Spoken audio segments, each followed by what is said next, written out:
The insect maiden, Kai Dai, had a sudden thought and flew toward the hot spring, skimming the water's surface like a dragonfly. She had searched many areas of the divine wood chasm, but she hadn't yet examined this hot spring in detail. Seeing this, Shenling Shuan quickly wrapped herself in clothing and dove into the depths of the hot spring, listening intently. Sounds of wood chopping, and flames. Faint noises reached her ears as she tried to discern their source. Perhaps because it was too far away, she couldn't hear clearly. "Break for me," Kai Dai let out a soft cry, and a wave of special energy struck the weakest point of the hot spring. However, the bottom of the spring remained completely unaffected. "It seems, we can't open it," Kai Dai said, disappointment flickering in her eyes. "The rumors must be true. Without a special opportunity, even if you encounter the divine wood abyss, you cannot enter it." "What's inside the divine wood abyss?" Shenling Shuan asked curiously. Kai Dai's gaze grew complicated. "I don't know, I only know that it contains many opportunities and is considered the safest place in the Blue Mountain realm." Currently, Kai Dai and Shenling Shuan were hiding in the divine wood chasm, but they were far from at ease. The chaotic starfield was largely under the control of the Radiant Society. The Radiant Society's powerhouses frequently patrolled the realms, searching for chosen ones with unique destinies. Previously, Kai Dai and Shenling Shuan could have remained safely hidden in the divine wood chasm for a long time. But now, with divine descent Qi Yuan having slain 7 gods in the Rosha kingdom, the news was bound to draw the Radiant Society's attention. If the society sent a powerful figure to the Blue Mountain realm to search for Qi Yuan, there was a chance they'd find the two of them as well. Given their current strength, resisting the Radiant Society would be as futile as an ant trying to topple a tree. Thus, finding the divine wood abyss was crucial. Sunset Cliff. Chen Kangbao munched on buns, his belly now round and full. Ji Wuyun, clad in a flowing green dress, watched him with a helpless expression. "Aren't you worried about your young master? What if something happens to him?" Back when they had agreed to meet in person through the divine wood token, Ji Wuyun had ultimately chosen to come. "Young master is like a god descended to the mortal realm. You could choke him with buns, and he still wouldn't die," Chen Kangbao replied nonchalantly. Suddenly, Ji Wuyun found her bun far less appetizing. At that moment, footsteps approached, and a man dressed in black appeared. On his forehead was an unusual pattern, seemingly inscribed with a character, giving him an eerie aura. Though his face bore a perpetual smile, it exuded a dangerous air. This man was a member of the Thorned Blood, an NPC, and a brilliant narrator, Shanling Yingjun. However, his expression was unusually grave. "There's trouble. Feng Ti, the great venerable of the Radiant Society, has descended to the Blue Mountain realm. He's likely here for a chosen one." Feng Ti, the great venerable. Ji Wuyun's face immediately showed fear. To her, neither the Thorned Blood nor the Radiant Society were good people. "He's no ordinary great venerable. His original form is the Phoenix Ape, ranked among the top 3 in combat strength among yin gods in this era of the Radiant Universe," Xianling Yingjun said, his face filled with deep apprehension.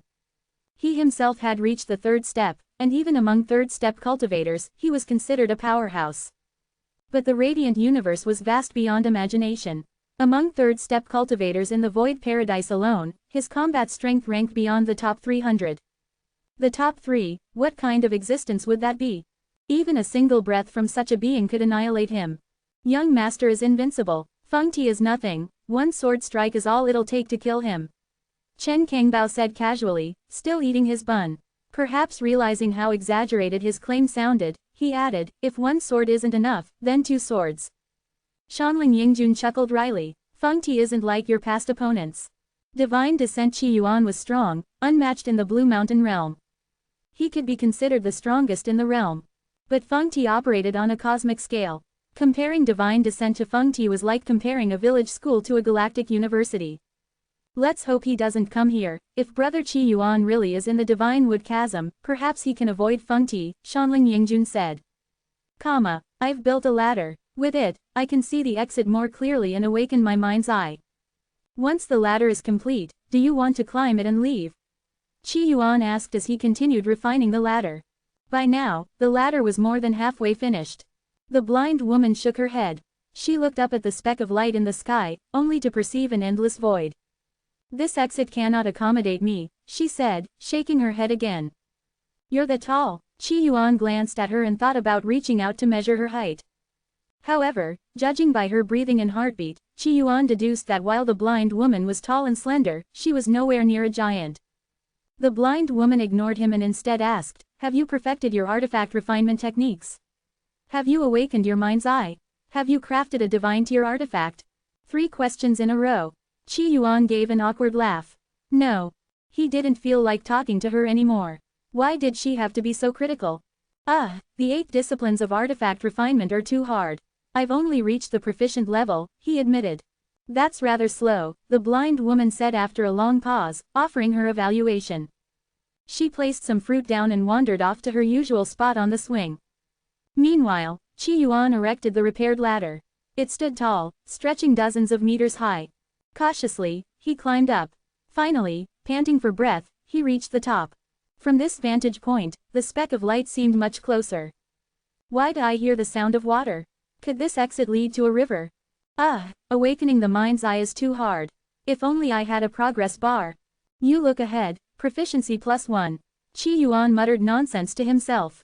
The ladder does help, though. I feel like being closer improves my comprehension. A gentle breeze blew as Qi Yuan stood atop the ladder, blind eyes fixed on the speck of light. Time flowed on, and nearly a year had passed since Qi Yuan arrived in the Divine Wood Abyss. Finally, the ladder reached its full height. Eagerly, Qi Yuan climbed to the very top. This exit is so big and round. How can I not comprehend anything? After spending so much time focusing on one thing, Qi Yuan felt that awakening his mind's eye might happen in an instant.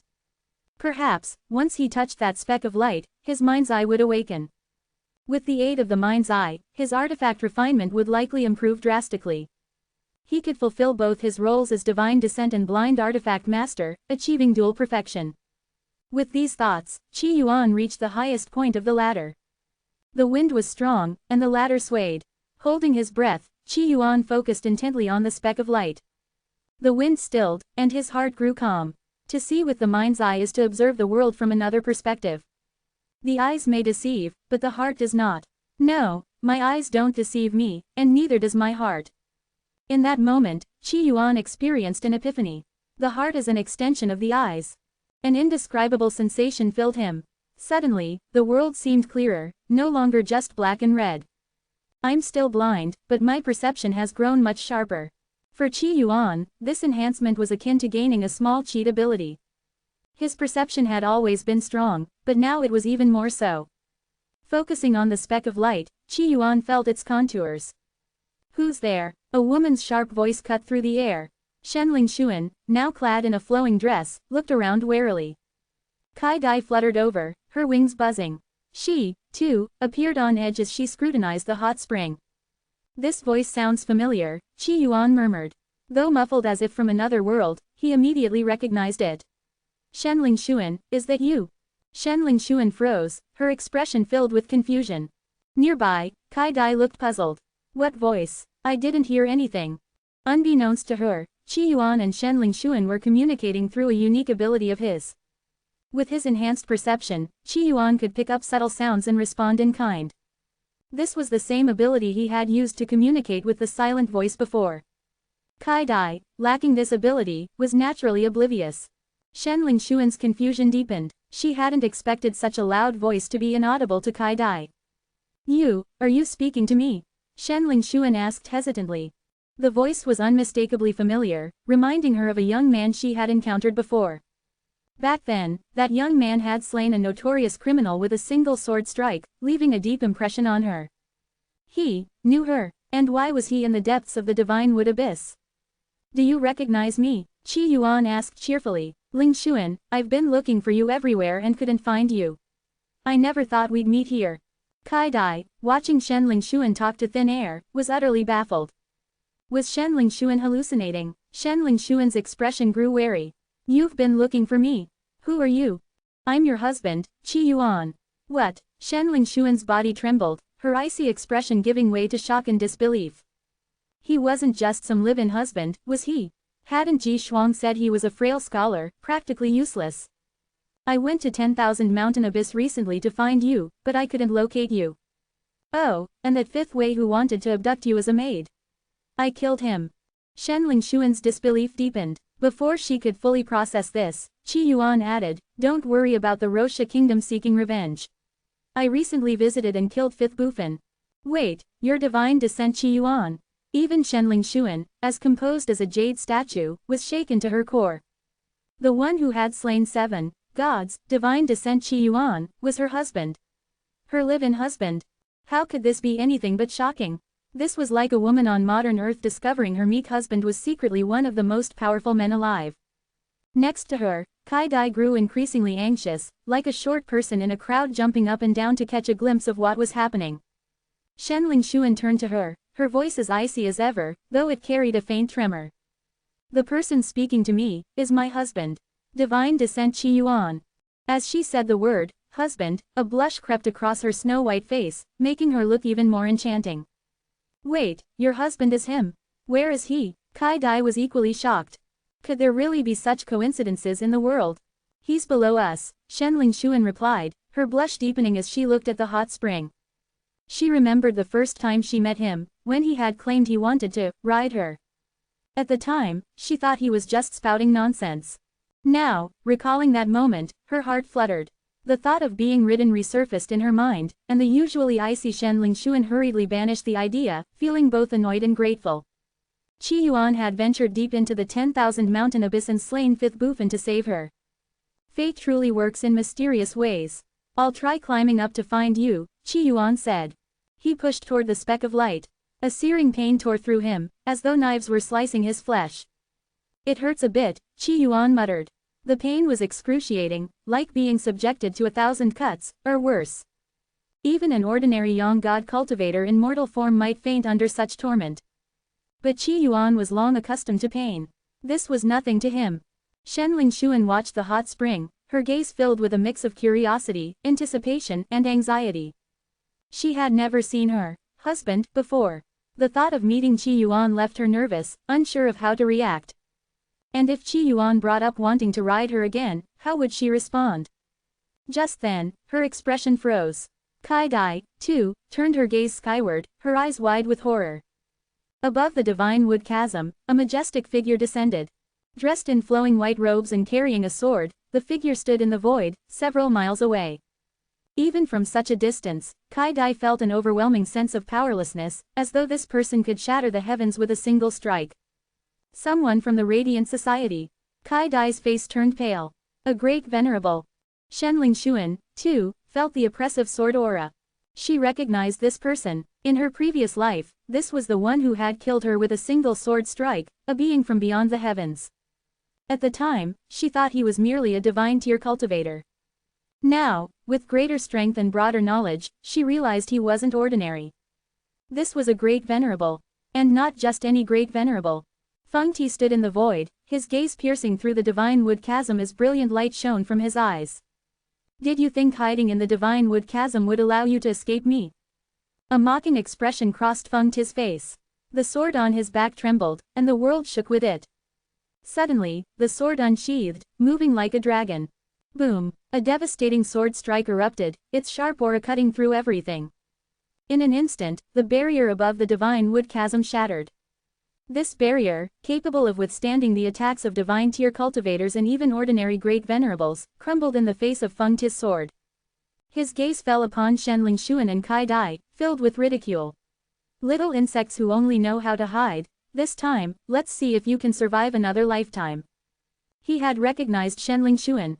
At this moment, Shenling Xuan felt an infinite pressure weighing on her, her body trembling uncontrollably. She looked toward the hot spring and couldn't help but cry out, "Don't come out. It's dangerous outside." Staying in the divine wood abyss was the only way to ensure true safety. Her husband Qi Yuan was strong, but this opponent, this was a great venerable. And not just any great venerable. If Qi Yuan came out, he would surely die. For the first time, she felt genuine concern for Qi Yuan. Enhance your reading experience by removing ads for as low as $1. Remove ads from $1. Danger outside. Hearing this, Qi Yuan grew anxious. In that case, all the more reason for me to go out. If Shenling Xuan was in danger, Qi Yuan naturally couldn't stand idly by. After finally finding her, there was no way he would let her disappear again. What was he supposed to do? Follow the trope of some Dragon kings live in son-in-law, and wait until his wife was captured and humiliated, only to explode with rage and save her at the last moment. Such a narrative didn't fit Qi Yuan's style. Don't come out. Shenling Xuan's usually cold, moon-like expression was tinged with urgency. The fierce air currents whipped her black dress against her lithe figure, outlining her smooth, jade-like thighs. She looked like a disheveled black swan caught in the wind. Her tall, elegant frame naturally drew attention, especially her long, slender legs. The air current from Feng Ti's sword strike, which shattered the divine wood chasm's protective barrier, was ferocious. Even the residual shockwaves left Shenling Xuan, a heaven-tier weapon master, struggling to maintain her footing. It seemed as if she might be swept away at any moment. Such terrifying power was completely beyond her level. If Qi Yuan stepped out, he would be courting death. She didn't want him to die for her. Husband and wife are like birds in the same forest, but fly separately in the face of disaster. Unfortunately, I'm no bird. I'm a live-in husband, Qi Yuan quipped. I'm your husband, how could I abandon you? Qi Yuan quickly immersed himself in his role. Of course, part of what he said came from his genuine feelings. Shenling Xuan felt a pang of emotion. She hadn't expected Qi Yuan to leave the safety of the divine wood abyss for her. At this moment, the world seemed to crack apart as Feng Ti hovered in the void, his long sword stretching across the horizon and radiating an aura that shook the heavens. Feng Ti's gaze swept over Shenling Xuan, a flicker of killing intent flashing in his eyes. Without moving, his overwhelming aura swept outward. Shenling Xuan immediately felt the powerful shockwaves strike her. As a heaven-tier weapon master, she suddenly felt like a fragile butterfly with broken wings, flung backward by the sheer force of Feng Ti's leaked energy. Blood seeped from the corner of her lips as her body hurtled toward the distant mountains. Just then, an arm wrapped around her slender waist, catching her midair. A gentle voice spoke, "Don't worry, I'm here." Qi Yuan. Shenling Xuan's cold, snow-like face held a mix of emotions, surprise, joy, and worry, making her seem like a dark rose in bloom. So much for TV dramas. I thought a move like this would involve spinning in the air and accidentally kissing her, Qi Yuan mused calmly, sharing his thoughts. Hearing his words while being held, Shenling Xuan's moist lips pressed together, a strange feeling welling up in her heart. But she quickly said, "Be careful, it's someone from the Radiant Society." Meanwhile, Feng Ti, high above in the sky, chuckled. "I never expected to find two chosen ones gathered here. It seems I've saved myself some time." He looked like a god, seated loftily in the heavens.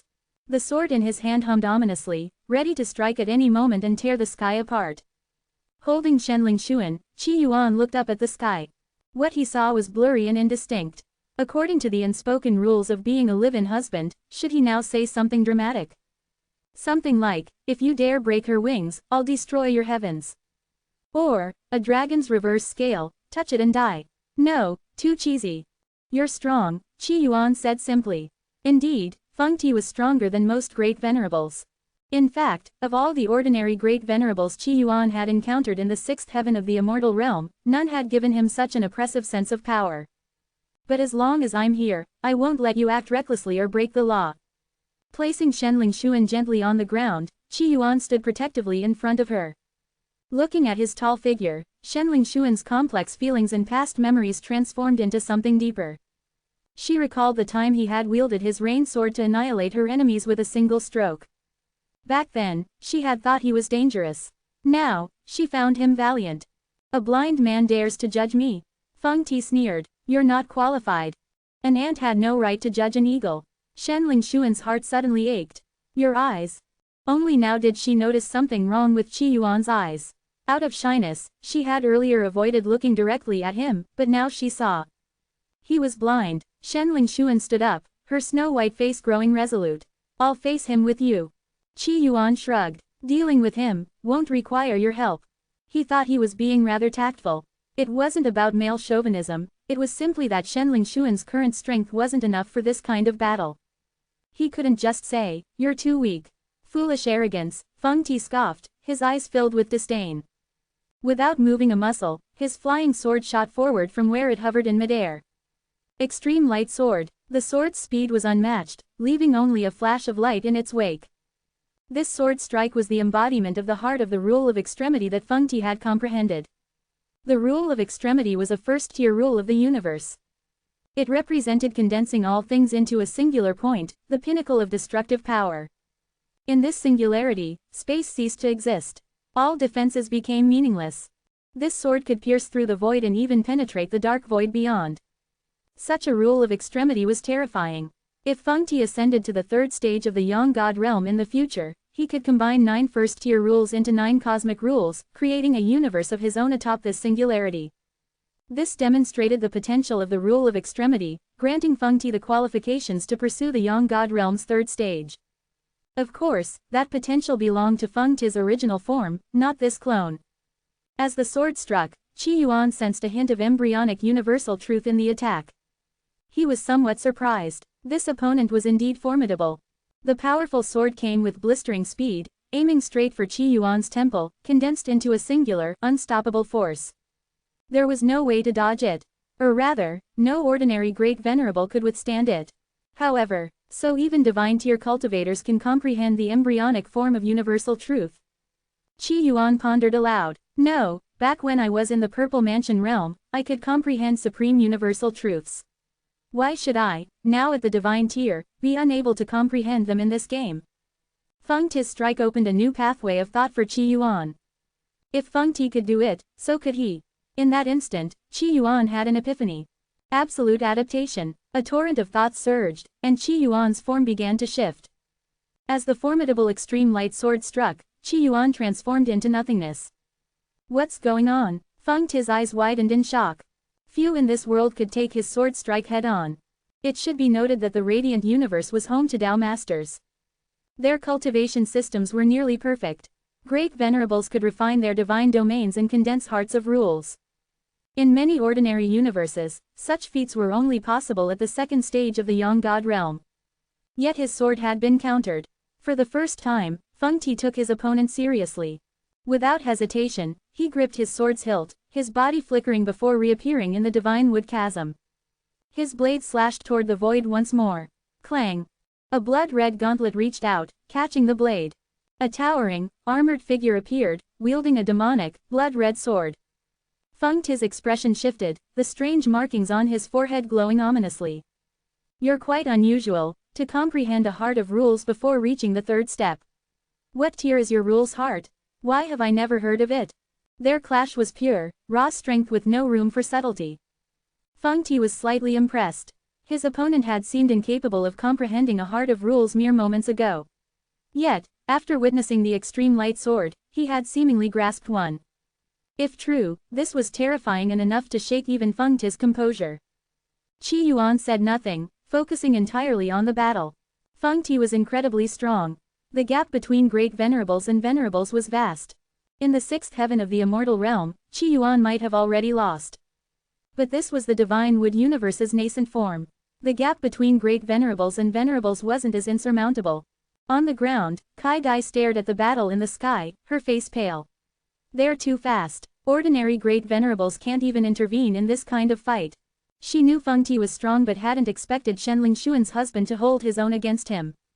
Outside Sunset Cliff, Shanling Yingjun squinted. Qi Yuan is actually holding off Feng Ti. This completely defied his expectations. Feng Ti's original form, if it had entered the Zhou universe, could have become a nominal disciple of a Void Realm master. Ji Wuyan's eyes widened. I can't see a thing. Chen Kangbao lazily munched on his bun. No need to watch. Young master will definitely win this fight. He had blind faith in Qi Yuan. Shanling Yingjun's gaze turned worried. Even if Qi Yuan surpasses expectations and suppresses Feng Ti, it's still unlikely he'll win because he knew the terrifying truth about Feng Ti.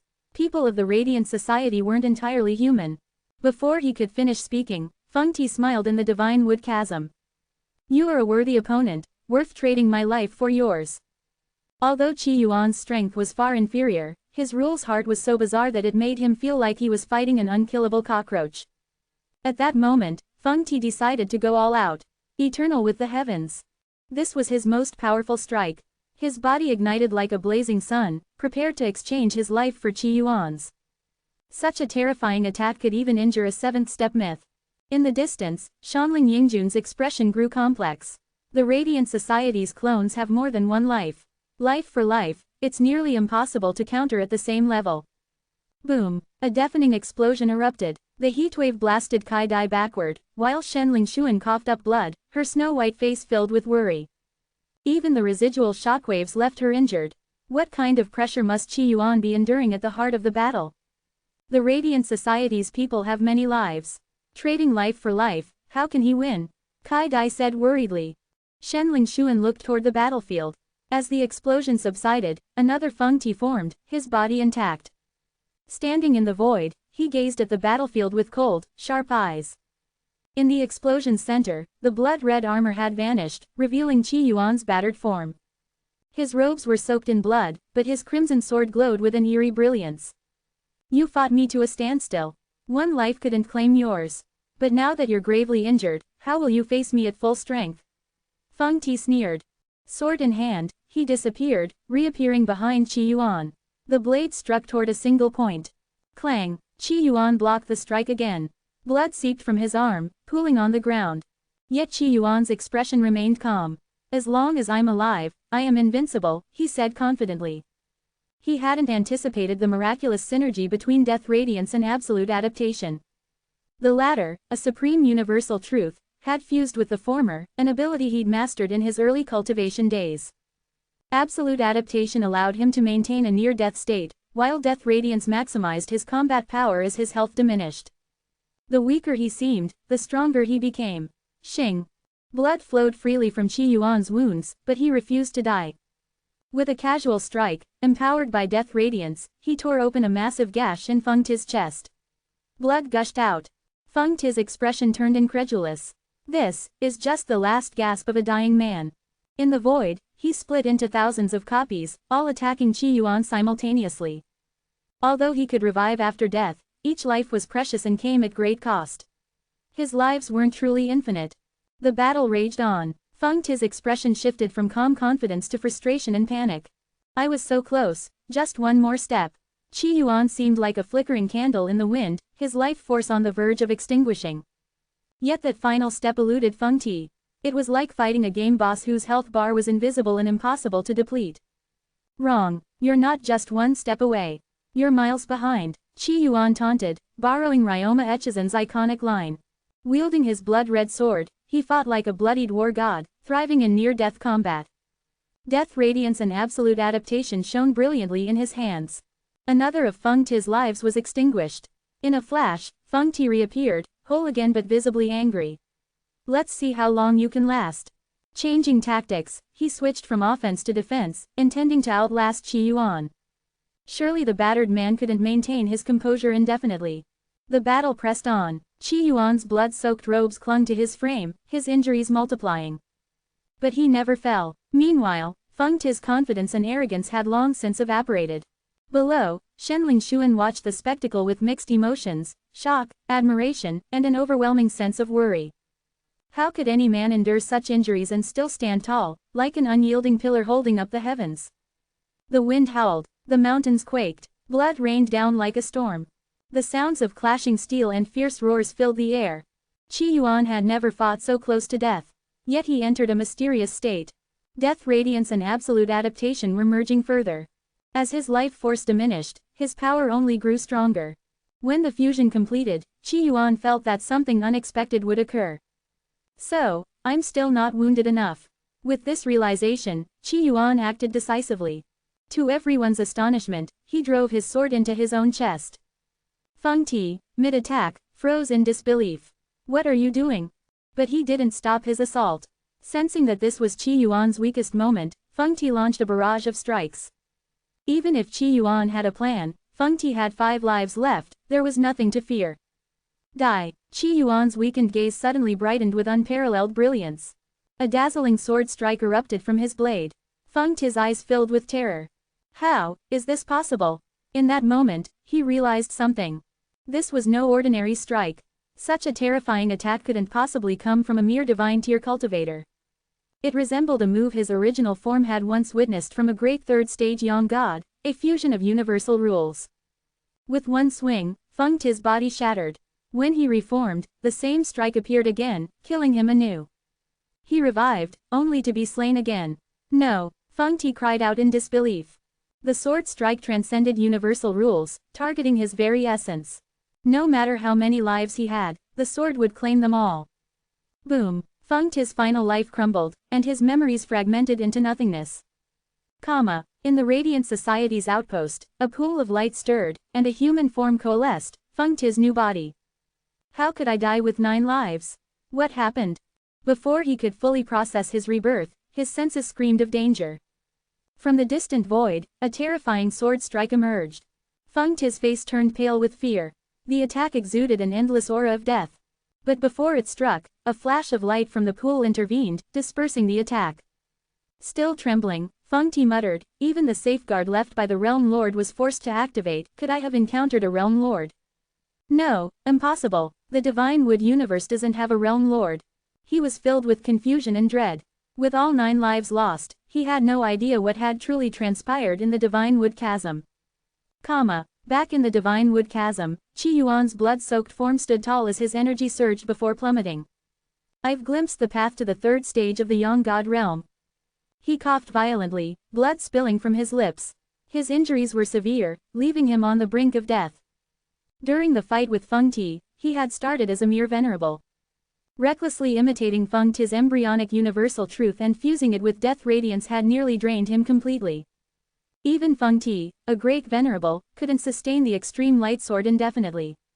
Fortunately, the reward from completing his knife roll at 100%, the knife handle, filled him with boundless vitality, preventing his death from self-exhaustion. Though my injuries are grave, I've gained so much. Not only did I grasp the embryonic absolute adaptation, but I also fused it with death radiance. So, this is the path to the 3rd stage of the Yang God realm. Turns out, I'm the type of genius who breaks through during battle. This fight had pushed him to surpass himself, revealing new skills and insights. It was reminiscent of the prodigies who found enlightenment through combat. The more I fight, the stronger I become. From now on, I'll fight regularly. Tomorrow, I'll challenge an ant to a duel. As this thought crossed his mind, an overwhelming wave of fatigue washed over him. His body collapsed, and before he hit the ground, he passed out completely. Just a nap, half an hour, then I'll duel the ant. Falling from the sky, Qi Yuan's unconscious form was caught midair by a figure who tightly embraced him. Husband, Shenling Xuan whispered, holding him close. Sadly, there was no dramatic fall leading to an accidental kiss. Otherwise, Qi Yuan would have woken immediately. Enhance your reading experience by removing ads for as low as $1. Remove ads from $1. How is he? His injuries are severe, extremely severe. I've never seen wounds like this before. The insect maiden, Kai Dai, fluttered her wings as she gazed at the bloodied body of Qi Yuan, her expression heavy with concern. Dried blood stained his tattered robes, and Qi Yuan's eyes remained tightly shut, his breath weak and fragile, like a thread barely holding on. Shenling Xuan cradled the unconscious Qi Yuan in her arms, her heart full of guilt and remorse. If it weren't for her, perhaps Qi Yuan wouldn't have intervened, and he wouldn't be suffering from such grave injuries now. If it were anyone else, they would already be dead from such wounds, Kai Dai said, her face full of incredulity. What had happened today had far exceeded her expectations. A mere, ordinary divine tier cultivator from the Blue Mountain realm had actually managed to kill Feng Ti, the wielder of 10 lives. One had to understand, Feng Ti was no ordinary great venerable. In this chaotic region of the starry domain, where countless powerhouses gathered, Feng Ti was virtually invincible at the level of great venerables. Qi Yuan had brought far too many surprises. To think, brother Qi Yuan could be this powerful. With talent like his, if it were made known, even ordinary realm masters would compete to take him as their disciple. At this moment, a figure appeared, a striking yet seemingly unremarkable man named Shanling Yingjun. Feng Ti had cut through the divine wood abyss with a single strike of his sword, leaving behind numerous gaps in the barriers. It was through these gaps that Shanling Yingjun had entered.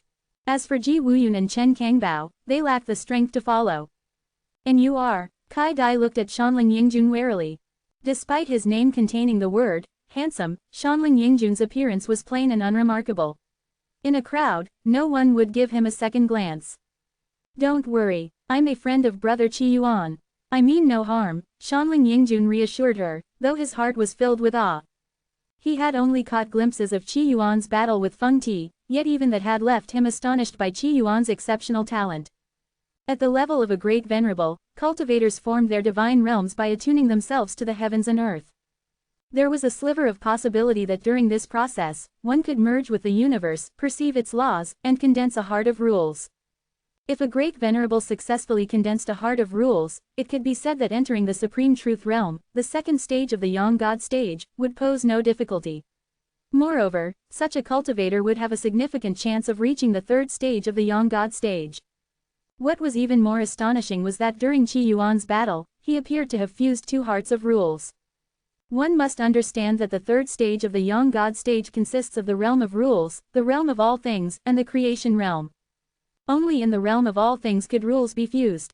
Even many realm masters in the realm of rules would struggle their entire lives to achieve this fusion and step into the realm of all things. Qi Yuan, however, had fused rules while still in the Yin God realm. What did this signify? It meant that if he ever reached the realm of rules, he would have a 90% chance of stepping into the realm of all things. In the realm of all things, as long as one condensed 9 first-tier rules, one could step into the creation realm. Of course, 9 rules were the minimum threshold. The more rules condensed, the stronger one would become. Thus, as Shanling Yingjun stared at Qi Yuan's blood-stained robe, it was as if he were witnessing the rise of a future realm master. If Qi Yuan developed normally, he was destined to become a realm master, and not an ordinary one at that. In any universe, realm masters were supreme beings, rulers of galaxies, heavens, and earth. If you wish to save him, I have a plan, Shanling Yingjun said. Let him join the Void Paradise. I'm certain many realm masters there would be willing to take him as a disciple. Void realm masters, however, were out of the question. Such supreme beings had little interest in taking on disciples. But other realm masters wouldn't let go of a seedling with such immense potential.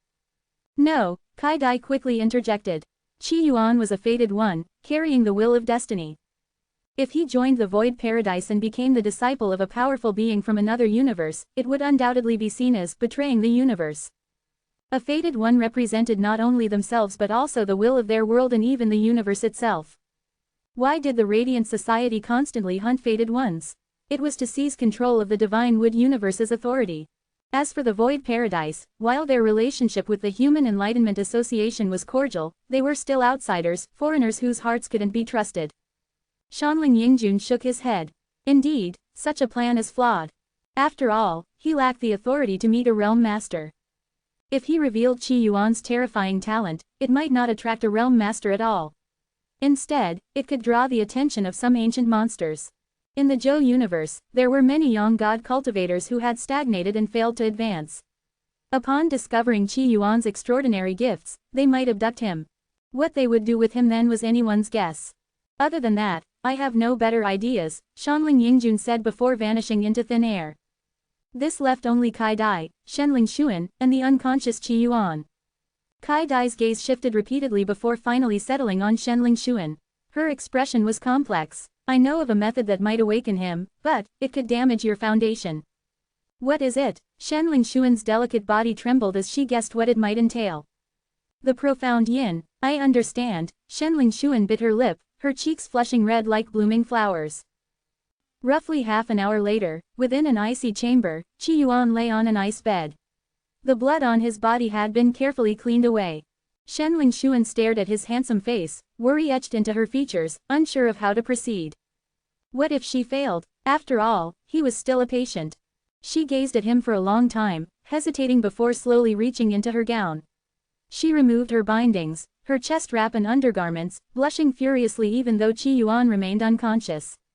She was still too shy to reveal her bare form so easily.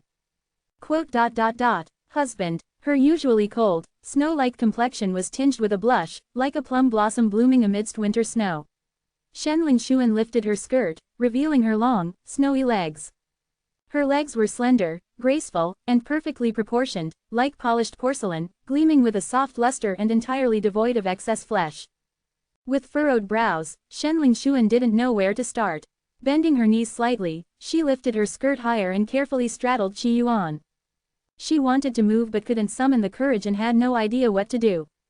The cold, jade-like celestial maiden found herself utterly helpless in this situation for the first time. Recalling the instructions Ji Shuang had once given her, she hesitantly moved her hands, awkwardly and clumsily mimicking what she had been taught. Perhaps the sheer embarrassment heightened her senses, for at that moment, Qi Yuan, who had been in a deep sleep, suddenly opened his eyes. Hey, how could I possibly sleep through something like this? What am I, a dead fish? In television dramas, the male protagonist is often unconscious while the female protagonist takes the lead, unaware of what transpired when he finally awakens. Not only would such a scenario leave the male protagonist oblivious, but it would also make his experience amount to nothing. Qi Yuan had no intention of letting such a thing happen to him. His gaze, though weak, was firm as he looked at Shenling Xuan, who was sitting on top of him. Even if you're on top now, by the end, it will be me, riding. Being a man of his word, he naturally intended to deliver on what he said. Why, you're awake? Shenling Xuan's face lit up with joy, but it was quickly replaced by deep shyness. Sitting astride Qi Yuan while holding her gown, she could feel his reaction beneath her. Can you take off the veil? It feels strange otherwise, Qi Yuan said, though his eyes were still unable to see. He could sense, however, that Shenling Xuan's snowy face was covered by a veil. Romance was romance, but some things didn't feel right without full disclosure. All right, Shenling Xuan hesitated before removing the veil that concealed her face. The veil was a form of protection for her, one she rarely took off. Yet, facing Qi Yuan, she chose to remove it. Qi Yuan took in the sight of Shenling Xuan, watching as her veil fell away. At that moment, though his eyes couldn't see, it felt as though he had glimpsed heavenly bliss. To him, it was as if he had seen a pure, innocent schoolgirl in a uniform, a cold fairy seated high in the heavens, a seductive and alluring demonic sect saintess, a voluptuous and enchanting consort, and even a lonely yet irresistibly beautiful princess in a secluded palace. She embodied countless forms of elegance, cold as frost yet brimming with charm. Every movement of hers, every glance, struck at the very core of Qi Yuan's aesthetic ideals. So this is the profound yin physique. No wonder she keeps it veiled. Who could possibly withstand this? Even though Qi Yuan was temporarily blind, gazing at Shenling Xuan's face through his heart's eye stirred inexplicable desires within him. The urge to possess her, to protect her, to completely dominate her. But Qi Yuan's will was strong, and he never allowed external forces to sway his heart. He followed his true desires, acting only as he saw fit. Shenling Xuan's mind was in disarray as she looked at Qi Yuan. Wasn't her husband blind? How could he give such an accurate evaluation of her appearance? Still, considering that he couldn't see her current predicament, a small sense of relief welled up in her. At that moment, her gown was bunched up at her waist, barely covering her hips, while her long, snowy legs remained exposed in a kneeling position, a picture of irresistible allure. Suddenly, a pair of hands wrapped around her waist, pulling her closer. Shenling Xuan felt as though she were floating among clouds. A rosy blush spread from the corners of her eyes, making her look even more enchanting. Her soft hands instinctively left marks on Qi Yuan's back. As the moonlight poured into the divine wood abyss, the once cold and aloof Shenling Xuan now lay curled beside Qi Yuan like a bird nestled against its partner. Her delicate figure was still dressed, though her attire was in complete disarray. What should have been concealed was now fully revealed, and the thin fabric covering her back glowed faintly under the moonlight, revealing red imprints beneath it. She resembled a rain-battered narcissus flower, her graceful brow furrowed even in her sleep, stirring both pity and longing. But what drew the eye most were her long, flawless legs, which lay across the bedding, her dainty feet arched tightly even as she slept. Qi Yuan glanced at her, his thoughts swirling. Master. No, that's not it. Pity I'm blind. If I could see her every day, maybe I'd know the answer. No, she's herself, not anyone else. Qi Yuan chuckled to himself, his mood inexplicably good. His battle with Feng Ti had brought him immense gains. He had glimpsed the path to the third stage of the Young God stage and gained significant experience from killing Feng Ti 10 times. His battle with Shenling Xuan had also been rewarding, allowing him to experience one of life's greatest joys. Another role in his grand play had reached its perfect conclusion. Of course, had this been on Earth, he might have worried about his kidneys.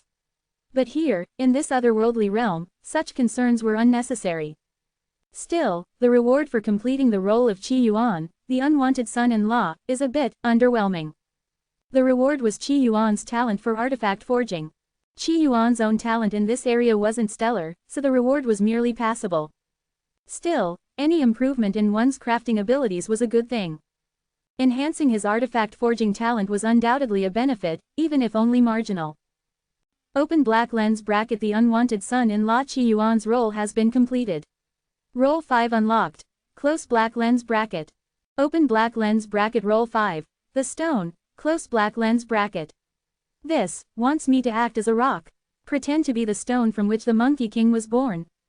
As soon as he saw the role's name, Qi Yuan immediately thought of Sun Wukong. He closed his eyes and began to absorb the memories linked to this new role. Stones had no memories, yet Qi Yuan could sense its life. It stood alone atop a mountain peak, enduring the relentless winds and rains, day after day, year after year, as the sun rose and set, and the moon waxed and waned. A grapevine once grew over it, extending its branches and leaves, bearing clusters of grapes. Over time, as the seasons passed, the grapes fell to the ground, sprouted, and grew again. Eventually, the vine withered and bore no more fruit, leaving only the stone behind, lonely and silent once more. Occasionally, birds would perch atop it, and sometimes dead leaves would rest upon its surface.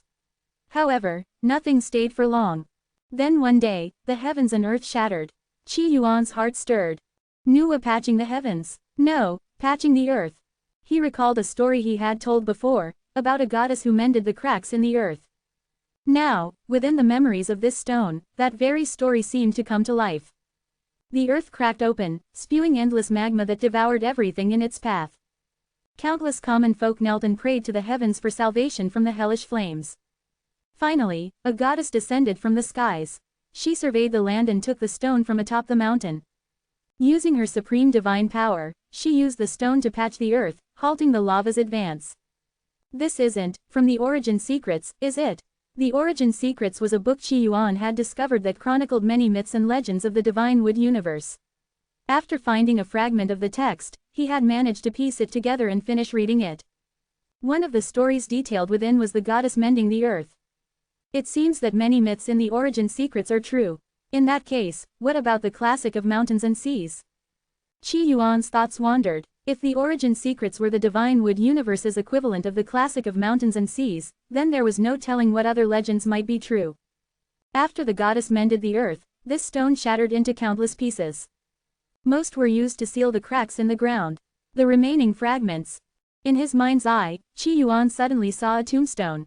However, because he was merely a stone, the images he perceived were blurry and indistinct, far inferior to the clarity provided by his heart sight. The remaining pieces were used to carve a tombstone, and what was left over became me. Qi Yuan's thoughts swirled with understanding. Playing the role of a stone was an entirely new experience. The intricacies of this role would require time to explore and understand. For now, however, he still had to focus on perfecting his current role as a blind artifact master. There's a blind maiden in the Divine Wood Abyss. I need to return and continue forging, Qi Yuan said calmly while soaking in the hot spring. I want to go too, said Kai Dai, the insect maiden. She was also curious about what secrets the Divine Wood Abyss held. Don't go. It hurts, Qi Yuan replied bluntly. He had no intention of bringing Shenling Xuan into the Divine Wood Abyss.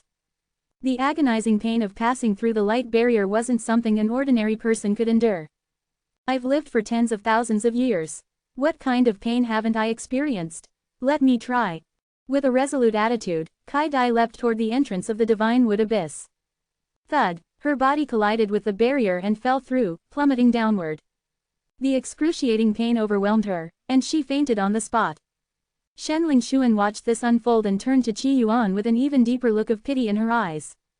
After all, Qi Yuan had endured this same torment without showing any signs of weakness, traversing the Divine Wood Abyss to slay Feng Ti and save her. All right, I'll head down for now. If you face any danger, I'll come back up immediately, Qi Yuan said, showing no hesitation as he re-entered the depths of the Divine Wood Abyss. The restrictions in the Divine Wood Abyss are truly terrifying, Qi Yuan murmured to himself. No matter how strong a man is, coming here would make him admit defeat. Back in the Divine Wood Abyss, when facing Shenling Xuan, Qi Yuan had felt like an unstoppable war god, capable of triumphing over any challenge, no matter how many times it came his way. But here in the depths of the abyss, if Shenling Xuan came looking for him every day, he'd probably end up clutching his waist and fleeing in exhaustion. Where is she? Qi Yuan roamed the abyss, searching for the blind maiden but found no trace of her. He frowned, puzzled. Well, no matter. I'll focus on forging for now. Since awakening his heart sight, Qi Yuan had felt an incredible surge in his abilities. The speed at which he forged artifacts had dramatically increased, as if guided by divine inspiration. Turns out, being blind really held me back. Heart sight is so much better. What used to take me half an hour now only takes a quarter of the time, Qi Yuan mused. A man needs eyes to see. If he doesn't have eyes, then he needs heart sight. And if he doesn't have heart sight, well, at least he needs some kind of eye, if only to maintain some semblance of usefulness. With that thought, Qi Yuan chuckled, seated on a low ladder as he hammered materials. Heart sight really is a huge help.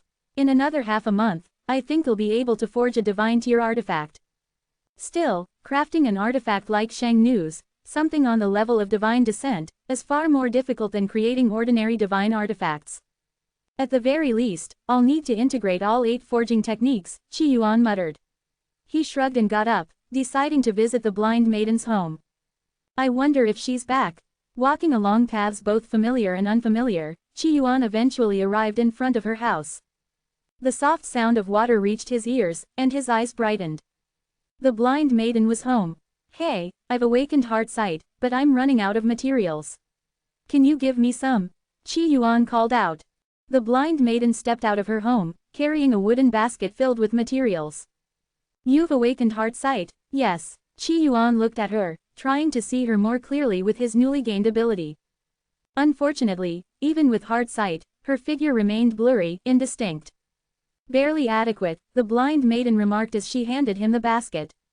Her delicate nose wrinkled slightly. You're covered in sweat, go take a bath. In the divine wood abyss, Qi Yuan's condition wasn't much different from an ordinary person's. Hard work left him sweaty and tired, just like anyone else. Thanks. Qi Yuan accepted the basket and returned to his quarters. After forging for several hours, he felt exhausted and decided to wash up before resting. It's a pity there are no ants in the divine wood abyss. Otherwise, I could have a battle with them to pass the time. After bathing, Qi Yuan munched on a piece of fruit and spoke to himself idly. Even the fruit here is perfect, not a single bug in sight. If there were, maybe fighting with bugs would help me push past my limits. The divine wood abyss was truly too beautiful. The fruits were sweet and flawless, untouched by pests. The water was clear and pure, with no impurities. Everything here was magnificent, almost unreal.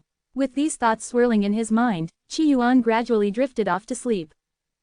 The moon hung high, the stars sparse, and the night carried a serene, intoxicating beauty.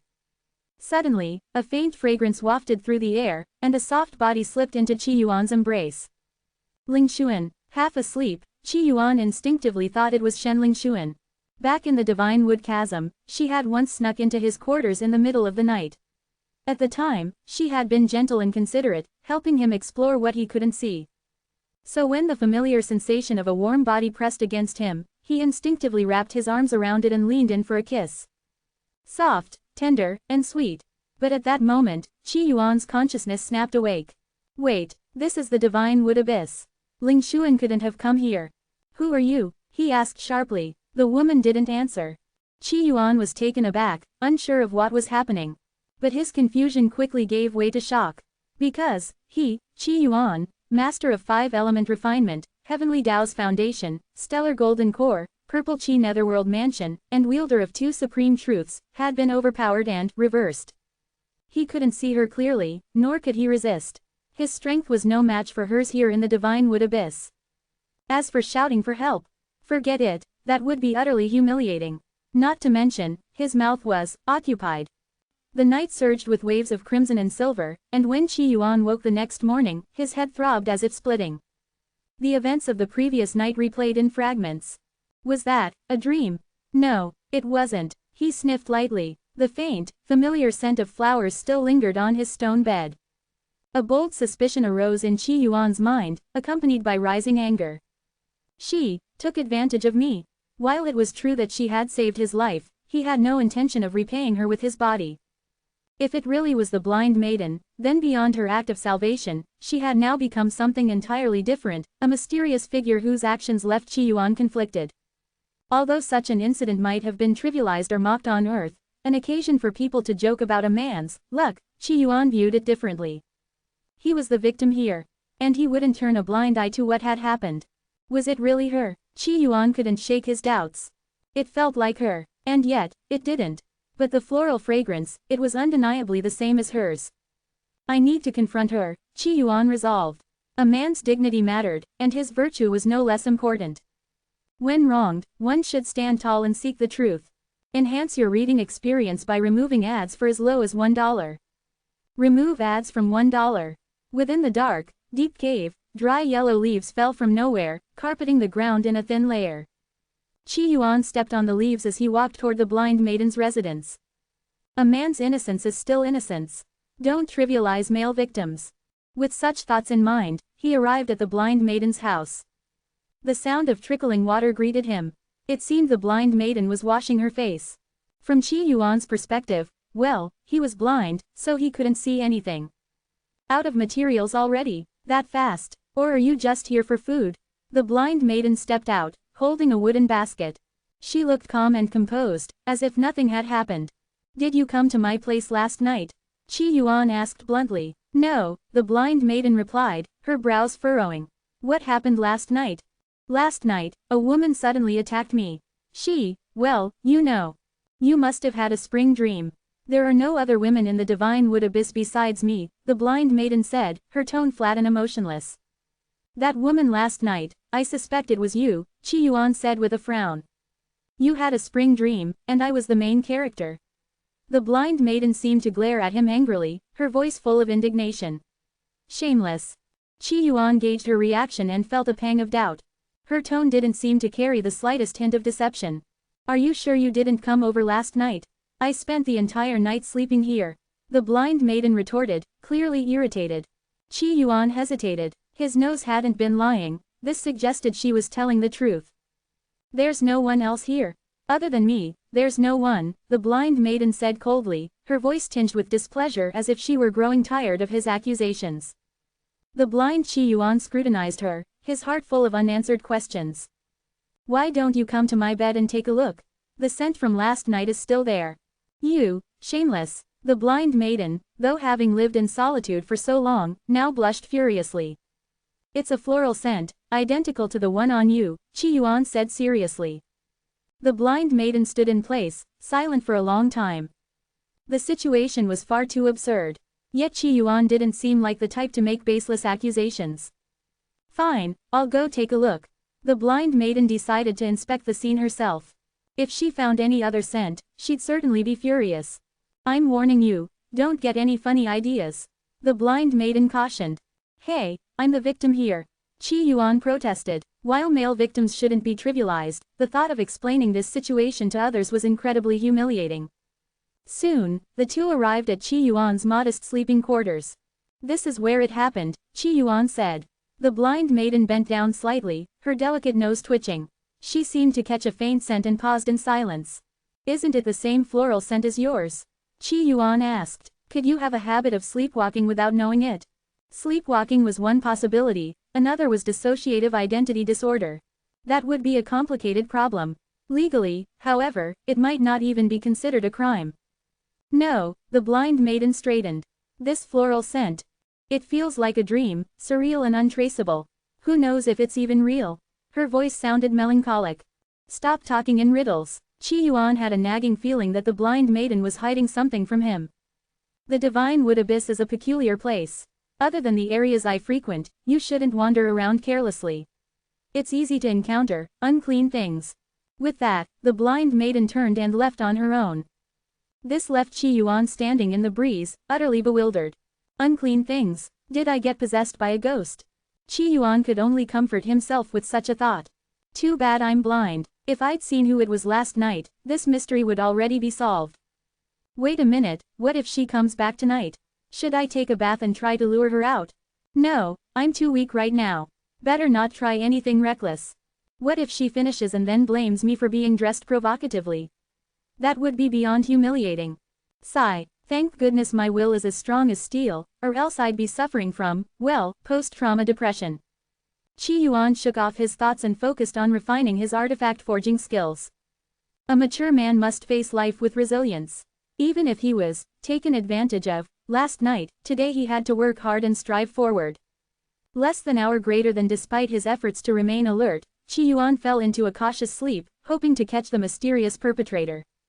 But unfortunately, no one came that night, leaving him somewhat disappointed. This incident became an unsolved mystery.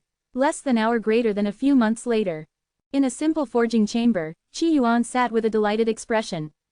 I've finally mastered all 8 forging techniques. Who would have thought, integrating them was so simple? Truly, there are countless opportunities in battle. In the past, fusing the 8 forging techniques and forging his own path would have required much more time. But ever since he integrated the Death Radiance and Absolute Adaptation, Qi Yuan felt that skill integration had become remarkably straightforward. The 8 forging techniques fused quickly, and Qi Yuan's artifact forging skills reached the pinnacle of divine tier. So, as long as I can forge another divine descent, both the role of the blind artifact master and the divine descent will be complete. Qi Yuan's mood was exceptionally good. Less than an hour greater than elsewhere in the radiant universe. In an unknown place, a sea of blood churned violently as stars fell one after another, like eggs breaking into boiling oil. Feng Ti Upper Sovereign, long time no see. A terrifying figure appeared, his massive body as large as several stars. Amid the sea of blood, a man in flowing white robes opened his eyes, their depths seeming to hold countless cycles of reincarnation before regaining clarity. What brings you here, 3 Wood? Feng Ti Upper Sovereign asked, his tone indifferent. The fearsome being before him was a realm master, an existence whose cultivation level surpassed Feng Ti's by an entire stage. However, Feng Ti's master was a mighty realm master as well. Additionally, Feng Ti had already comprehended the ultimate heart of rules while still at the great Venerable level, making his ascension to the 3rd stage of the Young God realm only a matter of time. Thus, he and the 3 Wood realm master interacted as equals. I came to see when you'll reach the 3rd stage of the Young God realm and achieve true freedom and transcendence, 3 Wood realm master said, his enormous form suddenly transforming into that of a mischievous child with white hair and white brows. Difficult, Feng Ti replied. Even though he had grasped the heart of rules as a great Venerable, converting it into genuine universal rules and engraving it into the cosmos was a monumental challenge. He had been stuck at this bottleneck for 100,000,000 years. Your cultivation journey has been relatively short. This is nothing unusual. Back in my day, I was stuck at this same bottleneck for 1,000,000,000 years, said the 3 Wood realm master. Enough with the pleasantries. What is it that you've come to see me about? Feng Ti asked, his tone serious as he observed 3 Wood realm master. Realm masters possessed near immortal lifespans.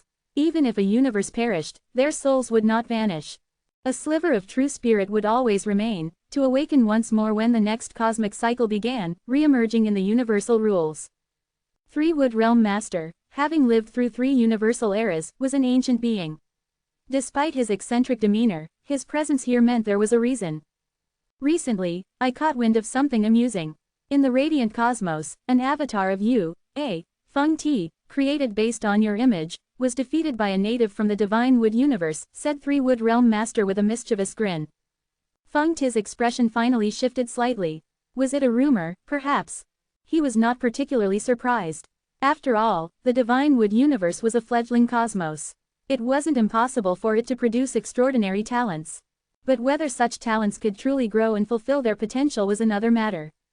Back when Feng Ti was still young, there was a genius in his era whose combat strength surpassed his own. Yet that person had fallen before even reaching the Young God realm. Not a rumor. It wasn't just some yin god, it might have been a great Venerable or even a mere Venerable, said 3 Wood realm master, a sly smile spreading across his face. Feng Ti's eyes sharpened. And you're interested in this person? For someone to defeat a figure modeled after Feng Ti himself, Feng Ti admitted he felt a faint spark of curiosity. However, it was just a passing thought. After all, this individual was a being of the Divine Wood universe. Even if they entered the radiant cosmos and attained the Young God realm, stepping into the 3rd stage of the Young God realm was unlikely. This was because the radiant cosmos would reject them. Its rules wouldn't acknowledge them as one of its own. Nonetheless, being stuck at the 2nd stage of the Young God realm for millions of years might indeed find such a person interesting. The waters of the Divine Wood universe run deep.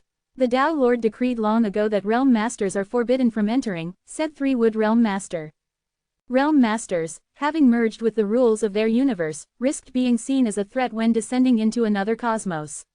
Their presence could trigger universal anomalies. Thus, realm masters rarely left their home universes. After all, even within their own universes, the vast expanse would take lifetimes to explore completely. My disciple, he's competitive. He's always aimed to be the #1 combatant of the current era, at the 5 steps level, said Three-Wood Realm Master with a chuckle. Three-Wood Realm Master had an extraordinarily talented disciple, a peerless great Venerable. Thanks to his master's constant prodding, this disciple had long set defeating Feng Ti's younger self as his ultimate goal. This time, his true body is heading to the Divine Wood universe to challenge that native. Heh, tell me, if my disciple wins, wouldn't that mean you're inferior to me? Three-Wood Realm Master teased with a laugh. This, it seemed, was his true motive for visiting. For beings at their level, finding joy in life became increasingly difficult. If his disciple could surpass Feng Ti's younger self, it would be a victory worth recording in history. HMPH, aren't you afraid your disciple will die in the Divine Wood universe? Feng Ti snorted coldly. If he dies, then I'll simply ask the Realm Master of Time to retrieve his true spirit from the river of the universe, said Three-Wood Realm Master nonchalantly. There was a significant difference between universes with Tao Lords and those without. In universes like Zhou's, which lacked a Tao Lord, death meant true extinction. But if a Tao Lord existed, the river of the universe would appear. This metaphysical river recorded all true spirits within the cosmos. Even if someone perished, extraordinary methods could retrieve their true spirit from the river of the universe and resurrect them. Three-Wood Realm Master, of course, didn't have the means to do this himself. However, the Realm Master of Time, a peerless Realm Master in the realm of all things, could accomplish such a feat. What a waste of time, Feng Ti sneered. Even if your disciple wins, at the great Venerable level, 10 of you wouldn't be my match. His tone was filled with pride. If I'd been born in your era, who's to say I wouldn't have grasped the heart of rules at the great Venerable stage? Three-Wood Realm Master retorted. Every universal cycle brought advancements in cultivation methods. In Feng Ti's era, great Venerables comprehending the heart of rules wasn't unheard of. In Three-Wood Realm Master's era, such a concept was unthinkable. You old fossil, if you'd been born in my time, you wouldn't even qualify to be my disciple. Feng Ti declared haughtily. TCH, my disciple is stronger than you. Three-Wood Realm Master boasted. Just wait for the good news. With that, Three-Wood Realm Master vanished, leaving Feng Ti alone with a complex expression. At that moment, a voice whispered in Feng Ti's ear. Have you considered my offer? Why not leave the radiant cosmos, and join me in the search for, the remaining words seemed muffled, as though drowned out by static. Feng Ti remained silent, offering no response. A universe with a Tao Lord is but a stagnant pond, devoid of a future, the voice continued, coaxing. Feng Ti's gaze turned sharp. And a universe like the Divine Wood universe has a future. No, the voice murmured. The Black Heavens has already set its sights on it. Even if your Tao Lord intervenes, it will likely end in futility. After all worlds and all universes, are nothing but. Feng Ti cut it off coldly. You dream too big. Time is endless, and the universe is boundless, filled with uncertainties. I'd rather dedicate my life to exploring those unknowns. True uncertainties. A world that can be expressed through zeros and ones, is a world where everything is predetermined, the voice concluded, falling silent once more. Less than hour greater than in the Divine Wood abyss. Fairness, justice, equality, order. Qi Yuan murmured these words as a bone-chilling white flame burned before him, exuding an overwhelming and sacred presence. Divine Descent, he called softly, as I am the Divine Descent. In that moment, the aura of the Divine Descent descended. Qi Yuan's presence became holy and majestic. The new Divine Descent was nearly complete, only one final step remained. That step was the will of the Divine Descent, or rather, its rules. Qi Yuan had many ideas for this new Divine Descent. He wanted to create it perfectly, to realize the ideal of, when there is injustice, call upon me, the Divine Descent. But the more he thought about it, the more he realized how difficult that was. There is no such thing as perfection. Even an AI judge couldn't truly achieve perfection. The will and the rules of the Divine Descent ultimately came from its creator. In the end, Qi Yuan decided not to make further changes. Instead, he transferred the will given to the original Divine Descent by Shengnu to the new one. Massive amounts of intent and rules surged into the new Divine Descent's body. Qi Yuan's thoughts shifted rapidly. Finally, 49 days later, Qi Yuan collapsed to the ground, exhausted. It's finally done, but it still doesn't feel complete. Although the new Divine Descent had inherited Shengnu's will, and was technically stronger than the old one, it still felt lacking. Qi Yuan caressed the new divine descent, sensing it was missing something intangible. At that moment, a clear voice broke the silence. Did you succeed? The blind maiden stood behind Qi Yuan, quiet and serene. Since the night Qi Yuan was taken advantage of, he had noticed subtle changes in her attitude toward him. Or perhaps it was simply the result of their prolonged companionship. The blind maiden often shared stories of her past, with Qi Yuan acting as a patient listener. Their bond had grown deeper. It's close, but not perfect, Qi Yuan admitted truthfully. The blind maiden looked at the divine descent with hesitation and uncertainty. Do you want me to help? Huh, Qi Yuan was taken aback. The blind maiden didn't know how to forge artifacts, how could she possibly help? The blind maiden smiled smugly. The Tao manifests as 50, but only 49 are revealed. All imperfection stems from the one that is hidden. I will give it, a branch of spring. With her words, the new divine descent in Qi Yuan's hands began to change. Qi Yuan couldn't fully comprehend the transformation, but he could sense the divine descent had drawn closer to perfection, perhaps infinitely so. Or rather, it was constantly approaching perfection. The world itself is imperfect. Now, it has the opportunity to strive for perfection, the blind maiden said, her eyes distant and nostalgic. Perfection doesn't exist, but the pursuit of perfection is eternal. The new divine descent, having regained its missing one, would carry its will forward step by step, evolving over time. Sheng Nu's will, to hold light in hand and banish the night, when there is injustice, call upon me, the divine descent, might one day truly be fulfilled. The blind maiden thought of someone. You remind me of him, she said softly.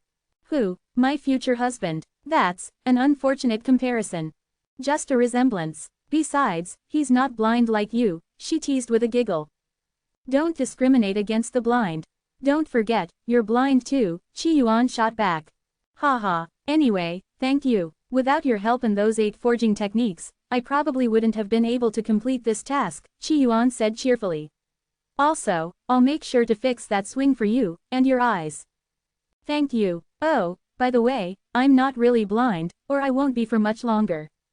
What? Let me see what you actually look like. Curiosity gleamed in Qi Yuan's eyes. At that moment, the completion of both the divine descent and the role of the blind artifact master aligned. Finally, Qi Yuan regained his sight. He turned to look at the blind maiden. The blind maiden. Enhance your reading experience by removing ads for as low as $1. Remove ads from $1. What Qi Yuan saw before him was nothingness. Blind maiden, he called out again, but her figure was nowhere to be seen. Scanning his surroundings with confusion, he found himself in a strange, dreamlike, and dazzling space. Other than the paths he remembered walking, the rest of the area was formless and lacked any material structure.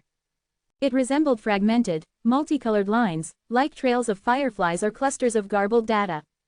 Fragments of the void, chaos, unknowable, unseen, and undetectable.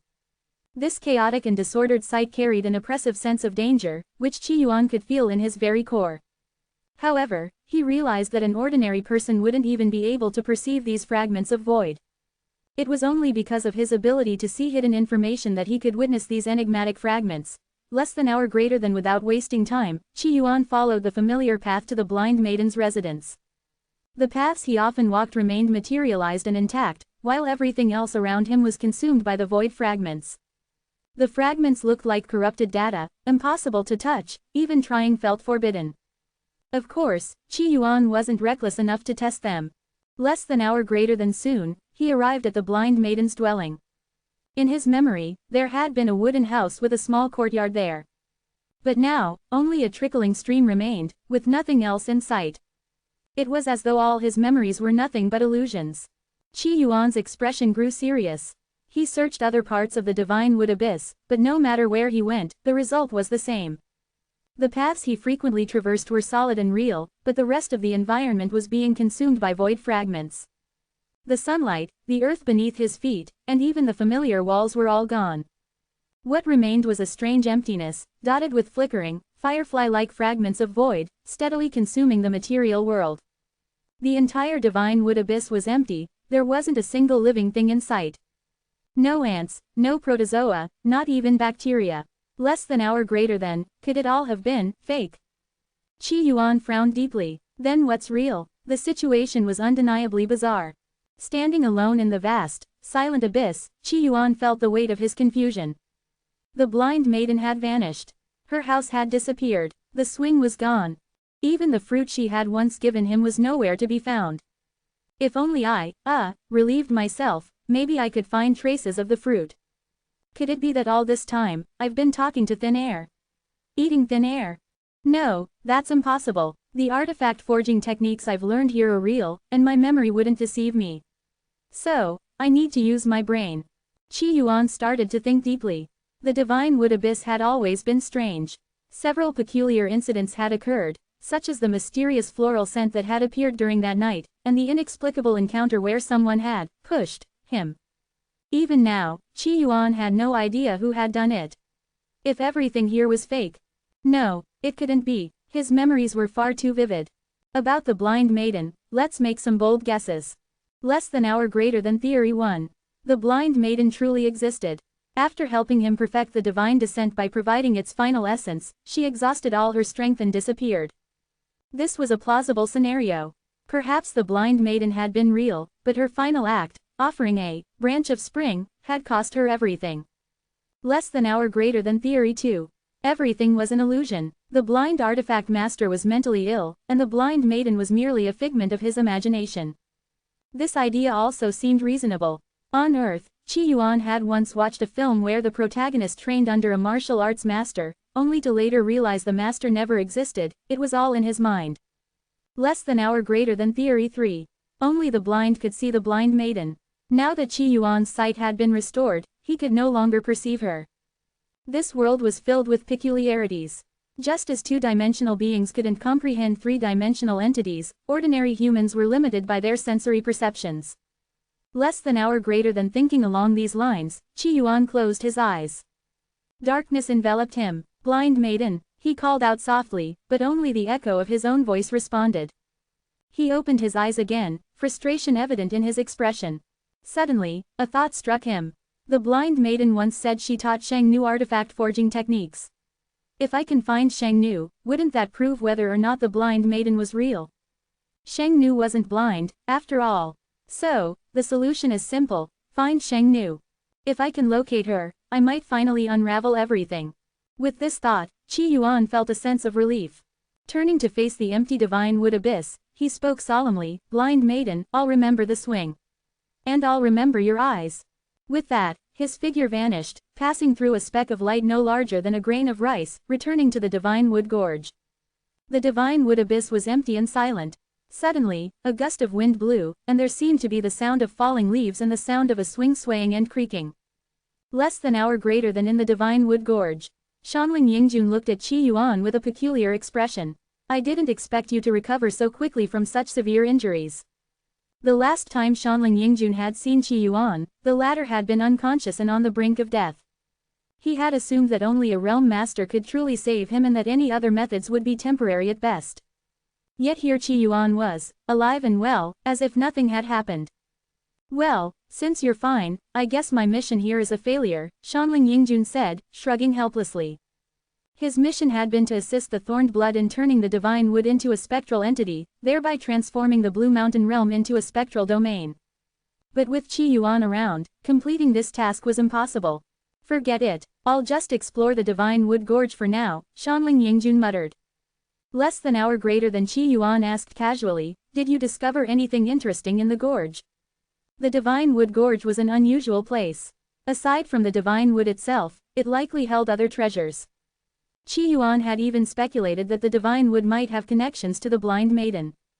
However, when he examined the divine wood personally, it appeared to be nothing more than a mystical tree, comparable to the legendary Jianmu, but unrelated to the blind maiden.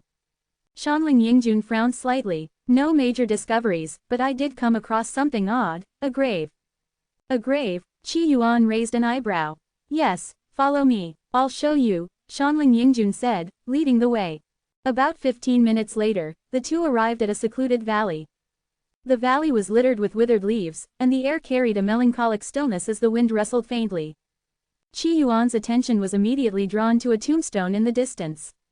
"It's a nameless grave. Even with my heavenly eye, I could see that the coffin inside is completely empty. I have no idea who it belongs to," Shanling Yingjun explained. Less than hour greater than Qi Yuan's expression turned peculiar. The tombstone before him was smooth and unmarked, devoid of inscriptions, save for a few crude, simple carvings. The stone seemed ancient, as though it had weathered countless eons. This tombstone, Qi Yuan's thoughts raced. He had seen this tombstone before. Back when he completed the role of the unwanted son-in-law Qi Yuan, he had awakened a new portrayal, a strange stone. Most of that stone had been used by a goddess to mend the earth. The remaining fragments had been turned into this tombstone.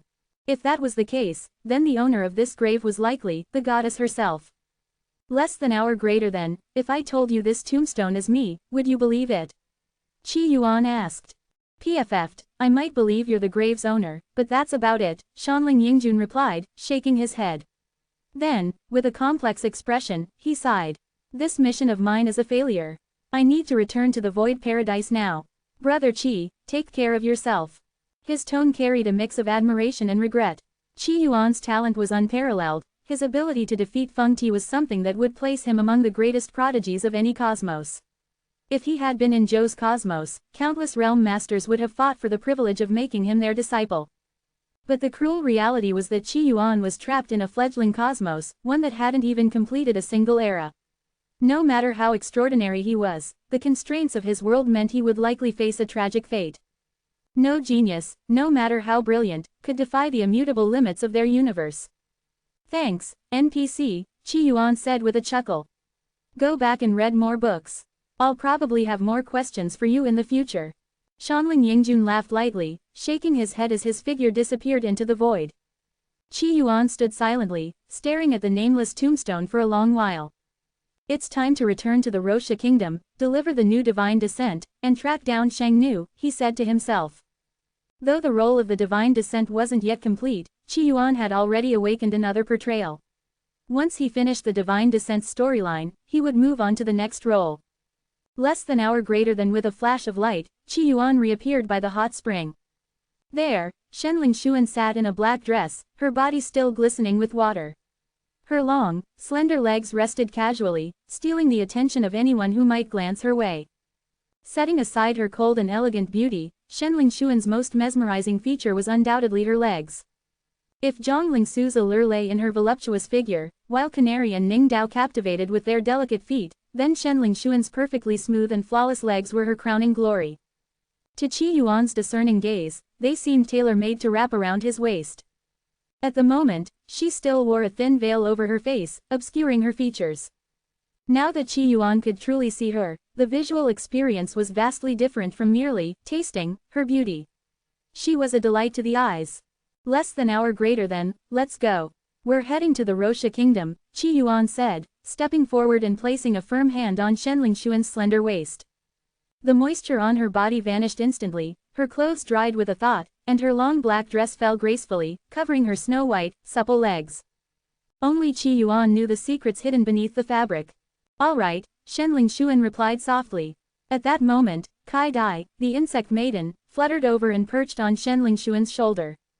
She still appeared frail and listless. Her failed attempt to force her way into the divine wood abyss had taken a significant toll on her.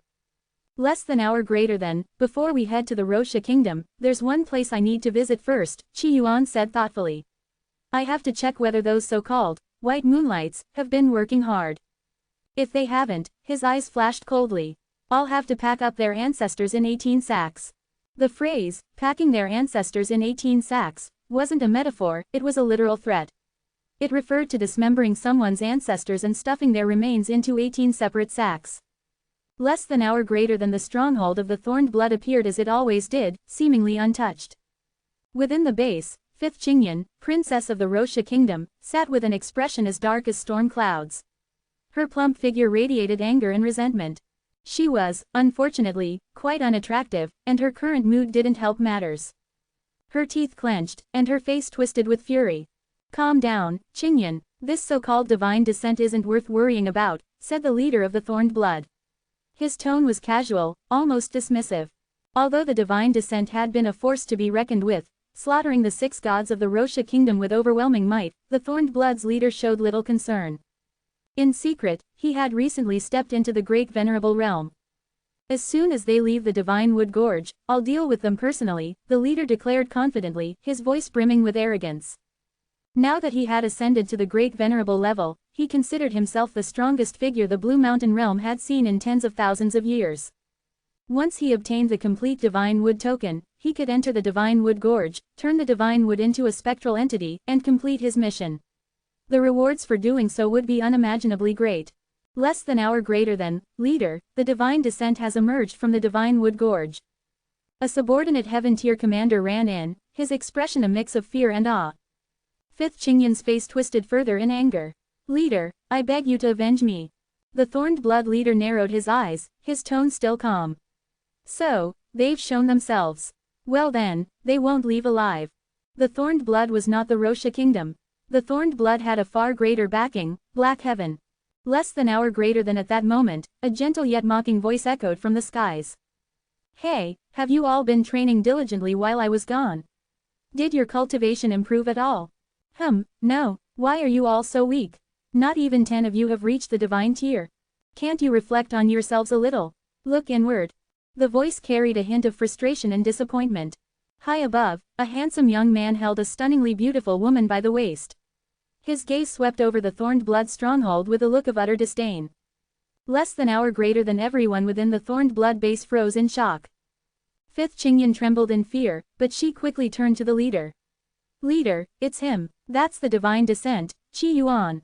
The other Divine Tier and Heaven Tier commanders stared at Qi Yuan, their faces twisted in confusion and unease. His words were far too strange. What did their training or progress have to do with him? The Thorned Blood leader's expression darkened, and a murderous aura filled the air. Qi Yuan, you're bold to enter my Thorned Blood stronghold. Today, you won't be leaving alive. The Thorned Blood was backed by Black Heaven. Their strength was absolute, or so he thought. Less than hour greater than, since you're all so lazy and complacent, I'll make sure you lie flat, permanently, Qi Yuan said coldly. With a flick of his hand, he formed a sword from thin air. A blinding, razor-sharp sword light descended from the heavens, piercing into the heart of the Thorned Blood stronghold. Blood sprayed in every direction. The sword light cut through the stronghold like a scythe through wheat, leaving a trail of death and destruction in its wake. Die, the Thorned Blood leader roared, unleashing his divine domain. A terrifying energy burst forth, shaking the heavens.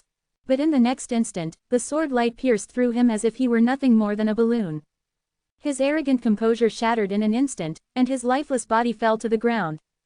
This can't be, gasped the remaining Thorned Blood members, their faces pale with terror. Their leader, a newly ascended Great Venerable, hadn't lasted more than a single move. How could Qi Yuan's power be so overwhelming? The survivors tried to flee, but it was futile. The sword light tore through everything in its path. In mere moments, the Thorned Blood stronghold was reduced to a blood-soaked ruin, its members slain to the last. Let this be a lesson. When you choose to lie flat, this is where it gets you, Qi Yuan muttered, his tone calm and indifferent. Looking over the devastation, he added, the experience I gained from these guys isn't even close to what I got from defeating Feng Ti.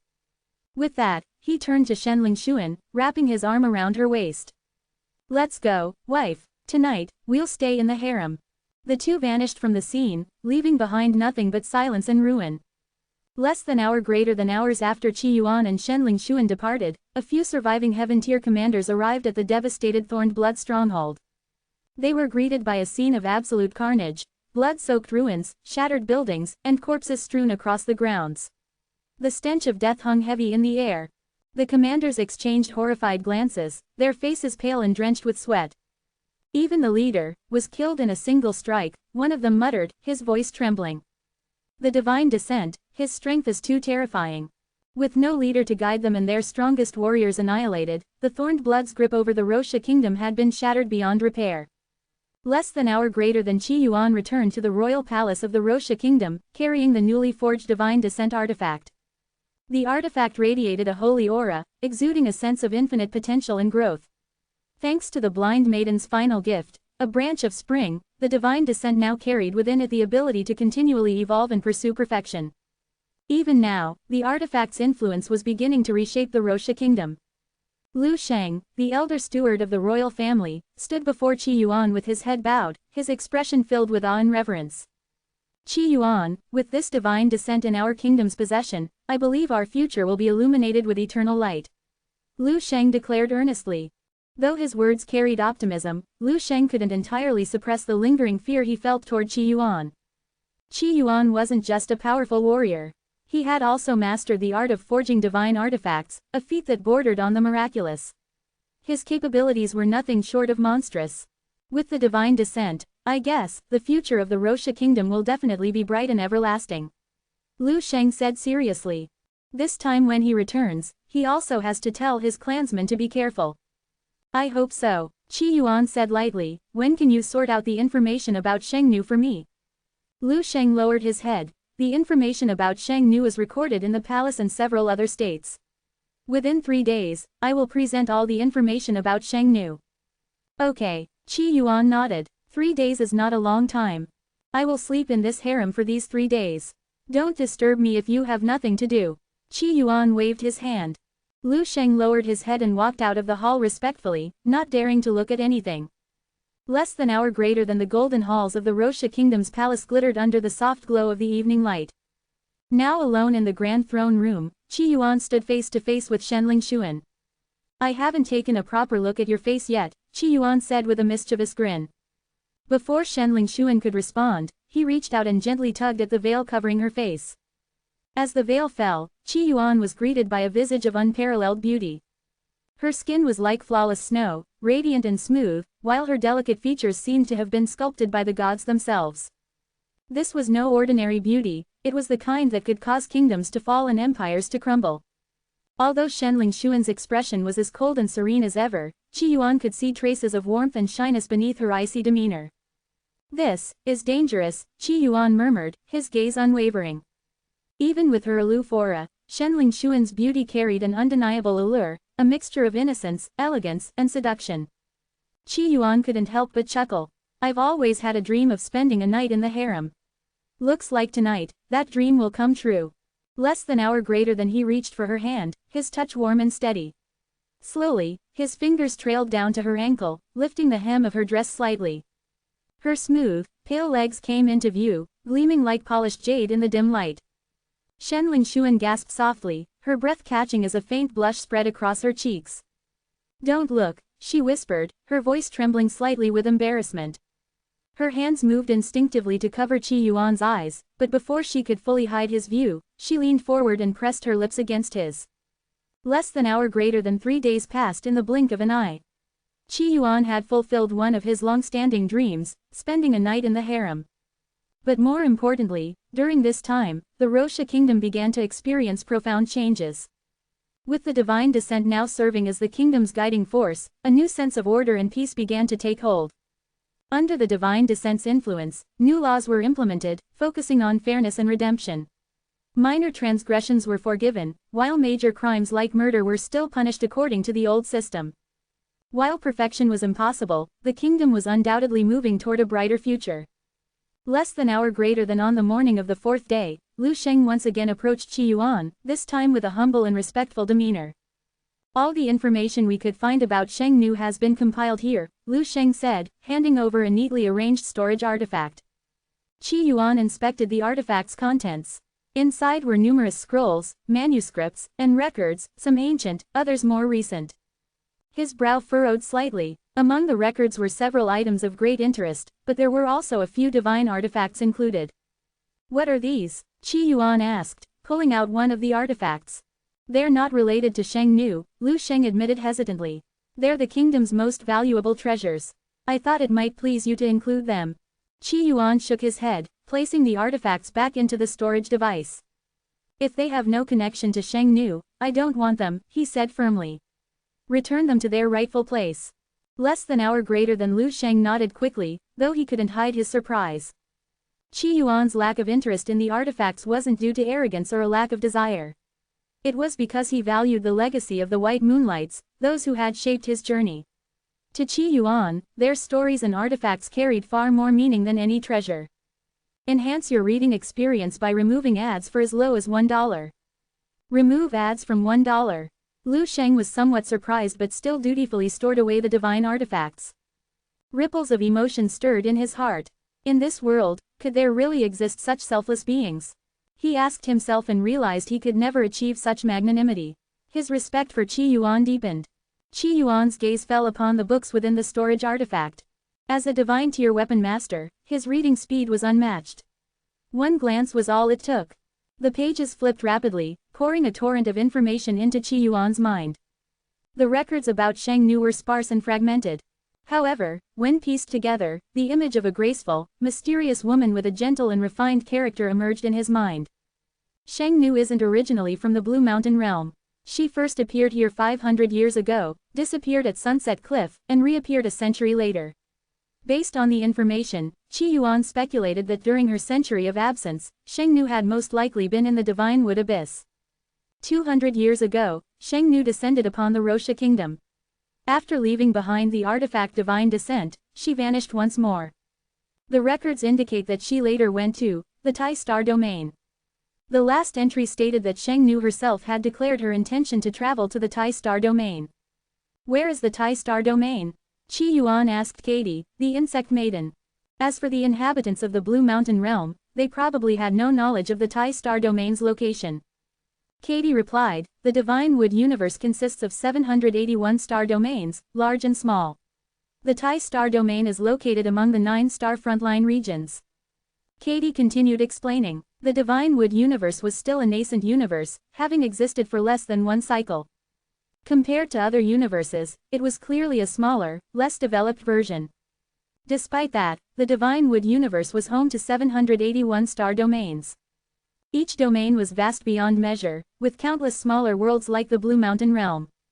However, many of the 781 star domains had become fallen zones. The Chaos Star domain, where the Blue Mountain realm was located, had half of its regions classified as fallen zones. As for the Tai Star domain, it was at the front line, resisting the invasion of the Black Heaven. The 9-star frontline had united, gathering nearly all of the elite forces in the Divine Wood universe to fight against the Black Heaven and Black Earth. Even the rear star domains had their roles to play. For instance, in the Blue Mountain realm, which was largely controlled by the Radiant Society, there were still 300,000 artifact masters hidden in the mountains, forging fragments of divine light treasures. Although the philosophies of the Light Council and human enlightenment differed, both were ultimately striving for the survival of the Divine Wood universe. The Tai Star domain is very far away, Katie said, looking at Qi Yuan with a complex expression. If it were before, I might have been able to take you there, but since you killed Feng Ti, you're surely being watched by the Radiant Society. Leaving the Chaos Star domain will be very difficult. The original plan had been to wait until Shen Lingshuan reached the Divine Tier and then use a teleportation array to travel to the front lines and join the Human Enlightenment faction.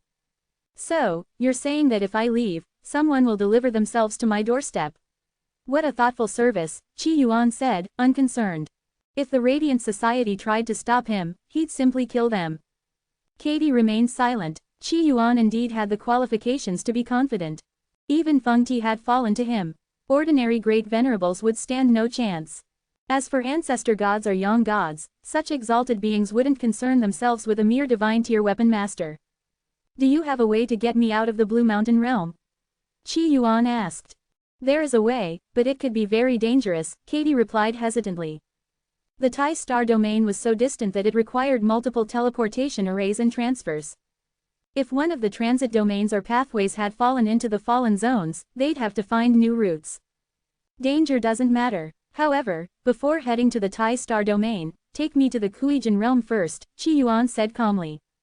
After ending his blind artifact master persona, he had awakened a new identity. This new role was located in the Kuijin realm and had recently died. The identity he was to assume was that of a mythical divine tier weapon master who had secluded himself in the Kuijin realm for years, attempting to break through to the ancestor god realm through transcending the mortal realm. Unfortunately, the attempt at ascension had failed, leading to his death. Qi Yuan's goal was to complete the ascension on this person's behalf, thereby stepping into the ancestor god realm, also known as the young god realm. As for how to carry out the ascension, Qi Yuan already had a rough plan. Once in the Kuijin realm, he could adjust the plan based on the situation and formalize it. That was the essence of intelligence and wisdom. The Kuijin realm, Katie's face was filled with worry. That world has already fallen and is under the control of the Black Heaven. The Chaos Star domain was indeed chaotic. Half of its regions were controlled by the Radiant Society, while the other half were split between Fallen Zones and Human Enlightenment territories. The Kuijin realm was part of the Fallen Zones and had been under the Black Heaven's rule for thousands of years. The entire realm had effectively become a domain shaped by the Black Heaven and Black Earth. Why would you go there, young Master Qi? Katie asked, puzzled. The ongoing war between Human Enlightenment and the Black Heaven had been a series of defeats. Human Enlightenment lacked the strength to even consider reclaiming the Kuijin realm. That's a secret, Qi Yuan replied curtly. Otherwise, he'd have to waste time explaining to these NPC-like characters, who'd likely doubt him anyway. Fine, I'll take you there, Katie said through gritted teeth, glancing at Shenling Xuan. Shenling Xuan's cold voice followed. I'll go too. Qi Yuan met her gaze, his own still calm. Fine. Less than hour greater than Kuijin realm. Yunzhu City. Night had fallen, and the sky above was a blood-red expanse. Amidst the clouds seemed to hover a massive blood-red eye, radiating an eerie light. This enormous eye was one of the 99 specter gods of the Kuijin realm. The specter gods loomed over the skies or hid within mountains, lands, and seas, acting as the revered deities of the Kuijin realm. In a small courtyard, Wang Tong's face was twisted with malice. That old bastard wasn't fair. We treated him like a father for years, and now he's dead, without leaving us a single inheritance. Xu Zhaoyun nodded in agreement. Do you think Master left everything to Zhao Yan instead? Wang Tong, Xu Zhaoyun, and Zhao Yan were all orphans from Yunzhu City. 30 years ago, a white-haired youth had come to the city and taken them in, raising them to adulthood. Recently, the white-haired man had grown old and passed away. Wang Tong and Xu Zhaoyun had always feared their master. After all, even after 30 years, their master had maintained his youthful appearance, a clear sign of being a divine-tier weapon master. A weapon master of his caliber couldn't possibly lack treasures. But despite turning his home upside down, they found nothing of value. Xu Zhaoyun's gaze fell on Zhao Yan, their master's final disciple. It was Zhao Yan who buried him, wasn't it? He probably got everything. Or, Wang Tong's eyes flashed with murderous intent. Maybe the treasures are in the old man's coffin. Humph, Zhao Yan keeps stopping us from opening the coffin. If he tries again, we'll just have the Blood Tiger gang send him to the rebirth courtyard. Exclamation mark. That'll teach him, Xu Zhaoyun said venomously. In Yunzhu City, the rebirth courtyard was infamous. It was a sinister institution controlled by the specters, where young women were sent to breed, either to ensure the continuation of humanity or to produce more specters. Men weren't entirely spared either. Some were forcibly altered, having wombs implanted into their bodies before being sent to the rebirth courtyard. If Zhao Yan resists again, I'll call in the Blood Tiger gang. They've been waiting for results. We don't have much time left to offer them something valuable, Wang Tong said grimly. The Blood Tiger gang was one of Yunzhu City's most powerful gangs, operating under the Thorned Blood Specters. Wang Tong had joined the gang recently and was eager to climb its ranks. To do so, he needed to present them with treasures of significant value. At that moment, a wiry, sharp-eyed man walked into the courtyard. His lecherous gaze lingered on Xu Zhaoyun, and he slapped her casually on the backside. This man was a member of the Blood Tiger gang and one of Xu Zhaoyun's numerous lovers. I just saw Zhao Yan heading toward the Purple Sun Forest, the man said lazily. That bastard, he's probably trying to move the coffin so he can hoard Master's treasures for himself. Wang Tong roared in anger. Xu Zhaoyun stood up abruptly. We have to stop him. Relax, the wiry man said with a sly grin. I've already sent 2 brothers to tail him. He won't get far. Xu Zhaoyun shot him a seductive look before the group left, hurrying toward the Purple Sun Forest. Less than hour greater than Purple Sun Forest. Under the blood-red sky, the Purple Sun Forest was shrouded in an eerie glow. Rows of purple bamboo swayed in the wind, casting long shadows over the countless graves scattered throughout the forest. The dim red light reflecting off the gravestones made the place seem even more unsettling. Zhao Yan's handsome face was tense, his steps hurried. They're utterly inhuman. If it weren't for Master, they'd have starved to death on the streets long ago. He thought angrily. To Zhao Yan, their master was a father figure, someone he respected and loved deeply. But Wang Tong and Xu Zhaoyun were ungrateful and heartless. The moment Master passed away, they had set their sights on his supposed inheritance. I have to move Master's grave. If I leave it here, those 2 will desecrate his body. Zhao Yan resolved. Wang Tong and Xu Zhaoyun hadn't found anything in the coffin. But if they couldn't find treasures, Zhao Yan had no doubt they'd dissect Master's corpse to see if anything was hidden inside. He couldn't let that happen. Carrying a shovel and a pickaxe, Zhao Yan quickened his pace. After about half an hour, he arrived at a familiar grave. The grave was still fresh, the soil recently disturbed. Seeing it brought a pang of sorrow to Zhao Yan's heart. "Master, please forgive me," he murmured. Kneeling before the grave, Zhao Yan bowed deeply before taking up his shovel and beginning to dig. The red light of the moon bathed the scene in an otherworldly glow. The only sounds were the rustling of bamboo leaves and the scraping of the shovel against dirt. Sweat soon dripped down Zhao Yan's face. Though he had some cultivation, his strength was limited. In Yunzu City, the thorned blood specters suppressed the lower classes, allowing them only the bare minimum of martial training. Any advancement required registering with the specters. Finally, after much effort, Zhao Yan unearthed a bright red coffin. Its lacquered surface gleamed ominously under the crimson light. Zhao Yan's heart pounded. He knelt again. "Master, please forgive your disciple once more," he said. He climbed into the grave and prepared to pry out the coffin nails with his pickaxe. Suddenly, footsteps sounded behind him. A mocking voice rang out. Well, Zhao Yan. Aren't you always preaching about respect for Master? And here you are, digging up his grave." Zhao Yan froze. Turning around, he saw Wang Tong leading a group of 5, their expressions filled with derision. Zhao Yan's face turned red with anger. "You misunderstand. I'm digging up Master's grave to protect his remains from you too." "Spare us the act, you hypocrite," Xu Zhaoyun sneered. The members of the Blood Tiger gang chuckled cruelly. "Well, he's already done most of the work for us.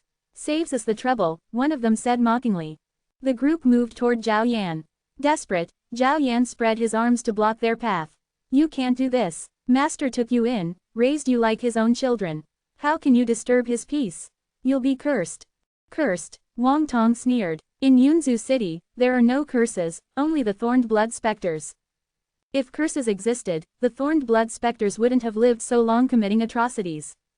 Xu Zhaoyun laughed coldly. He's still clinging to this nonsense about curses. How pathetic. Zhao Yan clenched his fists, his voice trembling with rage. "Master gave you everything. Doesn't your conscience hurt? Don't you feel shame?" "Shame," Xu Zhaoyun sneered. "That old bastard ruined my life. If he hadn't picked me up, I'd be living as a rich man's daughter, enjoying a life of luxury. He stole that from me." 20 years ago, it was snowing heavily, and Xu Zhaoyun was picked up from the snow by a white-haired young man. If she was left outside, she might have frozen to death. And 3 years ago, Xu Zhaoyun learned that she was actually the lost lady of a rich family in the city, and that rich man also died of illness a few years ago. She was rejected when she went to recognize her relatives, and went mad with anger. She didn't dare to resent the rich man, but resent her master. Xu Zhaoyun felt that if she hadn't been picked up by her master, maybe her father could still find her. Wang Tong smirked. "Master was so kind to us. I'm sure he'd be happy to leave his inheritance to us." "Shameless," Zhao Yan shouted. "You're nothing but beasts." 2 gang members grabbed Zhao Yan, pinning him to the ground. Wang Tong stepped forward, smirking as he approached the coffin. "Let's see what treasures the old man left behind." Xu Zhaoyun followed hesitantly, her gaze fixed on the coffin. She shivered. "What if there's something unclean in there?" "Don't be stupid. This is the city, everything is under the watchful eyes of the specter god, there is no unclean things." Wang Tong replied, though his own hands trembled. Suddenly, thump, thump, a loud knock came from inside the coffin. Xu Zhaoyun's face turned pale. The coffin, it's knocking." Wang Tong was also stunned, a little panic creeping in. "Don't scare yourself. The master is 100% dead." Even the big figures of thorned blood came to check, and found that the master's body could not be refined into a specter before leaving. How could the big figures of thorned blood make mistakes? However, he was just forcing himself to give himself courage and look at the coffin. Thump, thump, thump, Wang Tong froze, fear creeping into his heart. The knocking grew louder. Xu Zhaoyun screamed and fled. Wang Tong hesitated, gripping his dagger tightly. A voice echoed from inside the coffin, calm yet irritated. "You're so noisy. Can't a man get some rest?" Bang! The coffin lid flew off, and a young man sat upright. His white hair flowed down his back, and his flawless face bore an expression of mild annoyance. Wang Tong's eyes widened in terror. Master, how could the master still be alive?" The big shots of thorned blood came to check it out in person. Could it be that he is not the master, but a specter? Enhance your reading experience by removing ads for as low as $1. Remove ads from $1. The three members of the Blood Tiger gang stared at the white-haired man who had climbed out of the coffin. The blood-red light illuminated his face, and his eyes seemed to glow with an eerie radiance, making him appear sinister and terrifying. A.G. Ghost. Their hearts trembled with fear, and they couldn't help but let out cries of alarm. It was the dead of night, the wind howling through the graveyard, and a man climbed out of a coffin to accuse them of disturbing his sleep. The scene was far too chilling. Even Zhao Yan, who was being held down, was shaking uncontrollably, consumed by fear. Though he deeply respected his master, he certainly hadn't wished for his ghost to come after him. But then Wang Tong, who had been trembling, suddenly seemed to lose his wits. Gritting his teeth, he shouted, "Master, you're dead, don't come back." With that, he charged at Qi Yuan, dagger in hand. "Sigh, I only wanted to peacefully transcend the mortal realm. Why must so many people push me?" Qi Yuan said, exasperated. His original plan had been to continue the white-haired man's journey of transcending the mortal realm. Since the white-haired man had died, Qi Yuan decided to use his coffin to continue the process. Given his talent, Qi Yuan figured he could simply lie in the coffin for a year or two, doing nothing, and successfully break through to the ancestor god realm. His plan was flawless. After all, transcending the mortal realm, as Qi Yuan understood it from years of watching TV dramas and reading comics, was about seclusion, hiding away from the chaos of the world and avoiding all disturbances. Many people failed to transcend, Qi Yuan believed, because they chose the wrong location. Their seclusion would often be interrupted by annoying troublemakers or overpowered antagonists, leading to endless problems. So, the location for transcending needed to be ideal, quiet, undisturbed, and isolated. And what better place than a coffin? After all, who would bother someone lying in a coffin? A coffin was practically the ultimate sacred ground for transcending the mortal realm. Qi Yuan's plan had been foolproof. But who could have predicted that even inside a coffin, people would still come to disturb him? He was furious. "You're all forcing me to act. I just wanted to lie in my coffin and sleep in peace. Those who push me too far, deserve to die." Qi Yuan stood up, glaring menacingly at Wang Tong, who was charging toward him. He picked up the coffin lid and swung it forcefully at Wang Tong. "That's for disturbing my sleep." The coffin lid struck Wang Tong, leaving him dazed and dizzy, his head spinning and vision blurred. Bang, bang, bang. Qi Yuan didn't stop. He swung the coffin lid repeatedly, his actions ruthless and domineering. After a few more strikes, Wang Tong's skull was smashed, blood gushing out. Holding the coffin lid, Qi Yuan glared at the corpse and growled, "In your next life, don't disturb someone's sleep." From the white-haired man's memories, Qi Yuan knew that the man had genuinely sought to transcend the mortal realm by avoiding the use of extraordinary powers. Since Qi Yuan was continuing this journey, he decided to follow the same principle and not use any supernatural abilities. No skills, spells, or divine powers were to be used. However, his naturally robust body, strengthened through effort and battles, was fair game. He hadn't used any extraordinary powers, just his immense physical strength and exceptional physique. The remaining people present were horrified as they looked at Qi Yuan. Not only had he seemingly risen from the dead, but he had also used a coffin lid to brutally kill Wang Tong. "Next, it's your turn. You pushed me to this." Qi Yuan held the coffin lid like a fearsome bandit, or rather, a vengeful ghost. Xu Zhaoyun, terrified, turned and fled. The graveyard was filled with tombs and surrounded by ominous purple bamboo, making it an exceedingly eerie place. In her panic, she tripped over a small grave mound and fell onto a sharp bamboo stake, leaving a deep gash across her abdomen. Blood poured out from the wound. She ignored the pain and struggled to her feet, trying to escape. Qi Yuan looked at her injury with a hint of pity in his eyes. "That looks painful. I can't bear to see you suffer like this. Let me end your pain." Feeling he was being merciful and compassionate, Qi Yuan decided to help her by ending her misery. He raised the coffin lid high and hurled it at her with tremendous force. Xu Zhaoyun looked up just in time to see the dark shadow of the lid descending upon her. Crash! The sheer power of the blow forced her body downward, impaling her completely on the sharp bamboo stake. Splurt! Blood gushed from her mouth as her life slipped away. The remaining 3 members of the Blood Tiger gang trembled violently. They were little more than thugs, hardly skilled practitioners, and were utterly terrified by Qi Yuan's ferocity. The wiry man gritted his teeth and tried to sound brave. You're a cultivator, aren't you? The Blood Tiger gang has cultivators too. You can't kill me. The gang won't let you off.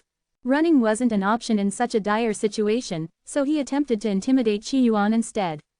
It showed that he had some quick thinking, even under pressure. Meanwhile, the other two gang members were too frightened to speak. Don't talk nonsense. I'm no cultivator. I haven't used any supernatural powers, I'm just naturally strong. Qi Yuan retorted indignantly. He couldn't afford to reveal himself as a cultivator. How could he successfully transcend the mortal realm if he exposed his identity? Before the wiry man could respond, Qi Yuan picked up the coffin lid again and ruthlessly bashed all three of them to death. Thud, thud, thud, phew, so tiring, Qi Yuan muttered, feigning exhaustion with exaggerated breaths. His acting skills were impeccable. Zhao Yan, who had been watching the entire scene, cautiously asked, Master, is that you? Qi Yuan turned his gaze toward Zhao Yan. I am your master, but also not your master. Zhao Yan was dumbfounded. What does that even mean? Weren't you dead, master? Zhao Yan asked hesitantly, staring at the white-haired man who bore an uncanny resemblance to his deceased teacher. My soul is dead, but my body remains alive, Qi Yuan said cryptically. Soul dead, body alive? Zhao Yan repeated, completely confused. He understood the words individually, but together they made no sense. Qi Yuan glanced at the coffin and sighed regretfully. His plan had failed. It seemed he wouldn't be able to peacefully transcend the mortal realm by lying in a coffin anymore. Let's go home, Qi Yuan said. He decided to return home and attempt transcending the mortal realm there. Zhao Yan was stunned for a moment. His expression turned tense as he stammered, Master, you killed the Blood Tiger gang members. They won't let us go. He was panicking. In Yunzu City, aside from the Thorned Blood Specters and the noble families, the Blood Tiger gang was the most powerful faction. They were notorious for ruthlessly oppressing the lower-class citizens. And behind the Blood Tiger gang stood the Thorned Blood Specters, represented by a terrifying individual known as the Blood Tiger Cultivator. The Blood Tiger Cultivator had once been a powerful practitioner. After joining the Thorned Blood Specters, he underwent a transformation, becoming part human and part beast, a true blood tiger. Ordinary civilians had no chance of resisting such a force. Their only options were to endure being exploited or to join the gang and hope to scrape by. What? The Blood Tiger gang won't let me transcend the mortal realm? Qi Yuan's eyes widened, and he appeared genuinely enraged. How can people be this wicked? I haven't wronged them in any way. I was just trying to live peacefully as an ordinary person, and they dare to come after me. Qi Yuan was genuinely furious. Even a kind and good-natured man could be driven to violence if pushed too far. All he had wanted was to quietly lie in a coffin and sleep. But his peace had been disturbed. Now, when he planned to return home and continue his seclusion, the Blood Tiger gang dared to push him further. Zhao Yan blinked in confusion, still overwhelmed by the situation. After some hesitation, he cautiously suggested, Master, perhaps we should leave Yunzu City. If the Blood Tiger gang pursues us, we'll be in serious trouble. Though his master had shown immense strength earlier, rivaling that of a cultivator, the idea of opposing the Thorned Blood Specters was deeply ingrained as unthinkable. After all, the Thorned Blood Specters were known to commune with the Wraith gods themselves, those high and mighty beings who hung in the skies above. Running away won't solve the problem, Qi Yuan said, shaking his head, his tone deep and meaningful. If I flee, won't that mean I've let them bully me for nothing? Then, are we going to retaliate? Zhao Yan muttered under his breath. Ordinary citizens couldn't possibly contend with a gang like the Blood Tiger gang. The only ones who dared to oppose such factions were the lone practitioners outside the city walls, and even they didn't dare enter the city. If they did, the Thorned Blood Specters would capture them immediately. Retaliate? What nonsense. This is self-defense, Qi Yuan declared righteously. Besides, maybe we're being too suspicious. What if the Blood Tiger gang doesn't actually come after me? Qi Yuan paused, stroking his chin in thought. After all, transcending the mortal realm required maintaining inner peace and avoiding excessive resentment. What if the members of the Blood Tiger gang were actually kind-hearted people? What if, as villains, they were still courteous and polite? Like that one eunuch from the TV drama he had seen, despite being a villain, he was extremely polite. Qi Yuan didn't want to wrongly accuse good people. Come on, let's go back to sleep, Qi Yuan said, preparing to return to his residence. After spending so much time in a coffin, he felt like he was starting to smell like a corpse. Less than an hour greater than Li Shi Street. The morning light cast a red glow over the ground, resembling the color of spilled blood. The impoverished residents of Lishi Street had risen early, dressed in simple clothes, ready to start their day of hard labor. Due to the lack of adequate food, their faces were pale, their bodies emaciated, and they looked malnourished. Wu Shang, draped in a long robe that seemed to have been scavenged from a corpse, frowned as he spoke. So, that white-haired man is really dead. Wu Lian nodded. He passed away a few days ago. Even some bigwigs from the Thorned Blood Spectres came to inspect him. At the mention of this, Wu Lian's expression turned somber. That white-haired man had been her neighbor. On a street where everyone looked sickly and frail, he stood out as strikingly handsome. She often stole glances at him. Over the past decade, his appearance hadn't changed at all, leading Wu Lian to suspect that he was a cultivator. What a pity. If he were still alive, we could have recruited him. His strength would have been a valuable asset, Wu Shang said. He was part of the rebel army operating outside the city. The rebels sought to recruit as many cultivators as possible in their quest to overthrow the Thorned Blood Spectres. However, the power gap between the rebels and the Thorned Blood Spectres was immense. The rebels were like stray dogs, constantly fleeing and hiding outside the city. Shaking off these thoughts, Wu Shang leaned closer and lowered his voice. Wu Lian, this time you must leave with me. I've secured the escape routes. Wu Lian's face lit up with excitement upon hearing this. While life in the city was relatively safer than the wilderness, where specters roamed freely and devoured humans, her situation was different. She had already drawn the attention of the Thorned Blood Spectres. Once she turned 18, she would be sent to the Rebirth Courtyard to become a tool for breeding specters. All right, Wu Lian nodded firmly, but just as she agreed, Wu Zhang's expression shifted. His face darkened. Not good, it's the Blood Tiger Gang. He glanced outside the courtyard and saw a group of over a dozen Blood Tiger Gang members, all dressed in uniform, walking toward them with murderous intent. Wu Zhang's face turned pale as fear gripped him. He realized that there must be a traitor within the rebel army, someone had sold him out. What should we do? What should we do? As panic set in for Wu Shang, someone else in another courtyard was even more anxious, Zhao Yan. After returning home the previous night, Zhao Yan hadn't been able to sleep at all. His eyes were puffy and bloodshot as he constantly looked out the window, terrified that the Blood Tiger Gang would come after him. And now, just as dawn broke, over a dozen Blood Tiger Gang members had arrived, exuding menace. Even worse, their uniforms marked them as inner disciples, far stronger than ordinary members. Master, Master, the Blood Tiger Gang is coming for us. Zhao Yan shouted in panic. Inside the house, Qi Yuan was calmly sipping porridge. Upon hearing this, he sighed in frustration. Sigh, I guess I was too optimistic about this world. All I did was accidentally kill a few of their members in self-defense. And now they dare to seek revenge.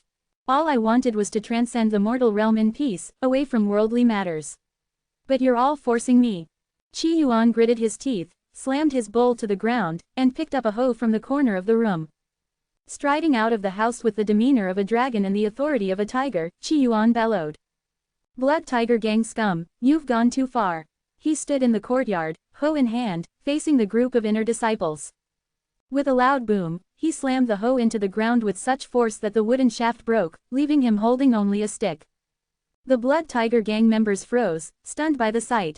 Who is this guy? What's he doing? Wait, isn't that the white-haired cultivator? Wasn't he dead? How is he alive? Did he come back as a ghost? The disciples murmured among themselves, confused and unsure. In the neighboring courtyard, Wu Lian gasped, covering her mouth in shock. He's alive. She had personally attended Qi Yuan's funeral and even eaten at the feast. Now, Qi Yuan was standing before the Blood Tiger Gang, holding a broken hoe. What's going on? The Blood Tiger Gang's squad leader frowned, his expression shifting between wariness and unease. But he couldn't afford to waste time. Their priority was capturing the rebels, and delaying now could allow their targets to escape. Hey, this is a misunderstanding. We're here to apprehend your neighbors, they're harboring rebels. The squad leader explained. Qi Yuan sneered. Do you take me for an idiot?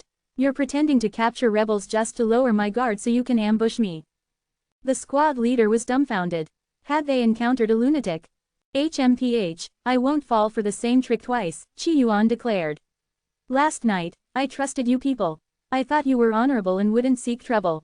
But now, not only are you causing trouble, you're using the same old trick to catch me off guard. Do you think I'd fall for it again? Quote question mark question mark question mark quote. The squad leader was utterly bewildered. What was this white-haired man talking about? Even Zhao Yan, standing nearby, was confused. He thought he understood but quickly realized he didn't. The squad leader's expression darkened. Losing patience, he barked. Fine, if you won't cooperate, brothers, kill him. Qi Yuan's face lit up with an almost triumphant glow. See, I was right, caught red-handed, no more pretending. He gripped his broken hoe tightly and stepped forward, standing resolute before the gang members. Anyone who dares to disrupt my journey of transcending the mortal realm, must die. In that moment, a thought crossed Qi Yuan's mind. If his attempts at transcending the mortal realm kept getting interrupted here? What if he simply killed everyone who dared to disturb him? Wouldn't that finally bring him peace? As the idea took root, a new plan began forming in Qi Yuan's mind. Enhance your reading experience by removing ads for as low as $1. Remove ads from $1. Crazy lunatic. The Blood Tiger Gang's squad leader sneered coldly. A dozen gang members armed with weapons surged forward, resembling a group of ruthless gangsters. You're the lunatic. Qi Yuan stood in the middle of the road, gripping the broken handle of a hoe, looking every bit like an imposing bandit. In the neighboring courtyard, Wu Shang was frantic. What should we do? The situation felt strange and ominous. The Blood Tiger Gang's focus on Qi Yuan meant that this was the perfect opportunity to flee. But Wu Zhang's indecisive nature made him hesitate. His tendency to overthink meant he could spend half the day stuck in indecision. Meanwhile, Qi Yuan charged into the gang members, swinging his hoe handle. Anyone who dares obstruct my mortal transcendence is my enemy. To prepare for this mortal transcendence, Qi Yuan had deliberately instructed Chen Kangbao and Shenling Xuan to stay away and avoid contacting him for the time being. This attempt was crucial, it was his stepping stone to the ancestor god realm. In simpler terms, the Yang god realm. If Qi Yuan pursued the traditional path of killing countless yin gods to ascend to Yang god, the energy required would be astronomical. It might even be a number impossible to comprehend. But if he succeeded in achieving transcendence, his progress would be instant, a leap to unimaginable heights. The value of this method was incalculable. You think you can stop me from transcending? Do you seriously believe a simple wooden stick can contend with our blades and swords? The squad leader kept his tone disdainful, even though he secretly acknowledged Qi Yuan's strength. Maintaining morale was crucial in any gang confrontation. All things are equal, why can't a wooden stick compete with blades and swords? Qi Yuan retorted. Crush him. At that moment, Qi Yuan demonstrated what brute force truly meant. Without any fancy techniques, he swung the stick with raw power. The swing was so forceful that the wind from the strike reached them before the stick itself. Bang, bang, bang, 7 inner disciples of the Blood Tiger Gang were sent flying over 10 meters. When their bodies hit the ground, they were lifeless. Their internal organs had been shattered. Score: 7-0. With strength like this, you dare to block my mortal transcendence? What's your monthly salary? 3,000 taels. And you're still risking your lives. Like a whirlwind, Qi Yuan continued his assault, giving the remaining gang members no time to react. His wooden stick swept through the crowd. Not a single person could withstand even one strike. He was like a god of fury, rampaging through the gang. In just a few breaths, all the Blood Tiger Gang members lay dead on the ground.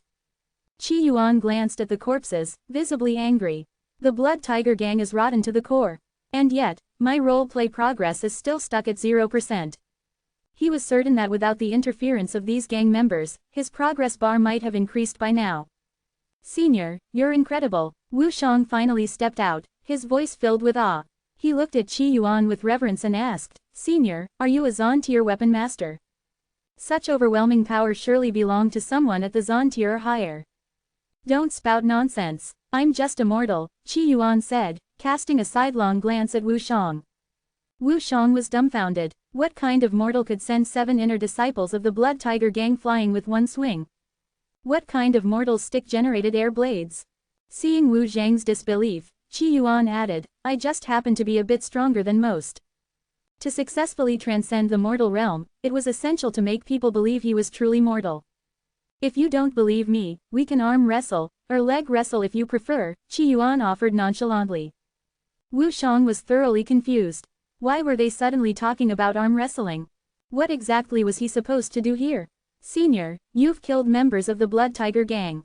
It won't be long before they send reinforcements. Staying in Yunzu City will be extremely dangerous.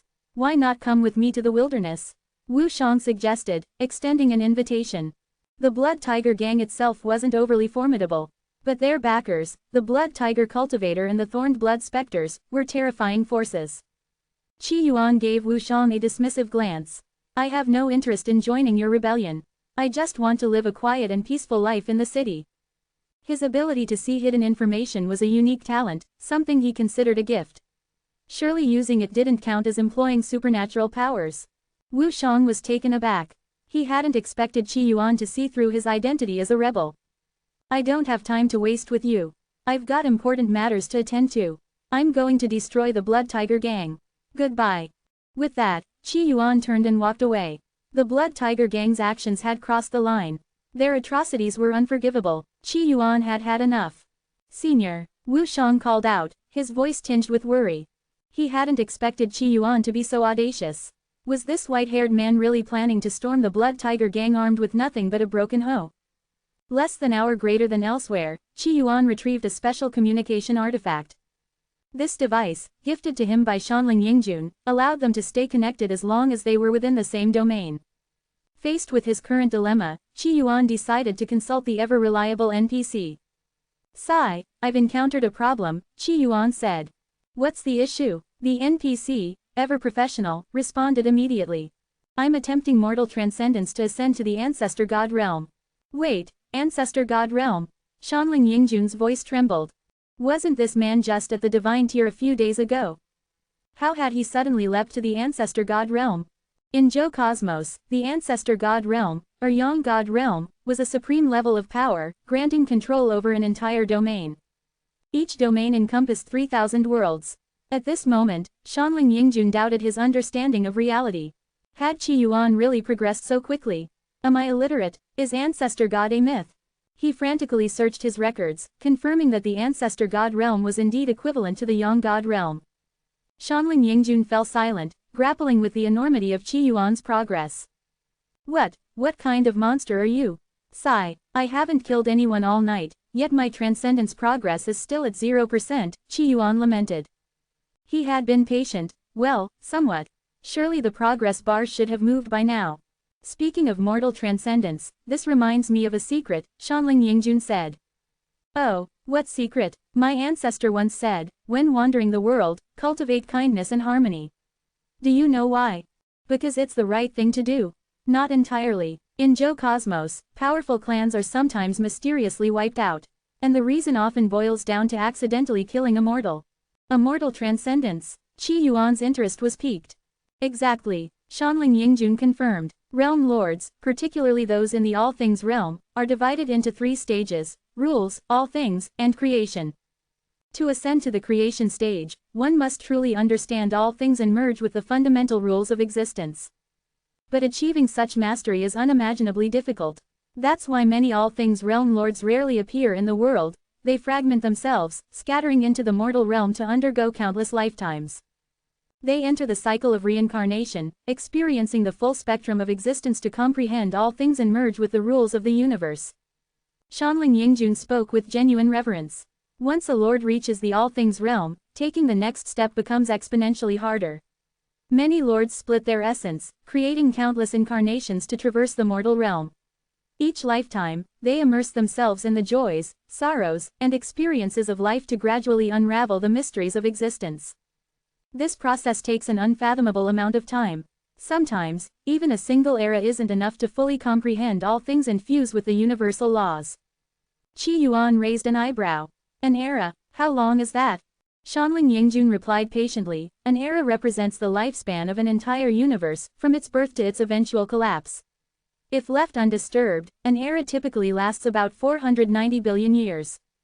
Qi Yuan blinked, processing the sheer scale.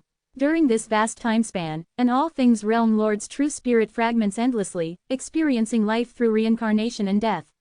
Their goal is to gain insight into all aspects of existence and merge seamlessly with the laws of creation. Yet, this journey is fraught with risk. Many lords fail to merge with the laws and lose themselves in their mortal experiences. Their true spirits dim until they vanish entirely, becoming one with the dust. Shanling Yingjun's tone turned somber. Among the many sayings in Joe Cosmos, one stands out: all things realm lords rarely perish in battle, they die in their failed mortal transcendence. In the Joe universe, the fastest person from the realm of all things to the realm of creation belongs to the strongest person in the Joe universe, the pioneer of the void paradise, the master of the void realm. It only took him half an era to go from the realm of all things to the creation realm. When it comes to this, Shanling Yingjun feels more and more insignificant. He is just an yin god venerable, far from the yang god, not to mention the realm of all things.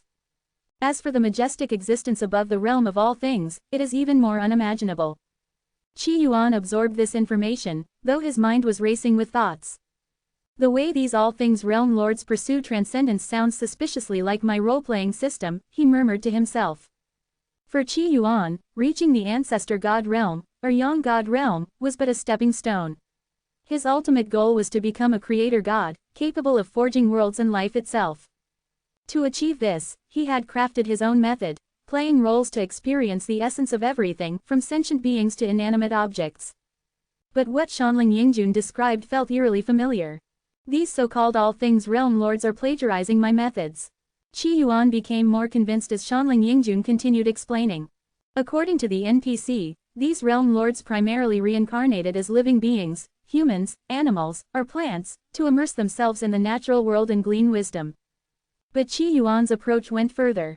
He could role-play not only as living entities but also as objects like stones, kitchen knife, and divine artifacts. Those all things realm lords clearly copied my system. Qi Yuan thought indignantly. They didn't even do it properly. They only understood half of the process.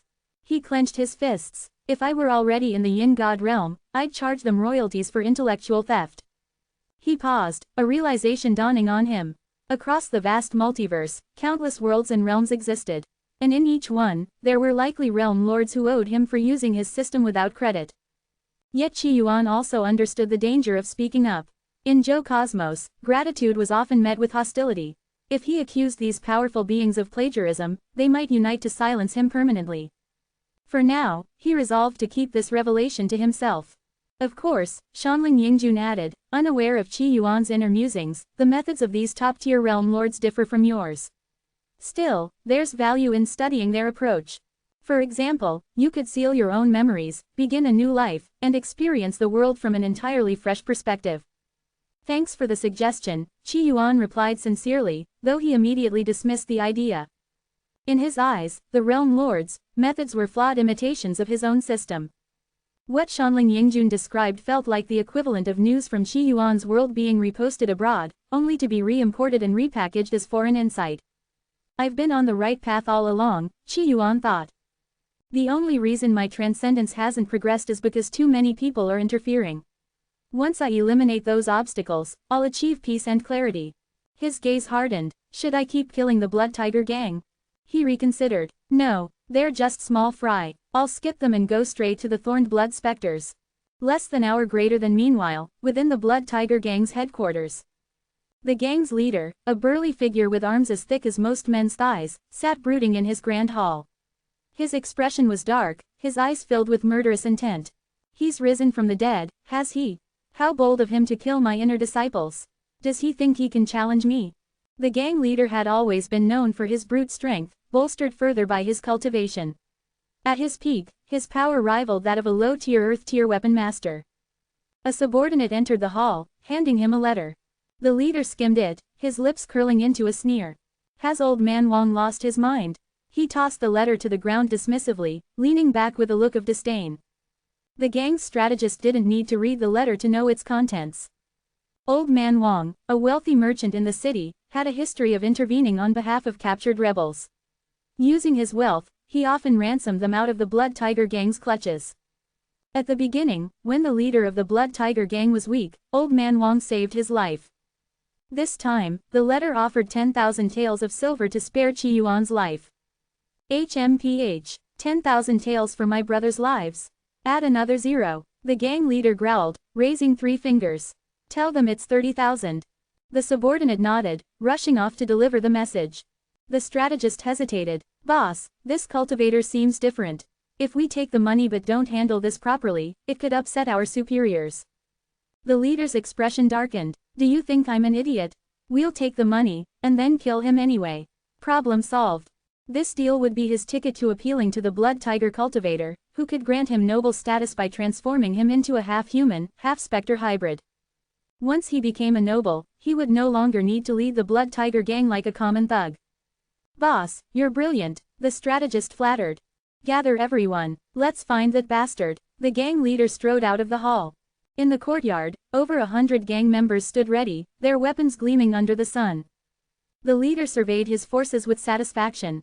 A scout hurried over. Boss, that man is heading toward the inner city. The leader frowned. The inner city, why would he go there? Few dared to enter the inner city, as it was strictly controlled by the thorned blood specters. Only nobles, their servants, and specter members were allowed within its walls. Bring me the footage from the overseer eyes. The leader barked.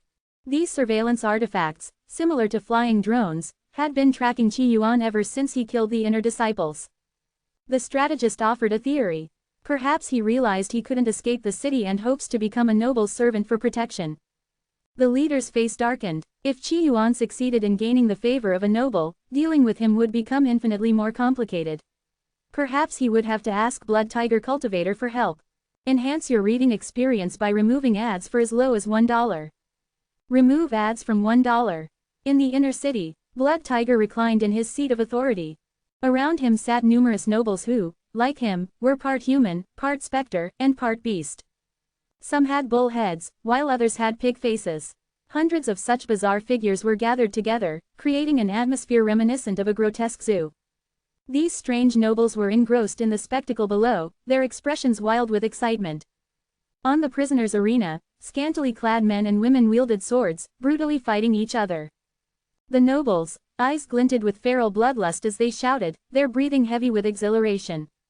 Useless. Twist his neck already. Bite him. What's the point of having teeth? If you make me lose money, I'll skin you alive. Damn it. You worthless piece of trash.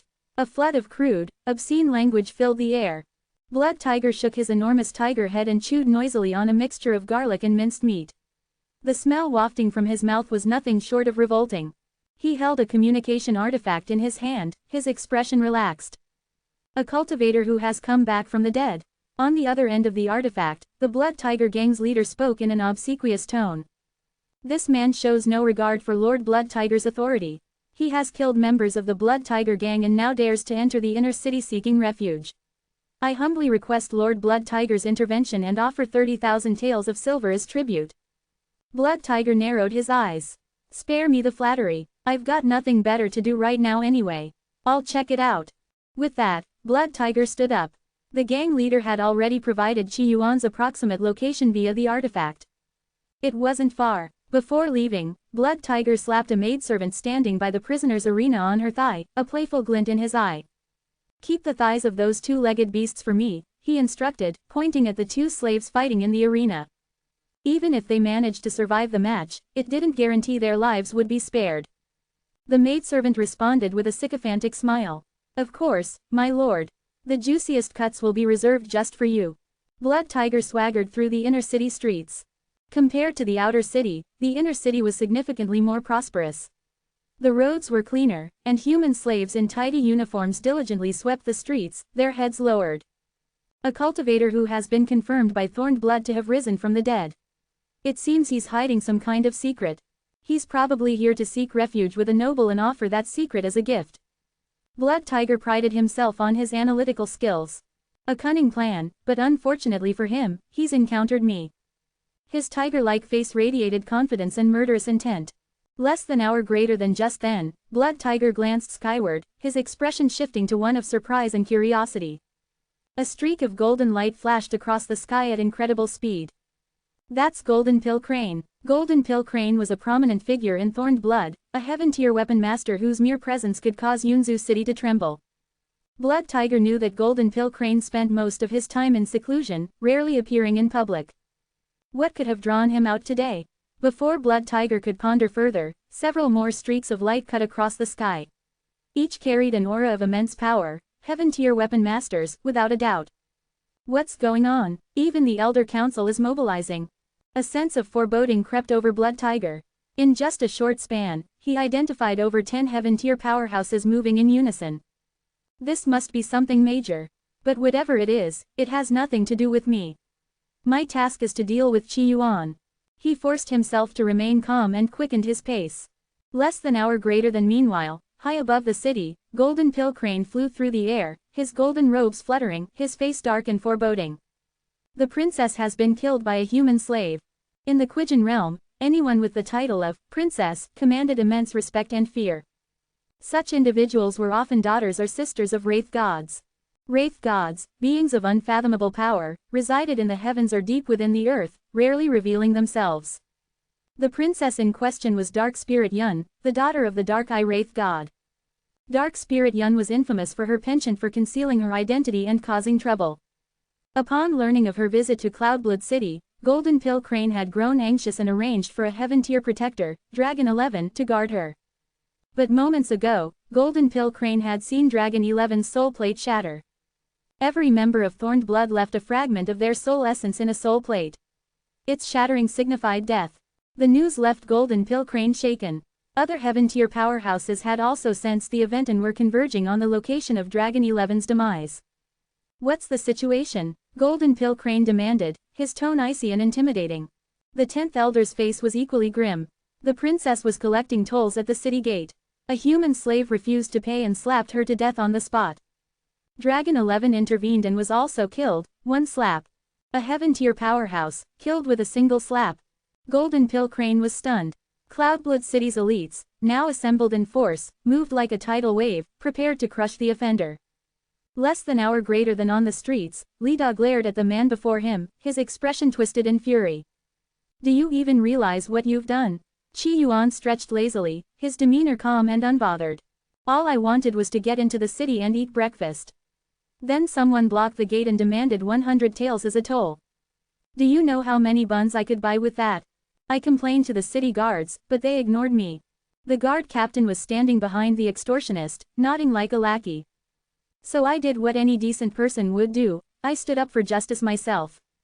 Qi Yuan's tone was earnest, as though he firmly believed in the righteousness of his actions. Li Da was dumbfounded. You killed a princess over a few hundred taels of silver. This man was insane. You're finished. Killing the princess means you'll face certain death. Today, you die. With that, Li Da turned and fled without hesitation. Hey, don't run, Qi Yuan called after him, exasperated. These people were ridiculous. The people around him were far too relaxed. Unfortunately, since Qi Yuan was trying to undergo mortal transcendence, he couldn't use his divine sense. Otherwise, he would have detected all the hidden enemies nearby and taken care of them swiftly. For now, all he could do was walk steadily forward, step by step, toward the enemy's stronghold. After several dozen breaths, a disdainful voice suddenly rang out. You've got guts to come to the inner city. Standing ahead was Blood Tiger, arms crossed, his massive tiger head exuding an air of dominance. Qi Yuan glanced at Blood Tiger, his face filled with hesitation and caution. So, you're the backup they called in. You dare to stand before me and not kneel? Blood Tiger declared arrogantly. His voice was loud and imposing, accompanied by a foul stench.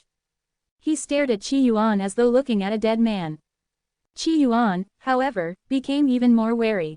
Could his eyes be deceiving him? Was this tiger-headed creature truly a powerful figure? If not, how could he dare to stand in Qi Yuan's way? Or had the people of Yunzhu City lost their minds and sent a low-level tiger to block him?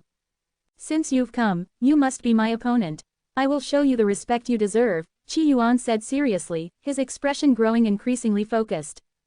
Internally, his vigilance reached its peak. You think you're qualified to be my opponent? Blood Tiger sneered disdainfully. That domineering aura, that self-assured confidence, it was the perfect image of an unbeatable master, making Qi Yuan more cautious than ever. Even if you're strong, you shouldn't use foul language. Qi Yuan protested, his dissatisfaction evident. As he spoke, his entire body began gathering strength. He studied Blood Tiger closely.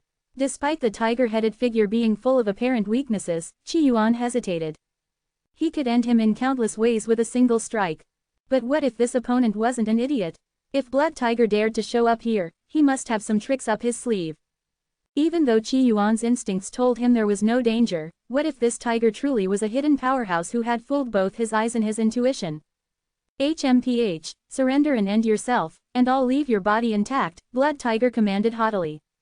It seems, I'll have to go all out. Qi Yuan's face grew serious, his expression becoming grave. I'll crush you with just one finger, Blood Tiger mocked, his tone dripping with contempt. This was the suppression of the strong over the weak, blatant bullying. Qi Yuan was furious. How dare he? How dare this tiger-headed creature insult his dignity just because he was strong? The veins on Qi Yuan's body bulged as blood rushed through his body unnaturally fast. His face flushed red, glowing as though he had reached a boiling point. He was building up power. Building. Blood Tiger yawned lazily, his face the picture of scorn. Go ahead and strike. I don't have all day. Ah! Qi Yuan suddenly let out a deafening roar. The sound was like a clap of thunder, shaking the heavens. But what came after was even more terrifying. Qi Yuan's right foot stomped hard on the ground. Break. An overwhelming, endless force erupted in that moment. Qi Yuan held nothing back, unleashing all his strength in an instant. Boom, crack, the sound of the ground splitting reverberated through the air. Winds howled furiously, and rooftops were torn from buildings. It wasn't just a storm, it was worse than a storm. The immense power was like a nuclear explosion sweeping across the inner city. Rumble, buildings collapsed, stone pillars were uprooted and thrown aside. In an instant, the city was a scene of utter devastation. Above, in the skies, more than 10 fearsome figures were sent tumbling to the ground in disarray. Each of these figures was a heaven-tier expert. These heaven-tier powerhouses had been hiding in the sky, waiting for an opportunity to ambush Qi Yuan. But Qi Yuan's stomp had unleashed a force so immense that it shook them out of the sky, catching them completely off guard. Yet Qi Yuan's eyes weren't even on them. His gaze was fixed on Blood Tiger. You're strong, deeply unfathomable, Qi Yuan said, his tone filled with genuine admiration. Even though my movements are slow, with your strength, you could have easily dodged. Yet you stood still, showing no concern for my attack. It's clear you're not bothered by my strength at all. If his attack meant nothing to Blood Tiger, then he had to avoid hitting him directly. After all, what if Blood Tiger had a way to redirect the power? Meanwhile, the heaven-tier experts who had fallen to the ground looked horrified. Clearly, they too were shaken by Qi Yuan's overwhelming display of power. He stomped the ground and caused it to shatter like that. Is that still human strength? Blood Tiger, on the other hand, was frozen in place, unable to move. What had he just seen? This seemingly ordinary human had stomped the ground as if it were a joke. And then, the heavens and earth shook. And then, heaven-tier experts fell like dumplings from the sky. What was he supposed to do now? What could he do? Oh no, oh no, his legs trembled violently, betraying his sheer terror. Finally, he began to understand. Why had so many heaven-tier experts been dispatched? Because this, human, was a true monster. And now, in his arrogance, he had dared to stand in this monster's way. Less than an hour greater than at that moment, Blood Tiger's communication artifact buzzed. From the other end came the voice of the Blood Tiger gang's leader. Lord Blood Tiger, there's been a massive disturbance in the inner city. Has something big happened? Have you captured that insignificant human yet? I fear for your safety, my lord. Blood Tiger stared at the artifact, his mind a storm of fury. Insignificant human, the creature standing before him had just stomped the inner city into ruins, and this idiot dared to call him insignificant. Am I safe? Safe my foot, his head filled with 1,000 curses, all directed at the gang leader and his mother. Suddenly, Qi Yuan spoke, his expression serious. Your legs are trembling, is that some sort of advanced technique to release excess force? What a terrifying skill. Qi Yuan turned his attention to the heaven-tier experts. Before I duel you, would you allow me to clean up these little bugs? I wouldn't want them to interfere with our fight. His face darkened with killing intent as he glanced at the fallen experts. Hearing this, the heaven-tier experts felt a chill run down their spines. Run! Golden Pill Crane transformed into a streak of golden light, racing toward the sky. He can't fly. Get to the skies, Li Da shouted in warning. During his earlier encounter with Qi Yuan, Li Da had heard him claim he had no cultivation and only natural strength. At the time, Li Da hadn't believed it. Now, he did. This was true divine strength. Without cultivation, Qi Yuan likely couldn't fly. If they stayed in the air, they would be safe and could attack from a distance. Most of the heaven-tier experts soared higher and higher, feeling more confident as they gained altitude. Unfortunately, 2 unlucky souls were struck midair by stones that Qi Yuan had kicked with frightening precision, killing them instantly. Qi Yuan looked up at the experts in the sky, a dissatisfied expression on his face. So you're bullying me because I don't have a mount? He sighed wistfully. If only Shenling Xuan were here, he could have ridden her and soared into the skies to deal with these pests. But you don't know, Qi Yuan's lips curled into a strange smile. I can rely on technology. That doesn't count as breaking my rules, does it? As he spoke, two mechanical wings extended from his back, gleaming with a sleek, futuristic design. Enhance your reading experience by removing ads for as low as $1. Remove ads from $1. The futuristic wings gleamed with a dazzling brilliance, their rainbow-like hues exuding flamboyant flair. With a smooth motion, the wings unfolded, and Qi Yuan's figure soared into the sky. Golden Pill Crane's face displayed utter shock. What kind of artifact is that? He had seen countless artifacts. He was even an artifact master who had forged many powerful artifacts himself. In Yunzhu City, no one could surpass him in knowledge of artifacts. But this strange wing design was completely beyond his comprehension. What artifact? These are flight wings, mecha. Qi Yuan outright denied it. After all, he was in the process of mortal transcendence, not cutting corners. To prepare for this pivotal moment, Qi Yuan had carefully equipped himself with numerous technological creations during his journey. Drones, flight wings, and various other high-tech devices filled his arsenal.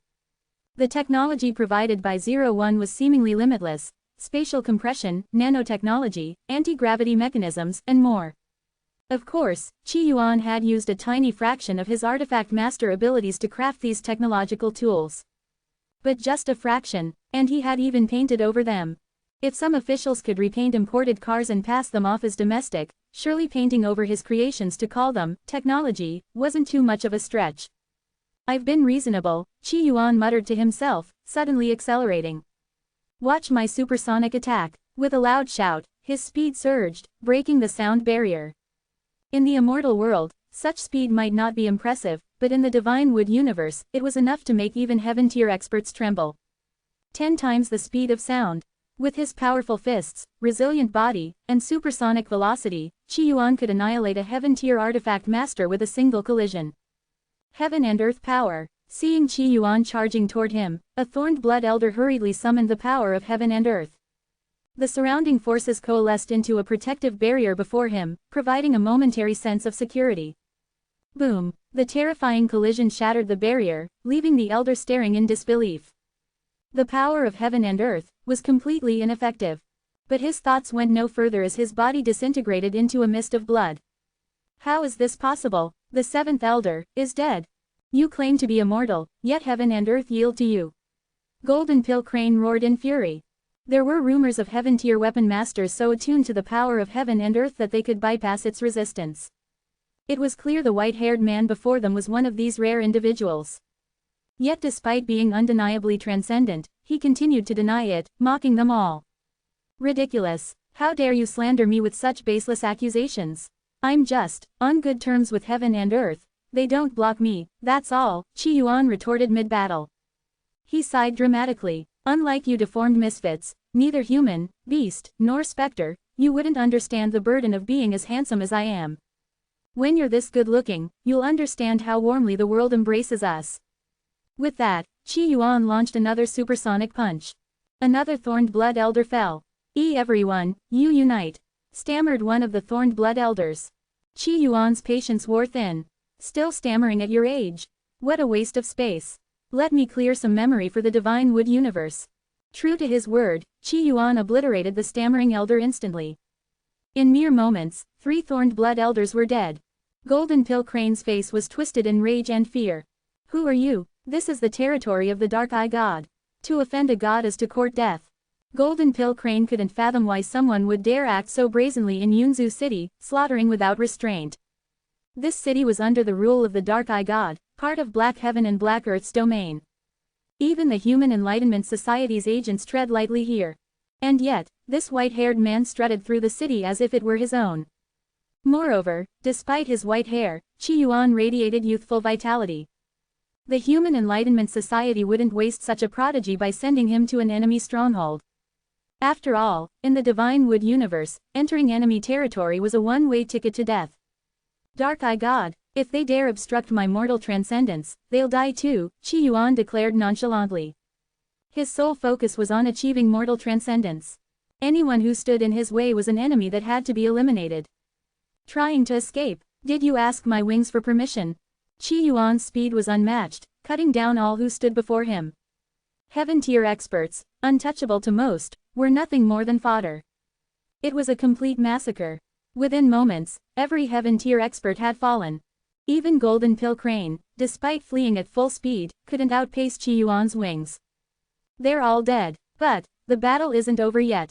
Qi Yuan's gaze shifted downward to Blood Tiger, his expression growing serious. That was the true enemy, the others were mere appetizers. But as he took a closer look, his eyes narrowed in surprise. What? Blood Tiger was a pitiful sight. Caught in the aftermath of the battle, his body was shattered, blood pooling beneath him. On the brink of death, he used his last ounce of strength to send a message through his communicator.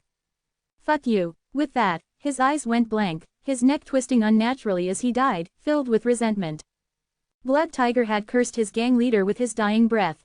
That pack of fools had sent him to face such a terrifying opponent. Had they not seen how effortlessly this white-haired man was killing heaven-tier elders? Qi Yuan landed softly, his expression incredulous. After a moment, he sighed.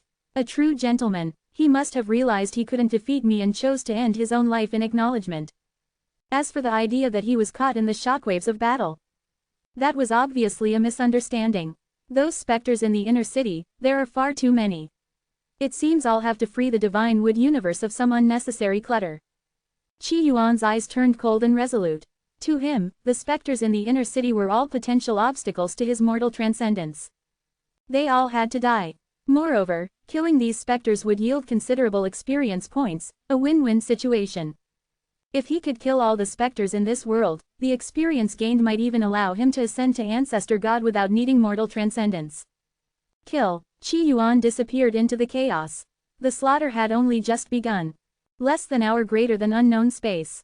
Shanling Yingjun furrowed his brows, his expression complex. The elder before him, exuding an air of immortality and wisdom, chuckled.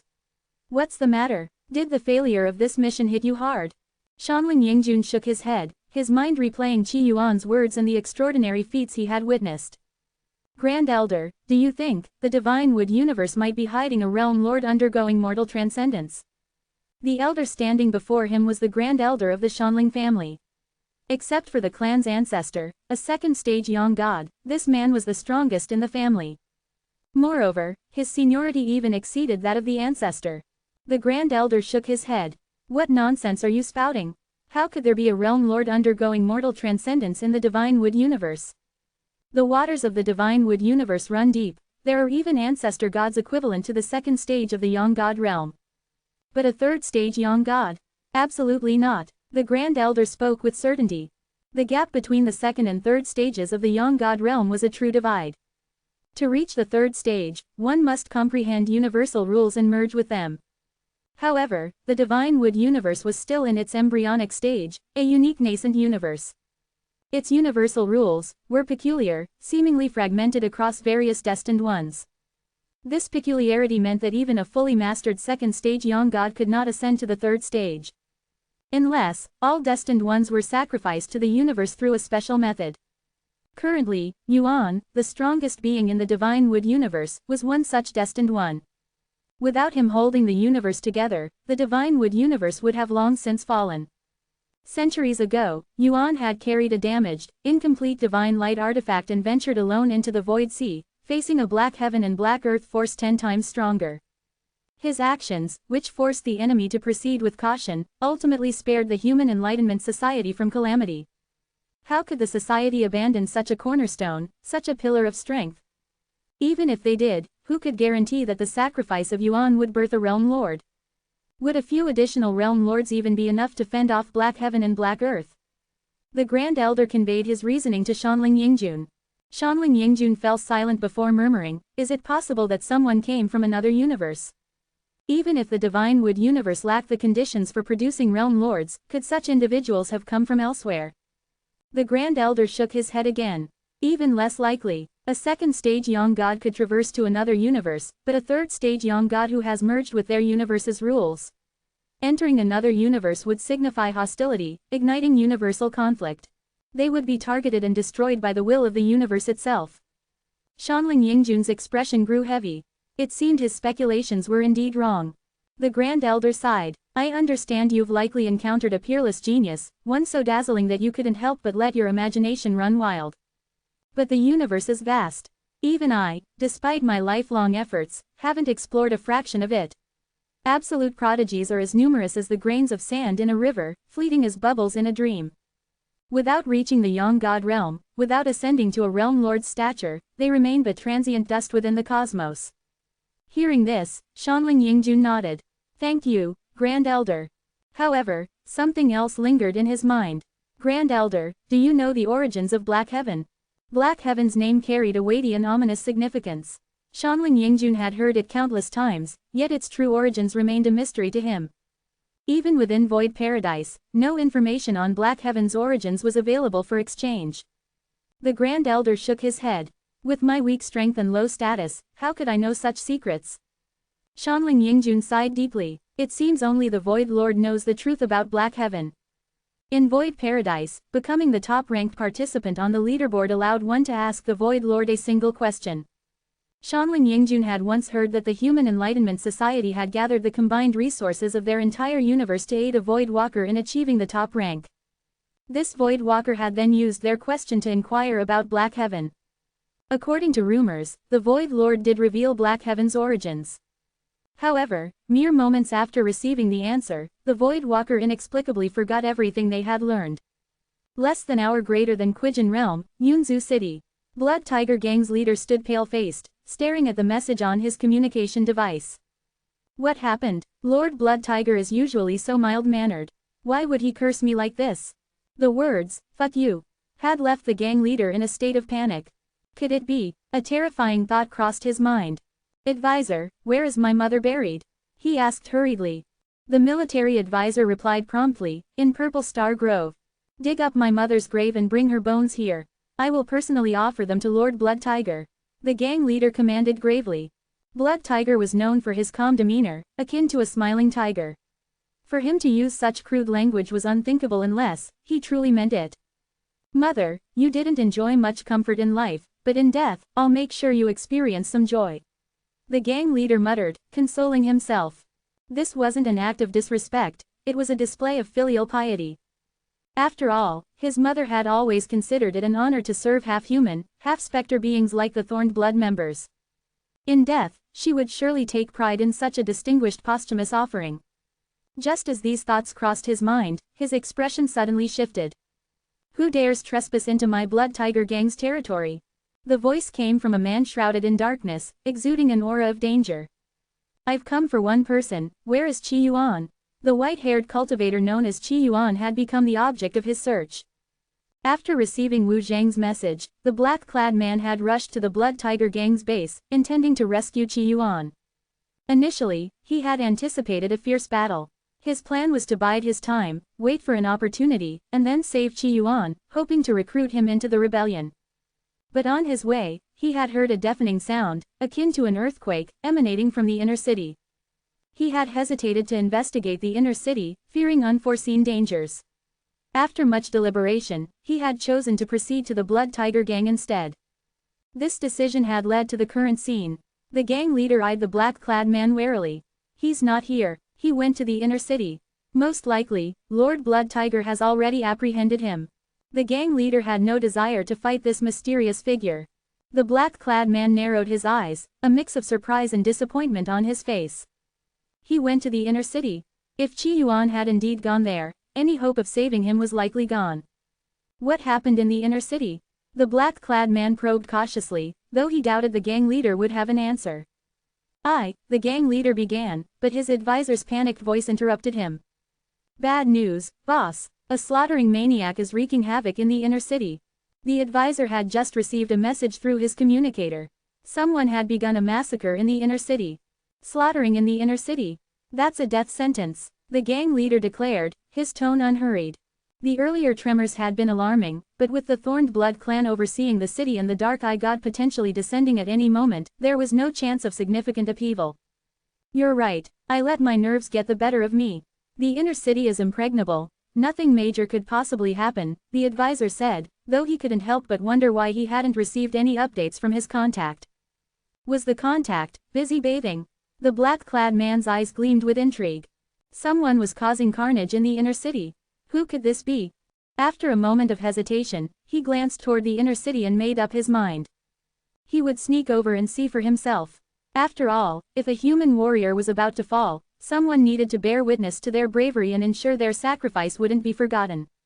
Enhance your reading experience by removing ads for as low as $1. Remove ads from $1. The narrow and crowded streets were now desolate, not a single soul in sight. In the outer district, most of the pale, emaciated humans hid inside their homes, trembling in fear, unwilling to step outside. Do you think that tremor earlier means the rebels have broken through? Are the rebels really that powerful? If it's really the rebels, they're humans like us. I hope they win. What's the use of them winning? Do you think they can actually drive out the noble lords? Even if they do win and gain some glory, who's going to clean up the mess afterward? The noble lords will only vent their anger on us innocent commoners. Today's probably going to end with more innocent people dying horribly. But, they're still our kind. The ones tormenting us are those nobles. A group of people whispered among themselves, their thoughts tangled and complex, each with their own perspective. Less than an hour greater than on the empty streets, a black-clad man moved quickly, his expression hurried and tense. Suddenly, the sharp call of a bird rang out from a specific direction. The man's face shifted slightly, and he immediately turned toward the source of the sound. In a matter of moments, he arrived at an abandoned courtyard. Within the courtyard were two figures, one was the familiar Wu Shang, and the other was a rotund man clad in fine silks. Deacon Li, it's a big deal. The obese man spoke, his jowls quivering. This man was part of the rebel forces, stationed in Yunzhu City as a hidden agent. He had been quite successful in his dealings, gaining favor with certain nobles and developing some connections within the inner city.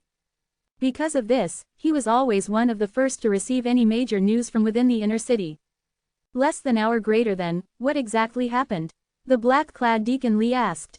First, there had been the tremor, and then word from the Blood Tiger Gang's strategist that someone was slaughtering indiscriminately in the inner city. They're dead, all dead, the fat man exclaimed, his voice frantic and his thoughts scattered. Calm down, Deacon Li's voice rang out, steady and crisp, immediately silencing the man's panic. The fat man finally collected himself, organizing his thoughts before speaking. A powerful figure entered the inner city and killed the god's daughter, a princess. What? They killed the princess? Deacon Li's breathing quickened. A princess was the child of a god. And not just any god, a divine tier being capable of suppressing the entire Qijin realm. And now, someone had actually killed one of them. This was practically tearing the heavens apart. Is the Thorned Blood faction pursuing him? Deacon Li asked. Now he was anxious, unsure if they should even try to recruit this person into the rebel forces. After all, this could bring catastrophic repercussions. No, the fat man shook his head. He's killing the nobles instead. What? Deacon Li couldn't wrap his head around it. After slaying the god's daughter, this person hadn't chosen to flee. Instead, they were continuing to slaughter those twisted beings that were neither fully human nor entirely monstrous. Was he courting death? The inner city housed at least a dozen heaven-tier experts. Was this mysterious figure truly so fearsome? If he had fled immediately, he might have had a chance to survive. But now that he's slaughtering nobles, he's probably already been surrounded by the Thorned Blood elders, Deacon Li speculated, his heart heavy with concern. No, the fat man interrupted again. He's already killed all the elders of Thorned Blood. What? Deacon Li was utterly stunned. He found it difficult to believe the fat man's words. While Yunzhu City wasn't considered a major city, it still boasted more than a dozen heaven-tier experts. And now they were all dead. What kind of monstrous being had descended upon the city? For context, the rebel force they belonged to was already considered one of the strongest in the area, yet it had only 3 heaven-tier experts. Now, someone had wiped out all the heaven-tier elders in Yunzhu City. Is this true? Deacon Li still found it hard to believe. Absolutely, I've already reported this to our leader, the fat man said earnestly. If this information weren't accurate, how could he dare inform the leader? The rebel leader was Thorned Blood's greatest nemesis. If the leader came to Yunzhu City because of this news and fell into a Thorned Blood trap, the fat man would be doomed. Less than an hour greater than Deacon Li studied the fat man carefully, his gaze sharp and penetrating. The fat man began to sweat under his scrutiny. At this moment, Wu Shang spoke up. I trust Brother Chu.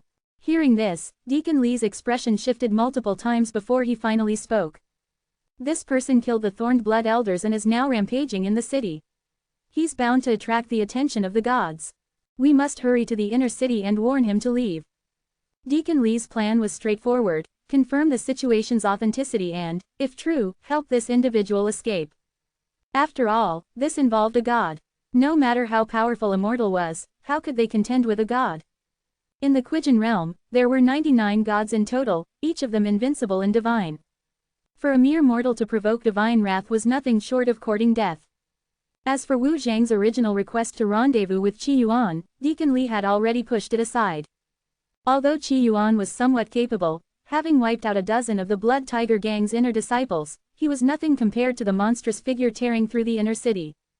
Let's go, Deacon Li ordered. The fat man hesitated before gritting his teeth. I'll go too. Wu Shang didn't object, his silence signified agreement. Less than an hour greater than the group hurried toward the inner city, their minds racing with countless thoughts. Meanwhile, the outer district was a mix of eerie quiet and sporadic commotion. Some humans cowered in their homes, too afraid to step out, while others gathered their families and fled toward the city outskirts. Deacon Li paid little mind to these scenes. They were all too familiar. I only hope the gods haven't intervened yet. Otherwise, that senior will be in grave danger. The concept of gods being undefeatable was something ingrained in them from birth. After all, the terrifying gods, even without their divine powers, possessed massive bodies towering over 100 meters tall. How could mere heaven-tier weapon masters, wielding rudimentary control over the forces of heaven and earth, possibly challenge such beings? Deacon Li, there's no need to worry. Gods are usually in seclusion and rarely descend, the fat man tried to reassure him. Gods were lofty beings, so much so that even heaven-tier experts might never see one in their lifetimes. If a god has descended, the battle to suppress that senior would already be underway. That senior, given his ability to slaughter Thorned Blood Elders, might last at least 10 or so breaths against a god. And within those 10 breaths, the shockwaves would surely reach us, Wu Shang reasoned calmly. His analysis was logical: if a god had descended, the bottle's shockwaves would have already reached them by now. The only flaw in his reasoning was the possibility that the god might be far stronger than imagined, capable of instantly killing the senior without creating any shockwaves at all. Of course, there was also another possibility Wu Shang hadn't even considered. Less than an hour greater than as the three made their way toward the inner city, Deacon Li suddenly froze, his eyes wide in disbelief as he stared ahead. What is that? His face was pale with shock. Wu Shang and the fat man followed his gaze, their own expressions mirroring Deacon Li's. The fat man's jowls trembled uncontrollably. Standing at the entrance to the inner city was a towering colossus. The massive creature, over 100 meters tall, made the imposing city walls look like mere toys. Its dark gray scales, muscular frame, and blood-red horns exuded an aura of unfathomable terror. A god, that's the Dark Eye God. The god's crimson eyes, like enormous lanterns, glowed coldly and mercilessly. When Deacon Li locked eyes with the towering figure, his body instinctively trembled. This was pure biological fear. A god had actually descended. What were they supposed to do now? His thoughts were in chaos until, suddenly, he noticed something unusual. Wait, why isn't this god moving? Deacon Li's voice broke the others out of their daze, prompting them to examine the towering figure more closely. It's bleeding from its eyes. There's a huge wound on its shoulder, so much blood. Wait. Look closer, are those words carved into its body? The group stared in disbelief at the god's massive torso, where large characters had been carved into its flesh. Blood oozed from the words, filling them like ink and dripping down like gilded edges. I am undergoing mortal transcendence. Disturb me, and you will end up like this beast. Deacon Li trembled as he read the words aloud, his mind a whirlwind of shock and awe. 12 simple words, without any flowery embellishments, yet they radiated unparalleled dominance.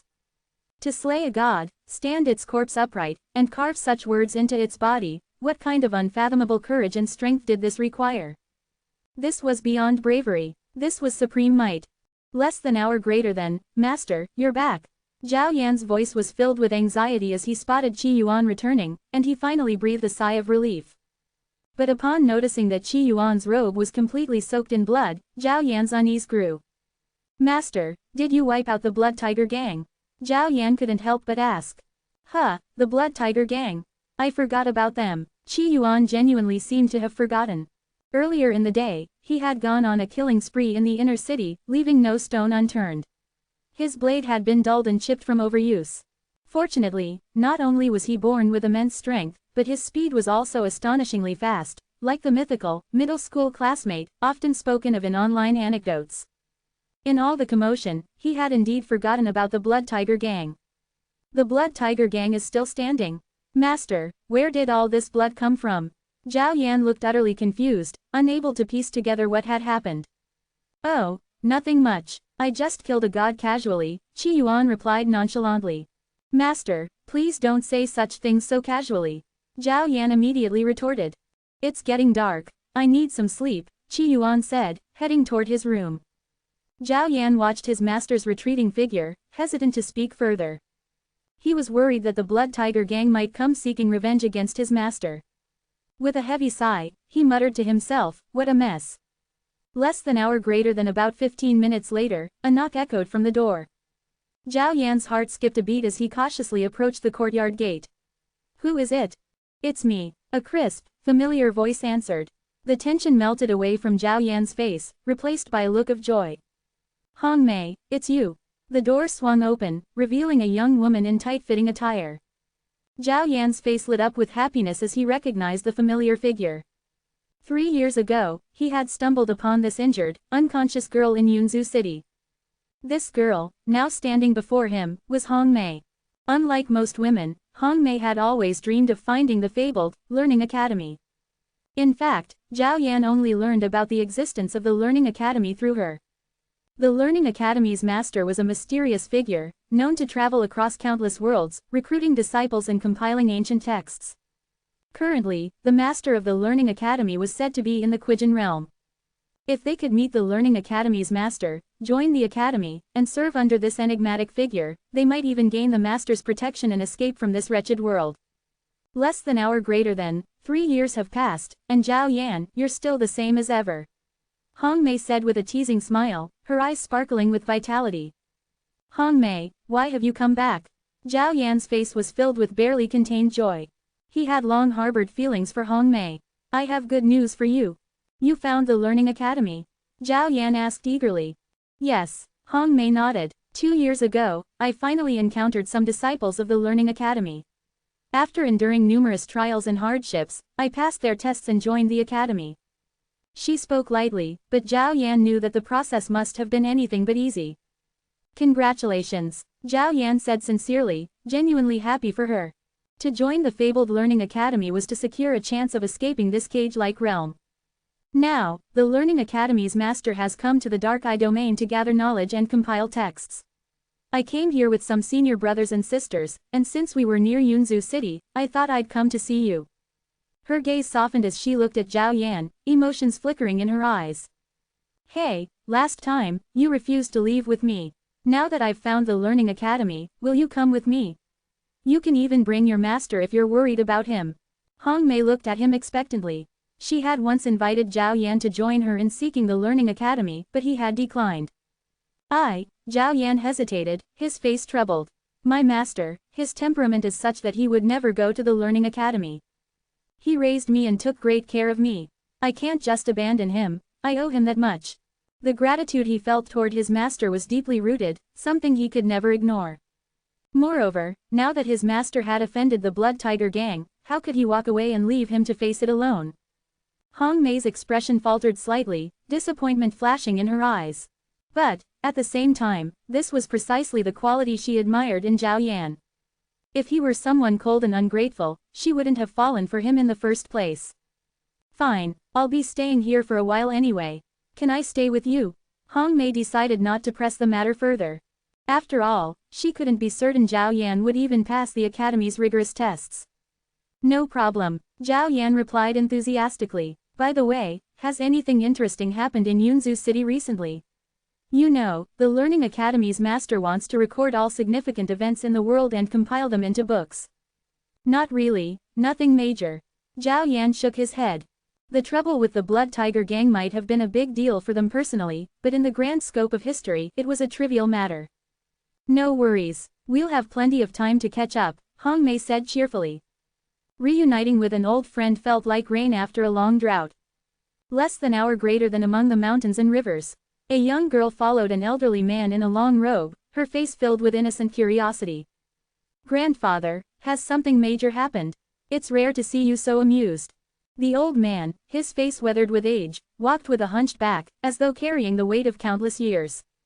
But this frail-looking elder was none other than the renowned master of the Learning Academy. I am undergoing mortal transcendence. Disturb me, and you will end up like this beast.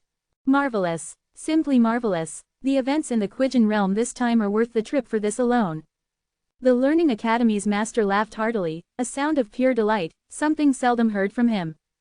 The young girl processed the latest information being relayed to her, her expression turning serious as she grasped its significance. To think such a hero would emerge in an enemy-occupied zone, she said, her tone filled with admiration. To slay a god in the midst of enemy territory, what did this mean? It meant an unending stream of enemies. It meant making the entire world one's adversary. The Quijin realm's gods would converge, combining their might to hunt this individual down. Even if he managed to escape this ordeal, other gods from different realms would eventually join the pursuit, leaving no place for him to hide. What an extraordinary hero. I wish I could meet him. After all, when the Divine Wood universe eventually falls, I don't want its glorious civilization and the countless heroes who sacrificed everything to be forgotten. The Learning Academy's master was writing a book, a monumental work titled Outline of Universal History. He feared that when the Divine Wood universe inevitably perished, there would be no one left to remember its greatness.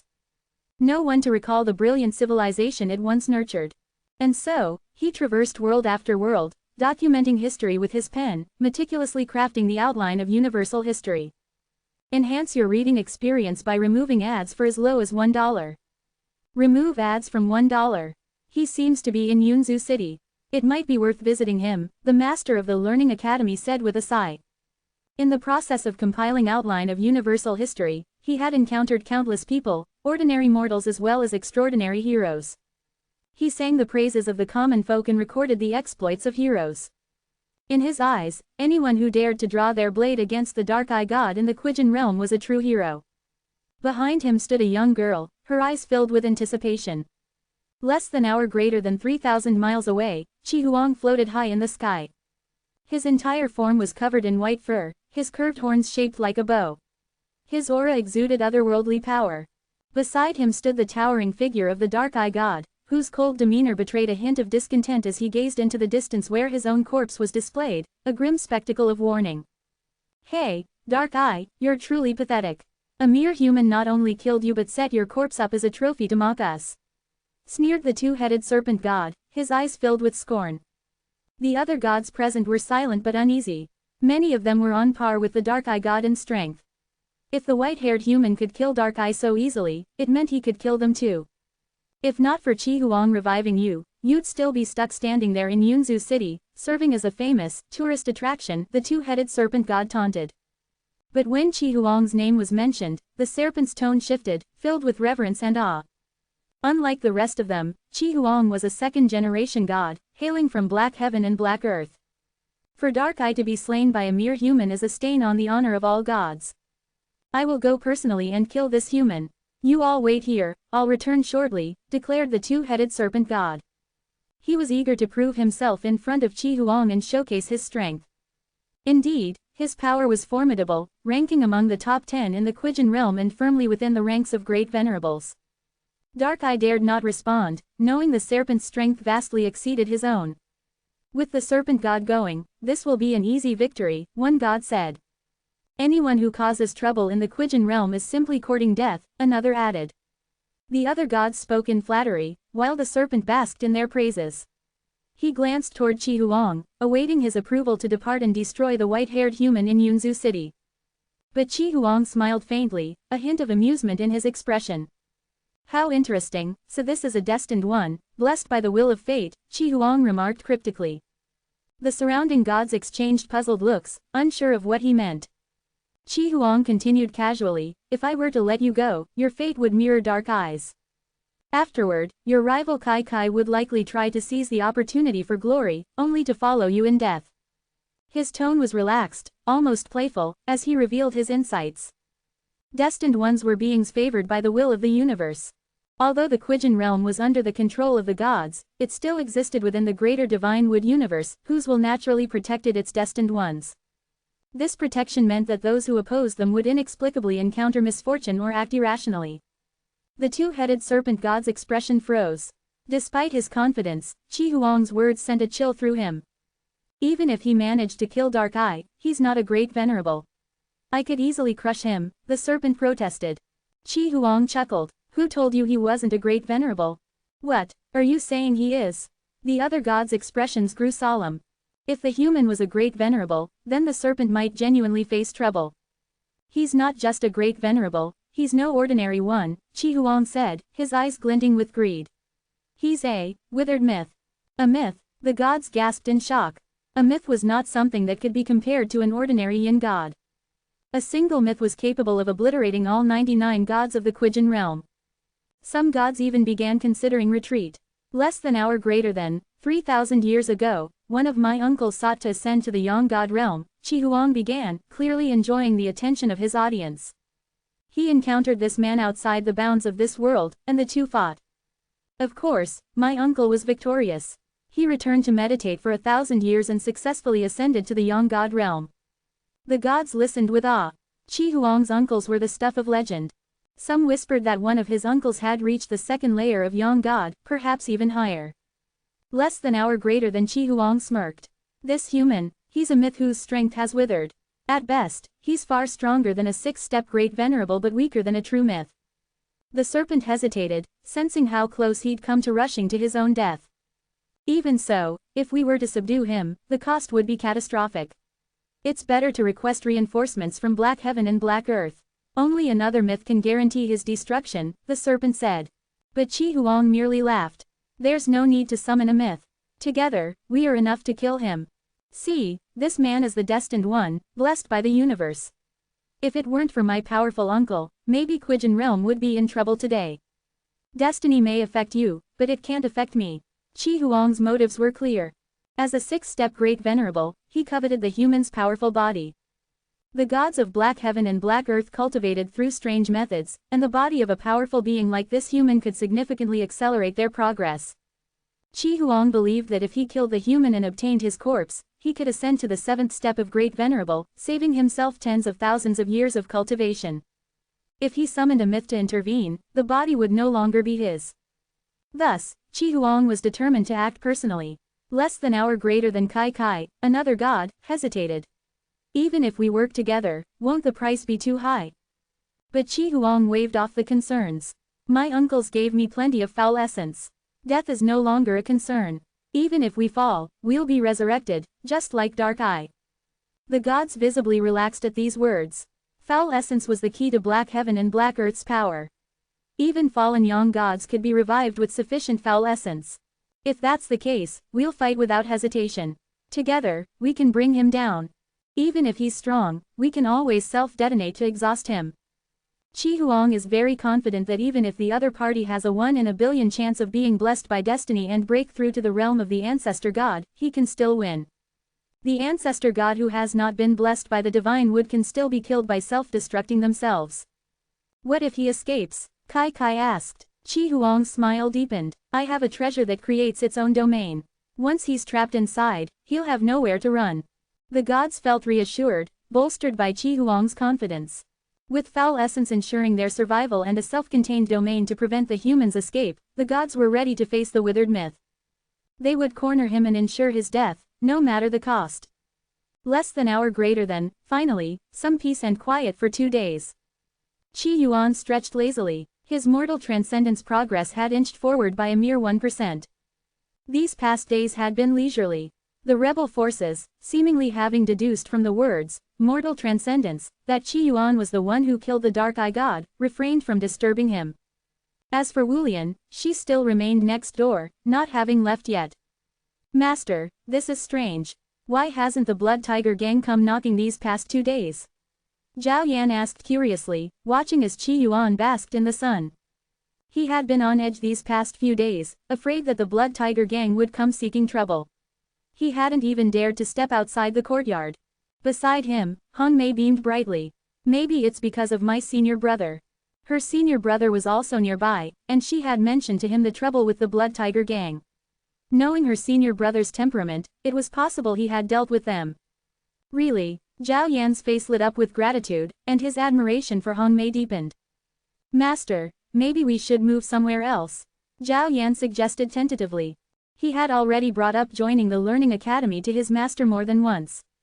But his master was as stubborn as an old mule and refused to even consider it. If you want to move, you move, Qi Yuan replied, casting Zhao Yan a glance. By now, he had fully immersed himself in his role as Qi Yuan during mortal transcendence. Sure enough, after killing off everyone who interrupted his process, the pace of his transcendence had indeed sped up. Hong Mei didn't say anything, nor did she try to persuade him further. After all, she couldn't guarantee that Qi Yuan would be accepted into the learning academy. After all, joining the academy wasn't easy, it required not only scholarly knowledge but also character and aptitude. Zhao Yan sighed in resignation. At that moment, a rhythmic knock came at the door. Zhao Yan's heart skipped a beat.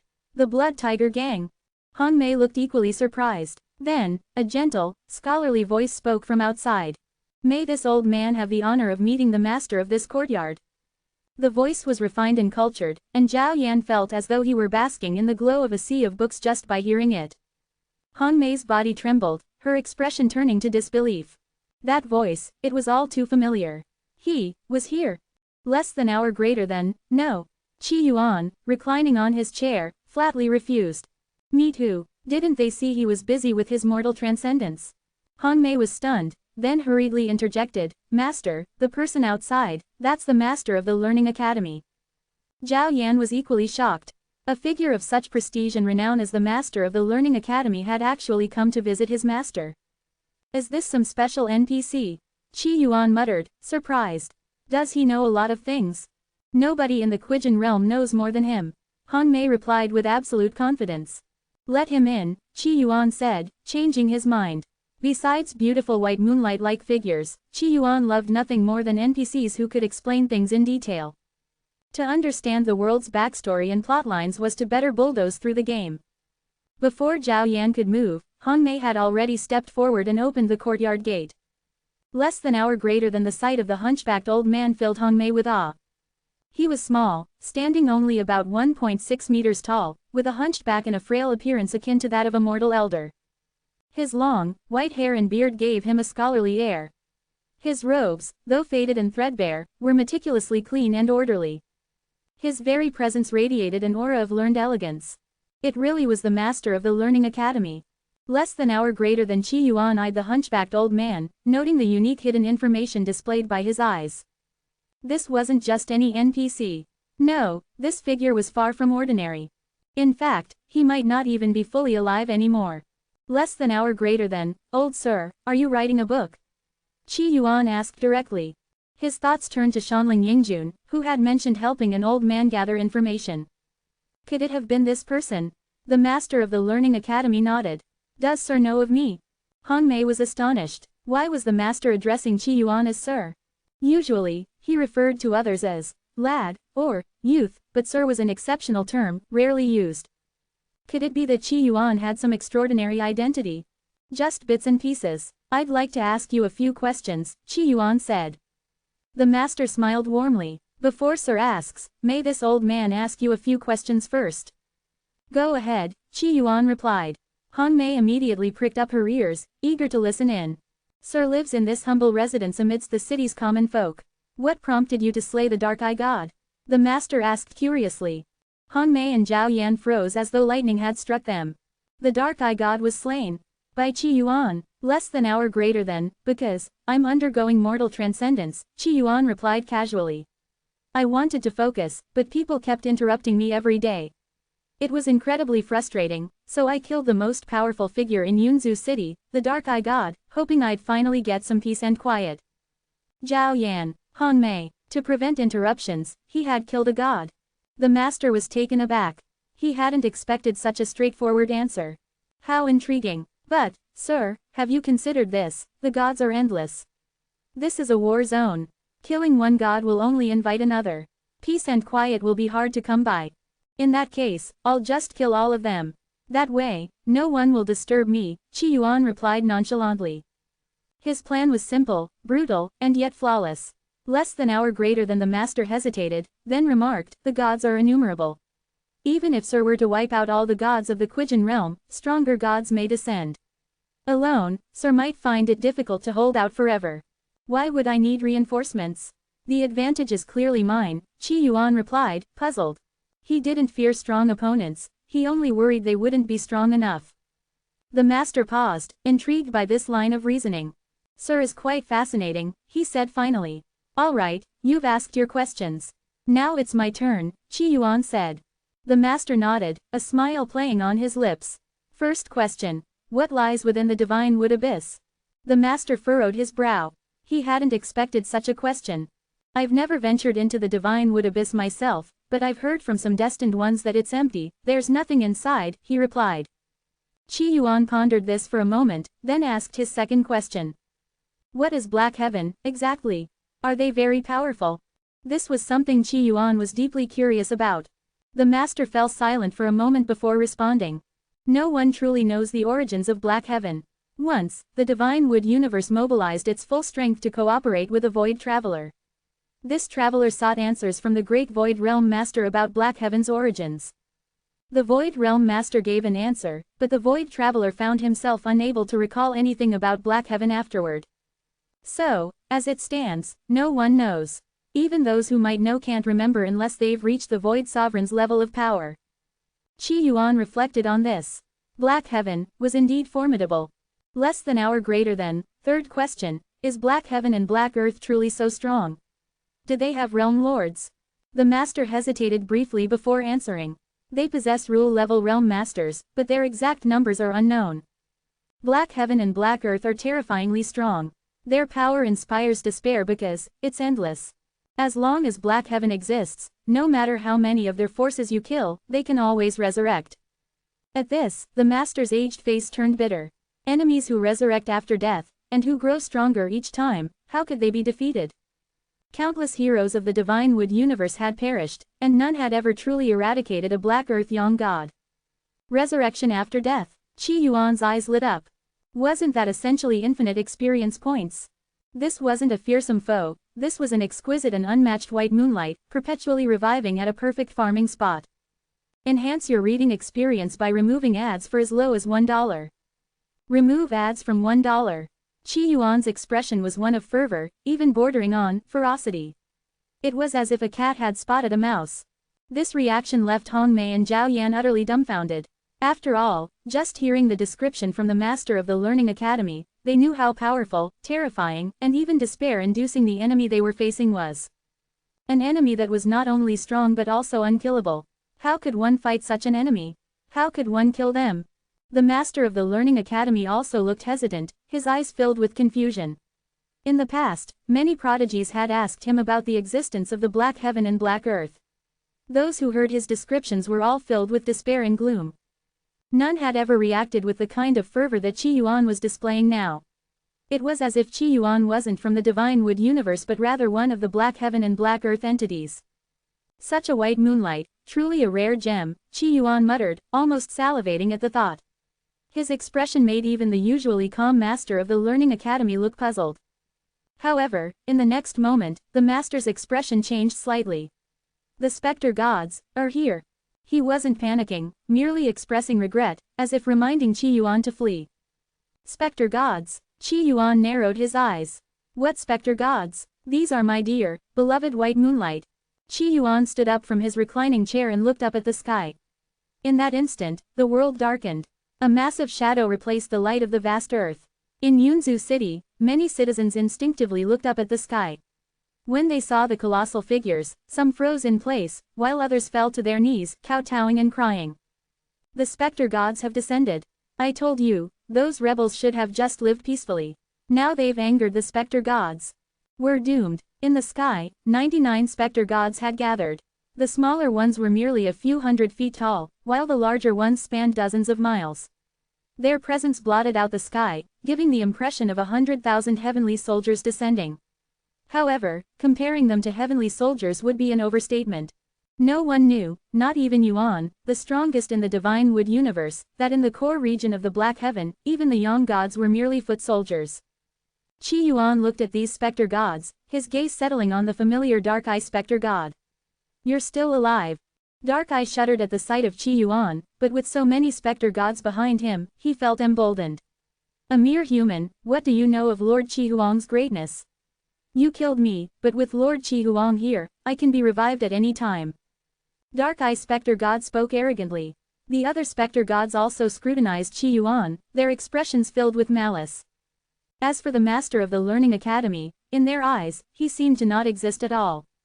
Qi Yuan's joy grew even more intense. These were experience points. He couldn't let them escape. He pondered deeply, trying to come up with a way to lure these specter gods down. But no matter how much he thought, he couldn't find a good method. Even if his acting skills were top-notch, he could only give them the impression that they were close to killing him. But without a stupidity aura, they would surely flee after dying a few times. To think you wouldn't run upon seeing us. It seems even a withered myth has some confidence, said Qi Huang, his body covered in white tendrils, his face as confident as ever. Why should I run? Qi Yuan replied calmly. In truth, he was ecstatic. Especially since his left eyebrow was twitching wildly.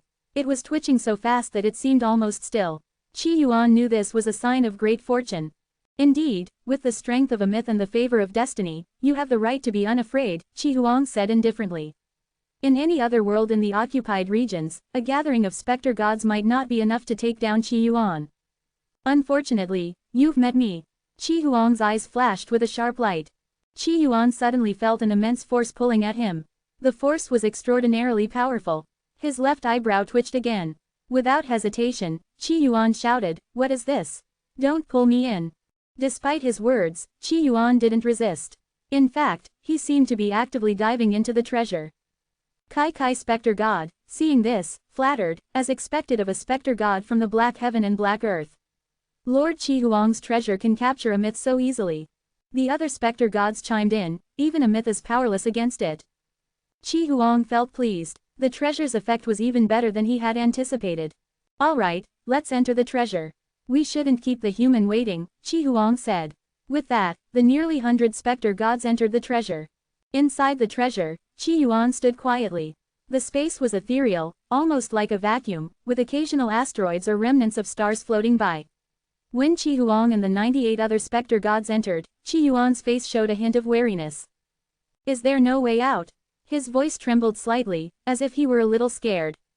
Before Qi Huang could speak, Kai specter god said, "This treasure was gifted to Lord Qi Huang by his uncle. Even a young god cannot escape once inside." Qi Huang nodded in satisfaction and added, "Even a second layer young god cannot escape." It seemed he felt Kai had undersold the treasure's power. So powerful, does that mean we're all trapped here?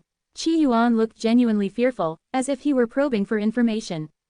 HMPH, this treasure has its own spirit. Only if you die, or if we all perish, will we be able to leave, Qi Huang didn't mind explaining to a dead man. This behavior was like a jungler not attacking the enemy's base, instead taunting in front of their fountain, waiting for the enemy to respawn, all while showing off his skills. If I don't die, you can't leave. Qi Yuan's eyes widened, looking fearful and anxious. His nose didn't grow longer, which meant the other party wasn't lying. HMPH, now you're scared, aren't you? Dark Eye specter god sneered. Look at him, a myth trembling like this, worse than Immortal. He's still a myth, don't underestimate him. Right, Lord Qi Huang's specter essence is abundant, but we shouldn't waste it.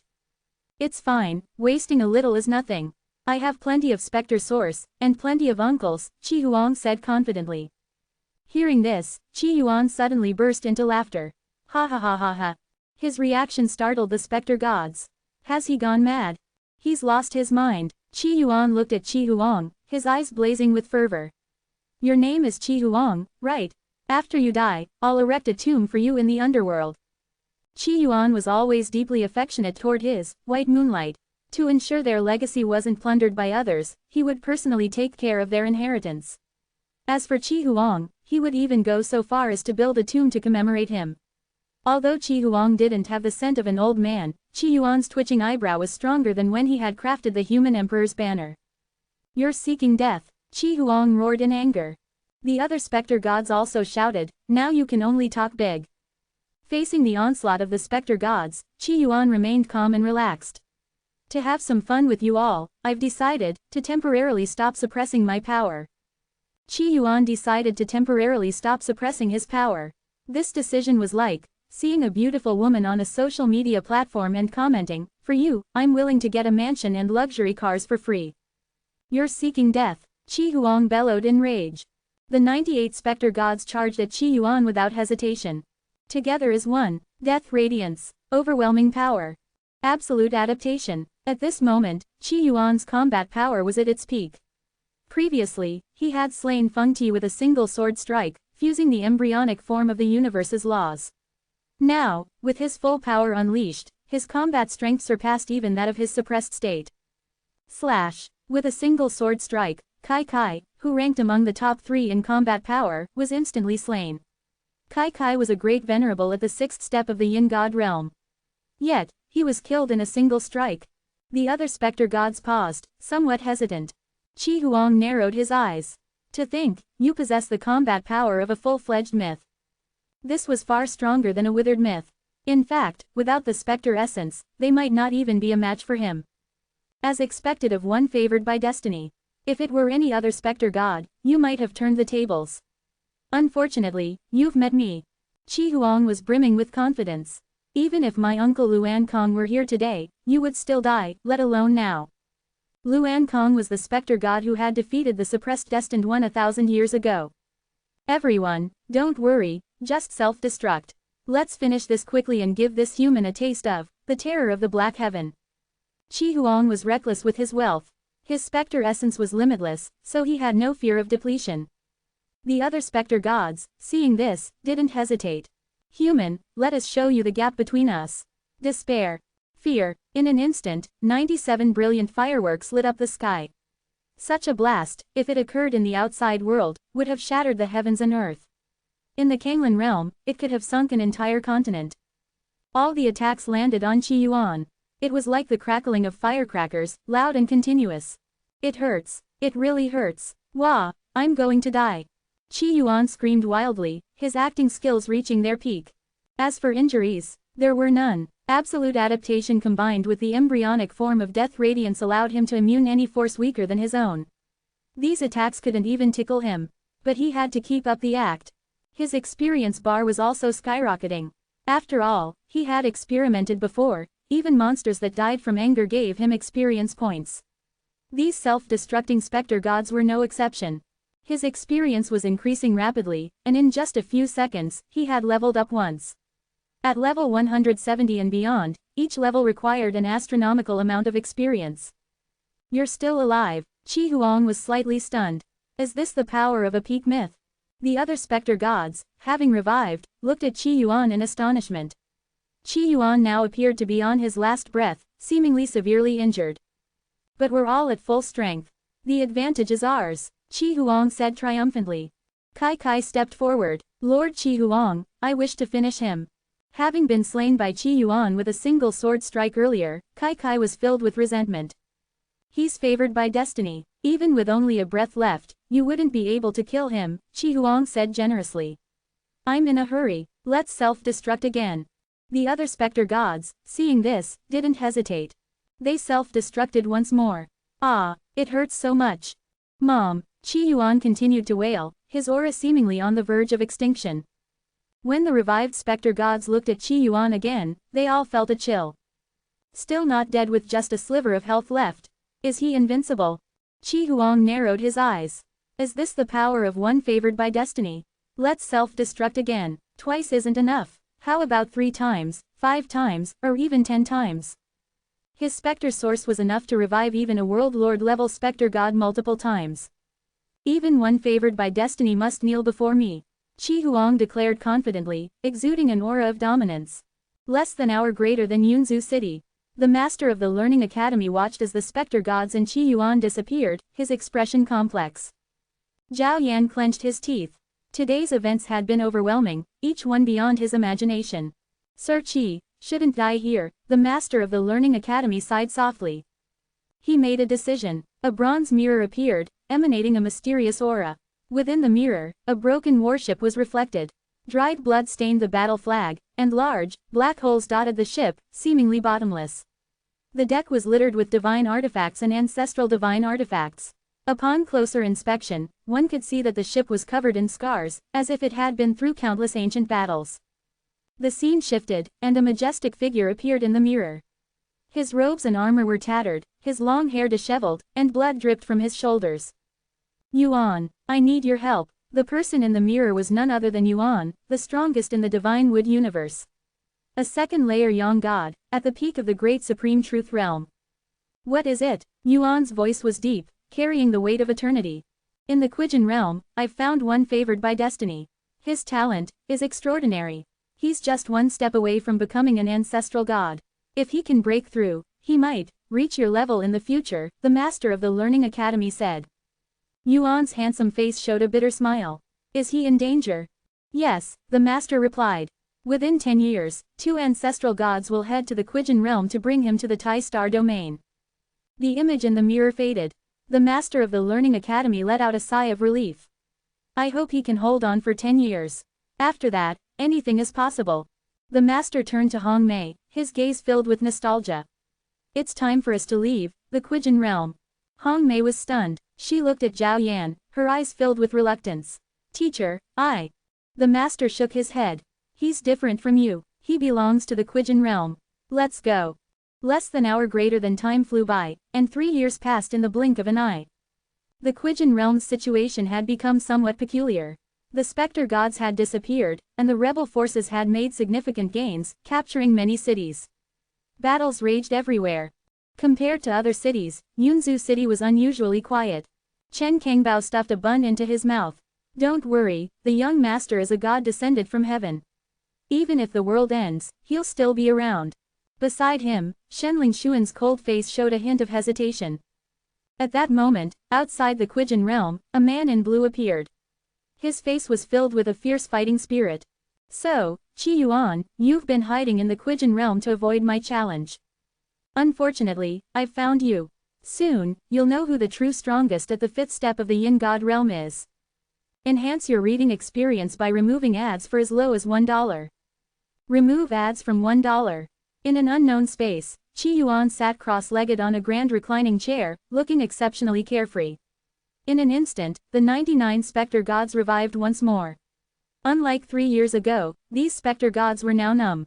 From their initial uproar to their current silence, it was clear that they had died enough. During the initial battle, after countless self-destructions, Qi Huang finally noticed something unusual. Qi Yuan had locked his health. That was the only explanation. But Qi Huang wasn't afraid. He had plenty of uncles and an abundance of specter essence. He was reckless with his wealth. So, he continued to self-destruct. And then, things took a turn for the worse. They no longer dared to self-destruct. But who could have known that the human before them would display strength far surpassing that of an ordinary peak myth? Instant kills, one after another. Even more terrifying was the fact that, at some point, this human had broken through to the Yang God realm. This was unimaginable, incomprehensible. A withered myth suddenly breaking through to the Yang God realm in the midst of battle was like an ordinary person on earth eating a watermelon, defecating in the wild, and having a melon sprout grow into a heavenly vine. After Qi Yuan became a Yang God, the battle became utterly one-sided. Qi Huang began to threaten, beg, and bribe, even using his realm master uncle to intimidate Qi Yuan. Unfortunately, it was useless. Qi Yuan didn't even bother to listen, simply killing them instantly. The instant kills after becoming a Yang God were far faster than when he was a myth. Almost as soon as they were revived by the specter essence, they were instantly slain. Qi Huang, who had once boasted arrogantly, was now numb. Over these 3 years, they had revived and died countless times. How many times had they died? Probably hundreds of millions. Even a god couldn't endure this kind of pain. Now, if these numb specter gods were still capable of thought, they were likely thinking. Lord Qi Huang, do you really have that much specter essence? At this point, true death would be a release. This endless cycle of revival was pure torture. Qi Huang felt the same. For the first time, he felt pain from having too much specter essence. They were numb, and Qi Yuan was also somewhat numb. What's the difference between me now and a factory worker working 996 shifts? Well, I'm not as tired as them, but I work longer hours, with no days off, and most importantly, I don't get paid. Who stole his salary? Watching the 99 specter gods revive once more, Qi Yuan followed the routine and blew a breath. Instantly, the 99 specter gods perished again. A trickle of experience flowed in, something Qi Yuan was now used to. Though it's just a drop in the bucket, when you have trillions of drops, it adds up. This was Qi Yuan's current mindset. Could you believe it? He had been killing specter gods by simply blowing air every day, and now, his combat power was comparable to the peak of the 6th heaven of the Immortal realm. Perhaps even stronger. As for his game level, it had solidified into a realm. If Qi Yuan had a status panel, it would show that he was at the 3rd layer of the Yang God realm, the Rule realm. However, his Rule realm was different from other 3rd layer Yang gods. In the Zhou universe, a realm master needed to fuse with the universe's rules to become a true realm master. The Divine Wood universe was different. The universe's rules were scattered among the chosen ones. Only by killing all the chosen ones and offering them to the universe's true spirit could someone fuse with the universe's rules and step into the realm master realm. This is strange. Qi Yuan casually slaughtered these specter gods, a trace of confusion flashing in his eyes. The cultivation gained from killing enemies and earning experience was naturally more stable than that gained through step-by-step cultivation. When he had enough experience and stepped into the 3rd layer of the Yang God realm at the peak of the 2nd layer, Qi Yuan inexplicably gained a wealth of information. This was normal, when stepping into the Yin God realm, and Yin God would also learn about future paths. The path to the 3rd layer of the Yang God realm required fusion with the universe's rules to truly advance, transforming supreme principles into universe rules, where words became law. Strange. I don't seem to have fused with the universe's rules, so why have my supreme principles condensed into rules? They count as rules, right? Qi Yuan was puzzled. Generally, the supreme principles Qi Yuan had condensed, do as you please and absolute adaptation, could only unleash their full power in the immortal realm. In other universes or systems, their power would diminish. But this time, not only did they not diminish, they were even evolving. Normally, for supreme principles to evolve into universe rules, one needed to actively fuse with the universe's rules. But Qi Yuan, he hadn't fused with the universe's rules, yet he had somehow formed universe rules. This was very, very strange. Moreover, I haven't fused with the Divine Wood universe's rules, yet it doesn't reject me. Generally, other realm masters who ventured into foreign universes would be targeted by the universe's will. This wasn't the only strange thing. Wait, I'm a shareholder of the Divine Wood universe. The universe's rules, aren't they my money? Why would I need to fuse with them? Suddenly, everything made sense to Qi Yuan. The Divine Wood universe was like a company, and he was a shareholder. So why bother fusing? It was already his. Would it reject him? Not a chance. Sigh. You guys revive too slowly.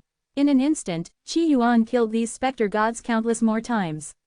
He could now easily leave this world, but even a mosquito's worth of meat was still meat. It seems I need to comprehend a time rule to make them revive faster and die quicker. After some thought, Qi Yuan casually waved his hand, shattering the world. He and the 99 specter gods appeared above Yunzu City.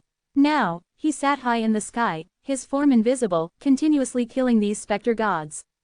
Since their revival and death occurred faster than the eye could see, even cultivators wouldn't notice the specter gods reviving and being instantly slain. Time flowed, and 3 months passed.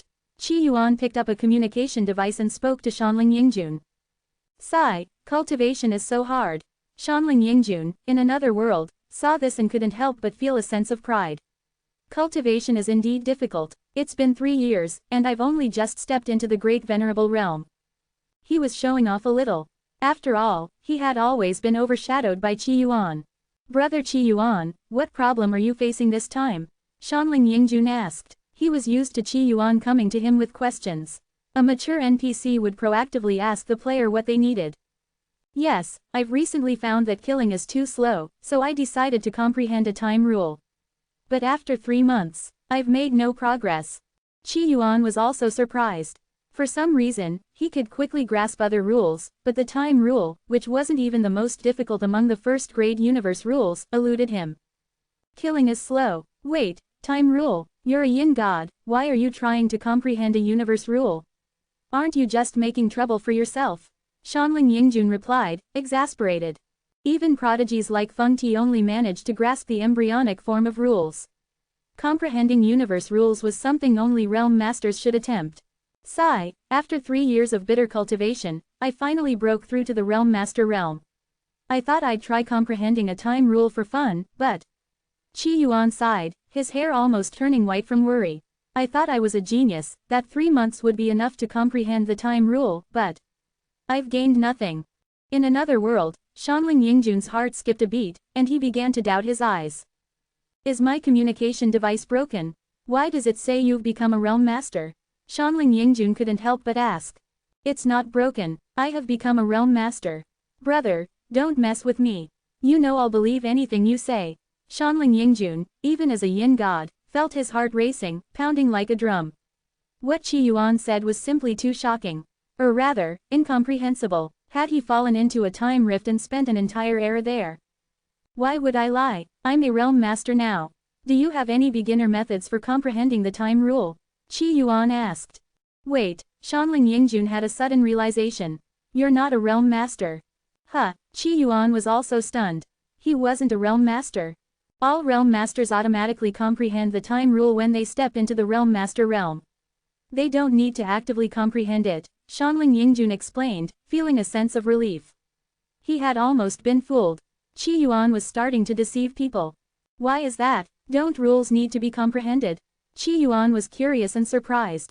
When one becomes a young god, they sever their past self, shape their present self, and welcome their future self. Past, present, and future are all within them. When one reaches the 3rd layer of the young god realm, they automatically comprehend the time rule, Shanling Yingjun explained. This wasn't some secret, anyone with a prominent ancestor would know this. It was like how someone who had never seen an emperor would still know that imperial robes were usually yellow.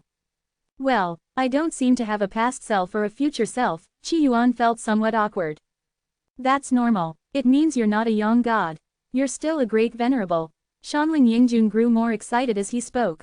It was a relief that Qi Yuan was still a great venerable. If he were really a realm master. Well, you don't want your brother to suffer, but you also don't want him to drive a luxury car. What you're saying makes sense. In the game, I'm a realm master, but in reality, I'm just a small purple mansion cultivator, not even a yin god. Qi Yuan sighed and stopped speaking. He was feeling a bit depressed.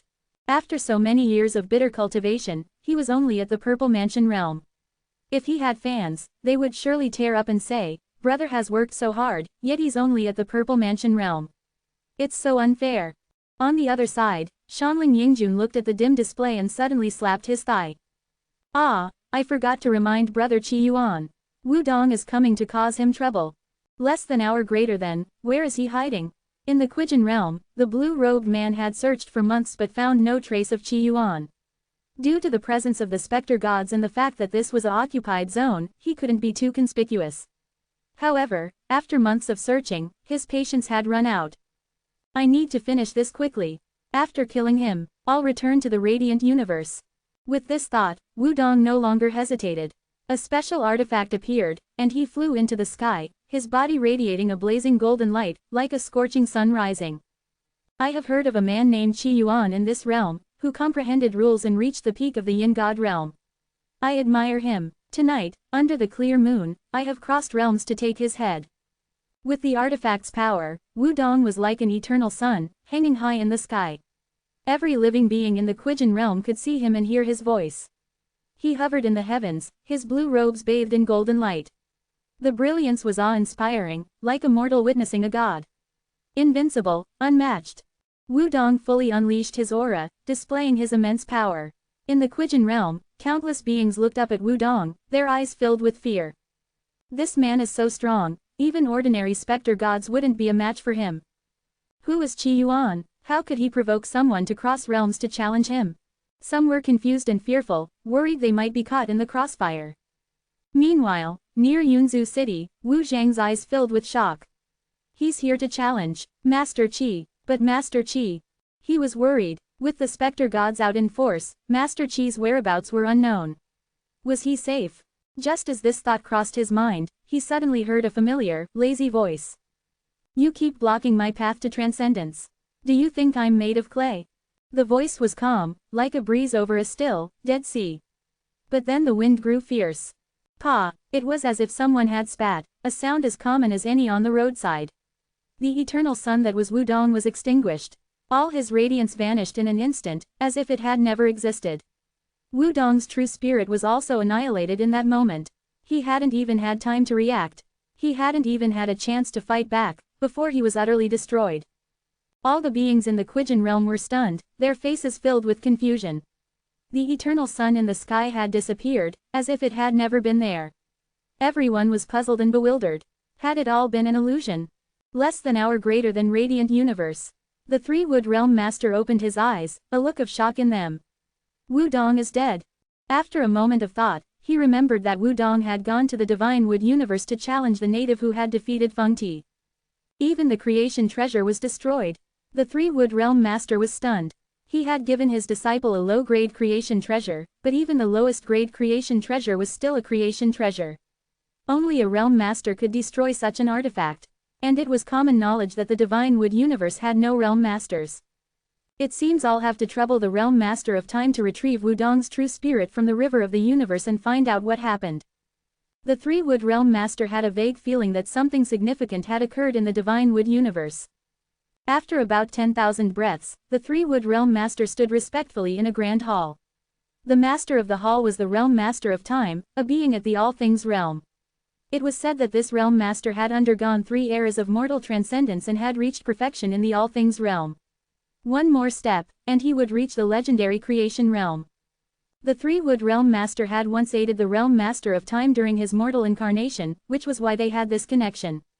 Otherwise, even though both were realm masters, with only a small realm separating them, the three-wood realm master would never have had the opportunity or qualification to interact with the realm master of time.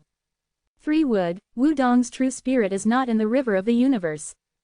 At that moment, an ancient voice echoed, like an old tree creaking. The three-wood realm master's face showed astonishment. His true spirit isn't in the river of the universe. How is that possible? Perhaps, he was devoured by the black heaven, the realm master of time said indifferently. Enhance your reading experience by removing ads for as low as $1. Remove ads from $1. Devoured by the black heaven. Upon hearing this, the three-wood realm master's expression turned bitter, mixed with a hint of fear. How could Wudong have ventured deep into the black heaven? If he had truly been devoured by the black heaven, there was nothing the three-wood realm master could do. Even if he sought help from stronger beings, it would be impossible to save Wudong. Regarding the black heaven, the radiant Tao Lord had once said that it was a form of unconscious cosmic phenomenon, devouring everything it came into contact with. Thus, although the radiant universe had the radiant society operating in the divine wood universe, no realm master dared to descend there. Or rather, they couldn't. Doing so could bring disaster to the radiant universe as well. After all, the black heaven could also devour realm masters. If one died in the black heaven, it was a pointless death. Wait, based on Wudong's strength and the time flow of the divine wood universe, even if Wudong had rushed at full speed, he wouldn't have reached the depths of the black heaven by now. The three-wood realm master noticed something, but the realm master of time had already disappeared. He knew that the realm master of time was often in a state of mortal seclusion, rarely awakening, so he didn't disturb him further. Strange, how did Wudong die? Should I ask the void paradise? In the divine wood universe, the radiant society was powerful, but its influence was far less extensive than that of the void paradise. Void walkers were spread across all major regions of the divine wood universe, making them the best at gathering information. Finally, it's over. I almost became a mindless killing machine. Qi Yuan stopped his slaughter. After dying countless times, Qi Huang and the other 98 specter gods had finally been completely annihilated. The black heaven is still quite troublesome. Although, due to the existence of specter essence, the black heaven and black earth were like a perfect delicacy to him, this was only because Qi Huang and the others were far weaker than him, allowing him to kill them instantly, gain experience, and improve himself. If he encountered opponents who were all at the realm master level, killing them would be much more difficult. Not to mention, realm master level opponents could revive indefinitely. It's impressive that the divine wood universe has held out for so long. Qi Yuan imagined what would happen if the black heaven and black earth reached the immortal realm. The immortal realm probably wouldn't last long either. What exactly is the Black Heaven? Qi Yuan's eyes flashed with a complex expression. Was it a cosmic disaster, or a cosmic phenomenon? At that moment, his communication device flickered with a faint light. A message from Shanling Yingjun came through. Brother Qi Yuan, I've recently accepted a mission and will be coming to the Quijin realm soon. As a realm master, you should be able to guarantee my safety, right? Shanling Yingjun's tone was playful. He naturally didn't believe Qi Yuan was truly a realm master. After all, realm masters automatically comprehended the laws of time. Don't worry, with me here, the Quijin realm is safe. Qi Yuan was quite protective of this tutorial-style NPC. In the void space, a tall woman with an imposing demeanor crossed her arms and looked at Shanling Yingjun. Are you sure your friend can keep us safe? Relax, my friend is incredibly strong. Back then, Feng Ti came with 9 lives, and he killed them all, Shanling Yingjun said confidently, patting his chest. The golden-haired man, Tong Chong, showed a look of surprise. That's strong. The Divine Wood universe actually has such a genius. He had heard of Feng Ti from the Radiant Society, who was ranked among the top 3 in combat power at the 5th step of the Yin God realm in the Radiant universe. I didn't expect such a genius to emerge in this world, the tall woman murmured. At that moment, the soul in her mind sighed. Such talent, I would love to take him as a disciple. Of course, she was merely intrigued by his potential and felt a desire to nurture talent. Currently, she was busy breaking through to the 2nd layer of the Yang God realm and had no time to take on disciples. Moreover, the disciple in question was from another universe, which would complicate matters. However, if Shanling Yingjun had told her that Qi Yuan had comprehended the embryonic form of a universe rule, her thoughts would have been very different. Still, the Quijin realm has 99 specter gods, including Qi Huang. We need to be careful, the tall woman added. The golden-haired man nodded. Right, the other specter gods aren't a concern, but that Qi Huang, he has a lot of uncles. Who knows which one is actually his father? At this, the golden-haired man burst into laughter. The mystery of Qi Huang's parentage was a frequent topic in the Void Paradise's discussion forums. He had many uncles, but no father. These uncles treated him well, but none were sure if they were his father, so their kindness had its limits. Shanling Yingjun also laughed. Can the Black Heaven and Black Earth even have children? Interesting. Alright, enough chit-chat. Let's focus on the mission. Head to these coordinates. My good friend Qi Yuan is waiting there. Got it. A spatial teleportation ripple spread, and the 3 of them disappeared.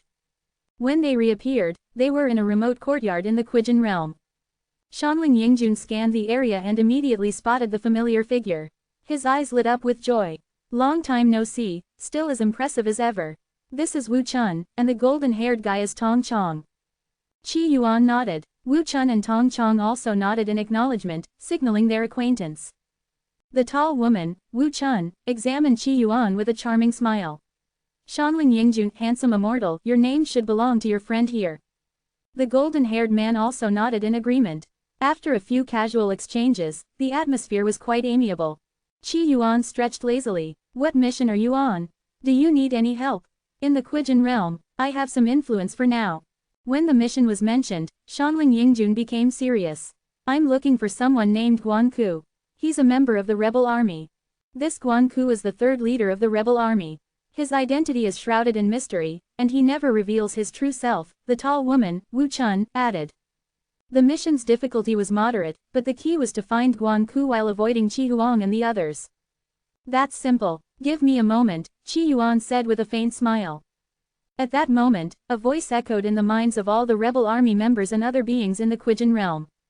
Where is Guan Ku? Everyone was bewildered, then grew wary. In a cave, a man whose body was covered in rot showed a look of horror. That person is looking for me.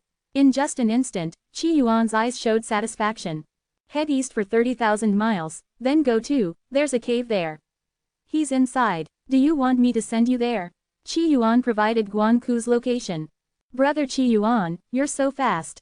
Shanling Yingjun was surprised, then turned to Wu Chun and Tong Chong. I told you my friend is incredibly resourceful. He's been in the Quijin realm for years. Every blade of grass here is under his control. Shanling Yingjun boasted. Wu Chun and Tong Chong were also surprised. They hadn't expected to find Guan Ku's location so quickly. Although they were somewhat skeptical about the accuracy of the location, they couldn't openly doubt it in front of Shanling Yingjun. That would be too disrespectful. We have divine movement talismans. We can reach Guanku's location in no time. No need to trouble Brother Qi Yuan. Thank you, the golden-haired man, Tong Chong, said. Alright, I'll keep an eye on Guanku for you. He won't leave before you arrive, Qi Yuan said. Tong Chong was puzzled, but recalling Shanling Yingjun's comment that his friend often said strange things, he didn't dwell on it. The divine movement talisman was activated. The three of them turned into a golden light and disappeared. Tong Chang's face showed delight. If Guanku is really there, this mission will be a breeze. Right, we just need to find him and record the Spectre Essence aura on him. Then our mission is complete. By the way, don't get greedy. Just record the Spectre Essence aura. Don't try to secretly bring any Spectre Essence back. Don't worry, even if we tried to hide Spectre Essence, we couldn't escape the Void Paradise's detection, Shanling Yingjun said dismissively. Their mission was related to the mysterious Spectre Essence. In the Quijin realm, the one with the most Spectre Essence was undoubtedly Qi Huang. However, they didn't dare to provoke Qi Huang, as he had too many uncles. Guanku, a member of the rebel army, had been contaminated by a strand of Spectre Essence due to special circumstances. As long as they found him and recorded the Spectre Essence aura on him, the mission would be complete. It really is Guanku. Qi Yuan didn't lie to us. As they conversed, they had already traveled tens of thousands of miles using the divine movement talisman and arrived at Guanku's location.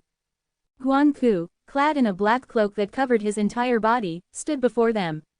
His back was rotting, covered in festering sores. He saw the three of them but showed no signs of panic. Instead, he spoke calmly, Guanku has been waiting for you. The golden-haired man, Tong Chong, was surprised. You knew we were coming. A bad feeling crept into his mind, but upon further thought, it didn't make sense. The voice of that great one echoed in my mind earlier, so I knew someone would come looking for me, Guanku said. Wait, what voice? The tall woman, Wu Chun, also felt something was off. The golden-haired man looked at Guanku with a wary expression. This place isn't safe. Let's finish recording and leave. For some reason, he sensed danger. It was best to complete the task and get out as soon as possible. Recording the Spectre Essence aura was simple. They just needed to use a bronze mirror to scan Guanku briefly. Once the aura was recorded, they could leave immediately.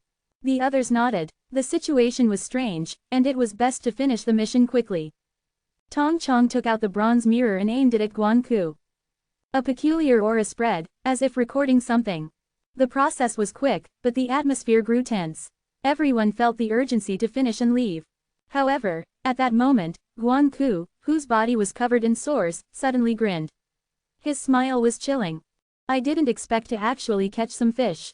Too bad, they're just small fry. As his voice fell, a shadowy, formless figure appeared. The figure seemed ordinary, shapeless and indistinct, but the faces of the three turned pale. A young god. They hadn't expected to encounter a young god on this mission. Without hesitation, they tried to flee back to the Void Paradise. Too late. The young god's voice was bone-chilling. The three of them realized with horror that the space around them had been sealed. They couldn't escape. A trap. Tong Chang's face was filled with fear and anger. No wonder the mission had seemed so easy. That Qi Yuan was clearly in cahoots with this young god from the Black Heaven and Black Earth. Wu Chun's eyes flashed with cold determination. Suddenly, a wisp of soul power within her erupted with terrifying force, like an autumn wind sweeping away fallen leaves. This power, if unleashed in the Zhou universe, could cause stars to fall. Shanling Yingjun and Tong Chang's faces lit up with hope. They hadn't expected Wu Chun to have such a trump card. Her body housed the soul of a young god. Hee, a mere first-layer young god thinks you can break my seal. Try again in 100 million years. The Black Earth young god's eyes gleamed with mockery as a strange power burst forth. In an instant, the young god soul at the Great Heaven realm was injured, and blood trickled from Wu Chun's lips. He's a second-layer young god, the Supreme Truth realm. Wu Chun's face was bitter, even despairing. She hadn't expected to encounter a young god on this mission, let alone a terrifying second-layer young god. Without a realm master present, a second-layer young god was a supreme being in the universe, someone to be revered. Not bad. 3 little bugs and 1 big bug should be enough to carry some Spectre Essence into the Void Paradise, the Black Earth young god said with a smug smile. Shanling Yingjun and the others were filled with despair, instantly realizing what was happening. This Black Earth Young God was clearly using Spectre Essence as bait, trying to smuggle it into the Void Paradise. If Spectre Essence entered, the consequences were unimaginable. The Zhou universe might become a second Divine Wood universe. Of course, now wasn't the time to think about that. Their lives were on the line. I'm done for. Am I going to die here? Shanling Yingjun's voice was filled with sorrow. He hadn't expected such a simple mission to go so wrong. What? You're going to die? Can I attend your funeral feast? At that moment, a familiar voice rang out. Shanling Yingjun was stunned. Qi Yuan, how did he get here? He didn't have a divine movement talisman, did he? Wu Chun and Tong Chong also looked at Qi Yuan, their expressions mixed. Tong Chong, in particular, was almost gnashing his teeth, as he believed Qi Yuan was in league with the Black Heaven and Black Earth. But, when Qi Yuan arrived, the Black Earth Young God saw the tall figure and felt a surge of danger. His scalp tingled as if he were being watched by some terrifying beast. Without hesitation, he tried to flee. The scene unfolded too quickly for anyone to react. But Qi Yuan stretched out his hand, a look of triumph in his eyes. I've been watching for so long, just to cut off your escape. If you can still leave, where would my face be? As Qi Yuan spoke, his flawless hand descended. The Black Earth Young God, who had begun to dissipate, suddenly solidified again. Myriad transformations. Turtle. Qi Yuan activated his skill. In an instant, the powerful and terrifying second-layer Young God turned into a turtle lying on its back, struggling helplessly, just like a real turtle. The three onlookers were stunned, their faces filled with shock. A second-layer Young God, a supreme being, had been defeated in one move and turned into a turtle. Wait, what realm was Qi Yuan in? Shanling Yingjun was the most shocked. Could it be, Qi Yuan really was a realm master? At that moment, Qi Yuan clapped his hands and looked at the turtle on the ground, his voice calm. I didn't expect any specter to dare fish in the Quijin realm. Little did they know, the mantis stalks the cicada, unaware of the oriole behind. As he said this, Qi Yuan's heart tightened. Could there be another oriole? But his eyebrow didn't twitch, so he relaxed. Then he looked at the group. I told you, if I had sent you, this trouble wouldn't have happened. Enhance your reading experience by removing ads for as low as $1. Remove ads from $1. Qi Yuan extended his finger, and the turtle lying on its back struggled clumsily, trying to bite his finger. However, its limbs were too short, and its strength too weak, making it impossible for it to flip over. The once mighty second-layer Young God, now reduced to a foolish and sluggish turtle, was a sight that sent shivers down the spines of those who witnessed it. Shanling Yingjun and the other three stared at Qi Yuan, their hearts filled with awe. The Young God who had been hiding within Wu Chun's consciousness now revealed herself. Trembling, she bowed respectfully to Qi Yuan. Greetings, Senior. Wu Chun and Tong Chong, snapping out of their daze, also hurriedly bowed. Greetings, Senior. Qi Yuan's earlier display had completely stunned them. A second-layer Young God, a being of immense power, had been effortlessly subdued by the man before them. What realm was he in? The legendary Supreme Truth realm. As for the even higher realm master level, they dared not imagine it. To them, a realm master was as distant as a Young God was to mortals. Shanling Yingjun blinked, his expression twisting. You, really became a realm master. He recalled the messages Qi Yuan had sent him. At first, he had been shocked. Then he convinced himself that his friend wasn't driving a luxury car, and he felt balanced. But now, his friend was piloting a cosmic battleship. The others were equally stunned. A realm master, the overlord of the universe. This young man before them was a realm master. Yes, I am a realm master. Didn't I already tell you? Or have you developed amnesia and forgotten? Qi Yuan said nonchalantly. Shanling Yingjun's emotions were in turmoil as he stared at Qi Yuan, his thoughts racing. The expressions on the faces of the other three were even more dramatic. A realm master, the legendary realm master. In the Zhou universe, realm masters stood at the pinnacle, rarely appearing in the mortal world. Ordinary Young Gods might never have the chance to meet one in their entire lives. And yet, they had just met a living realm master. However, Shanling Yingjun's next reaction left them speechless. Hey, brother Qi Yuan, ahem, do you still owe me some favors? Shanling Yingjun said boldly, his tone both flattering and comical. The other three were dumbfounded. Addressing a realm master by name. Wasn't he afraid of being annihilated to the point where even his true spirit would cease to exist?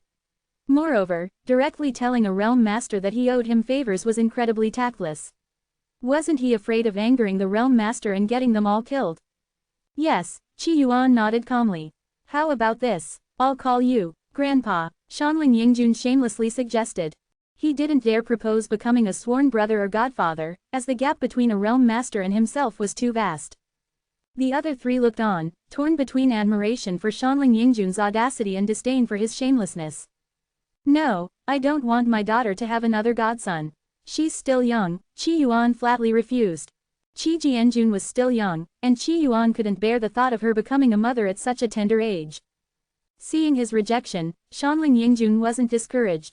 How about becoming your disciple? He was hopeful. If it were any other realm master, he wouldn't dare act so boldly. But Qi Yuan was different. To him, everything in the world seemed equal. I'm too lazy to take disciples. It's too much trouble. How about this? I'll modify your cultivation technique to help you improve your strength, or maybe, help you casually comprehend the embryonic form of a rule. Qi Yuan offered. This tutorial-style NPC had indeed helped him a lot, and Qi Yuan always repaid kindness with kindness. Although sometimes what he repaid far exceeded what others had given, he didn't mind. Life was about doing as one pleased, following one's whims. Shanling Yingjun's eyes lit up with ecstasy. The other three, however, were filled with deep envy, though they dared not show it. After all, they weren't familiar with this realm master. If he decided to kill them, no one could save them. They also didn't dare to speculate on the thoughts of a realm master. To them, it was like ants trying to comprehend the mind of a god. Spectre essence, a derivative of the black heaven's origin, possesses infinite energy and a corrupting nature. Where spectre essence exists, the black heaven is present. Qi Yuan looked at the spectre essence in his hand, his eyes filled with curiosity. He had extracted a strand of spectre essence from the young god. As for the spectre essence on Qi Huang, it couldn't be extracted as it had already been activated. The spectre essence before him was about the size of a grain of rice, crystal clear and mesmerizing. It seems the spectre gods of the Black Heaven and Black Earth are trying to invade the Zhou universe through spectre essence, Qi Yuan mused. Through the spectre essence and the turtle young god, Qi Yuan had learned much. This young god from the Black Heaven and Black Earth had been using spectre essence corruption to fish for victims.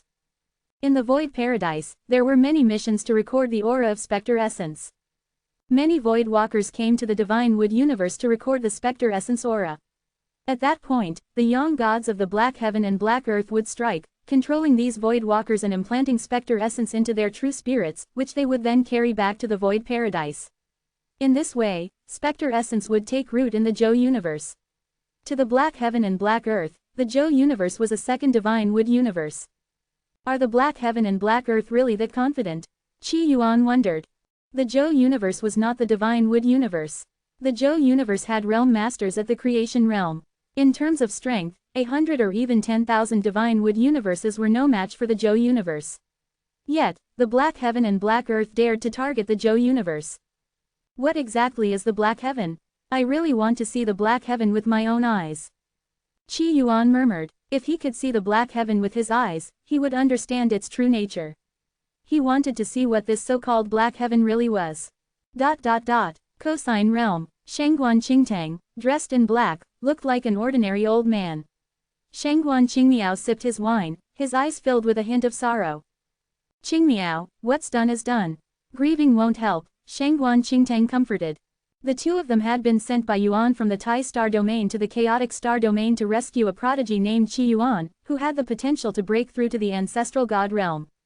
Before they left, the Qingyan Army, the War Star Army, the Two Star Army, and a total of 17 other armies from the Tai Star Domain had rushed to the front lines to hold back the forces of the Black Heaven and Black Earth. These armies numbered in the hundreds of millions. They marched day and night, without rest, braving wind and rain. The march took 3 years, and as soon as they reached the battlefield, they were sent to the front lines. In less than 3 months, they were completely wiped out. Sweat and blood filled the front lines. Yet, the front lines still fell. Upon hearing this news, Shangguan Qingmiao's mood was understandably heavy.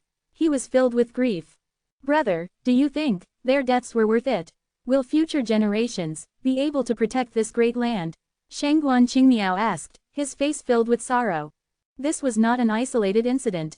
Over the years, countless heroes of the Divine Wood universe had been buried on the front lines.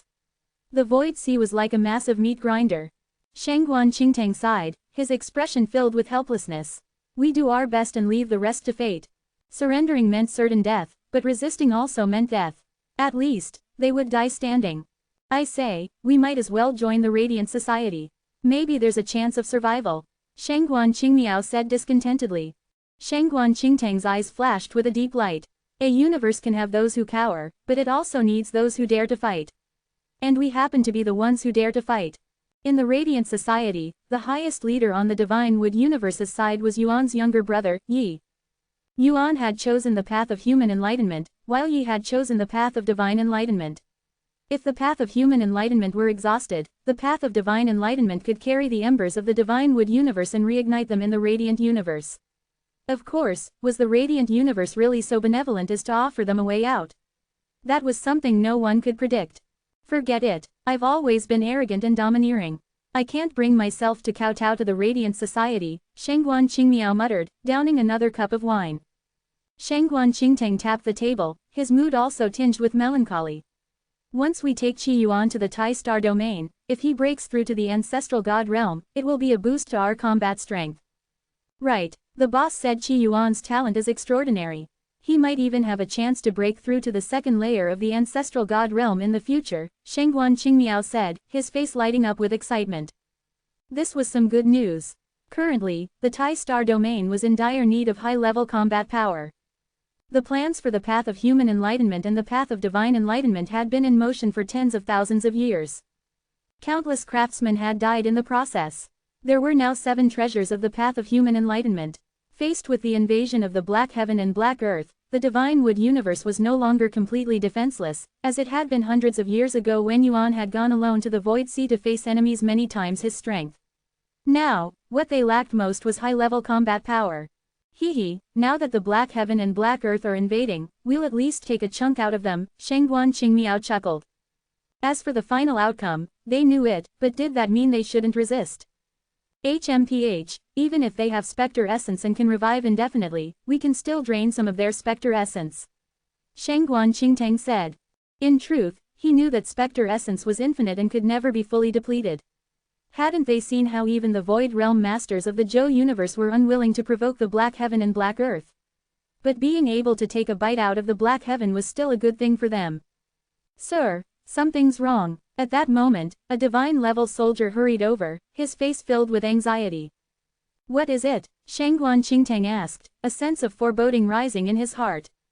The nearest teleportation array. We might not be able to use it, the soldier said. Teleporting ancestral god-level experts required a tremendous amount of energy. Thus, Shangguan Qingtang and Shangguan Qingmiao had been waiting in this realm for the Human Enlightenment Society to clear the way so they could teleport to the Quijin realm. What happened? Shangguan Qingmiao quickly asked. I heard, 15 young gods are heading to the Quijin realm.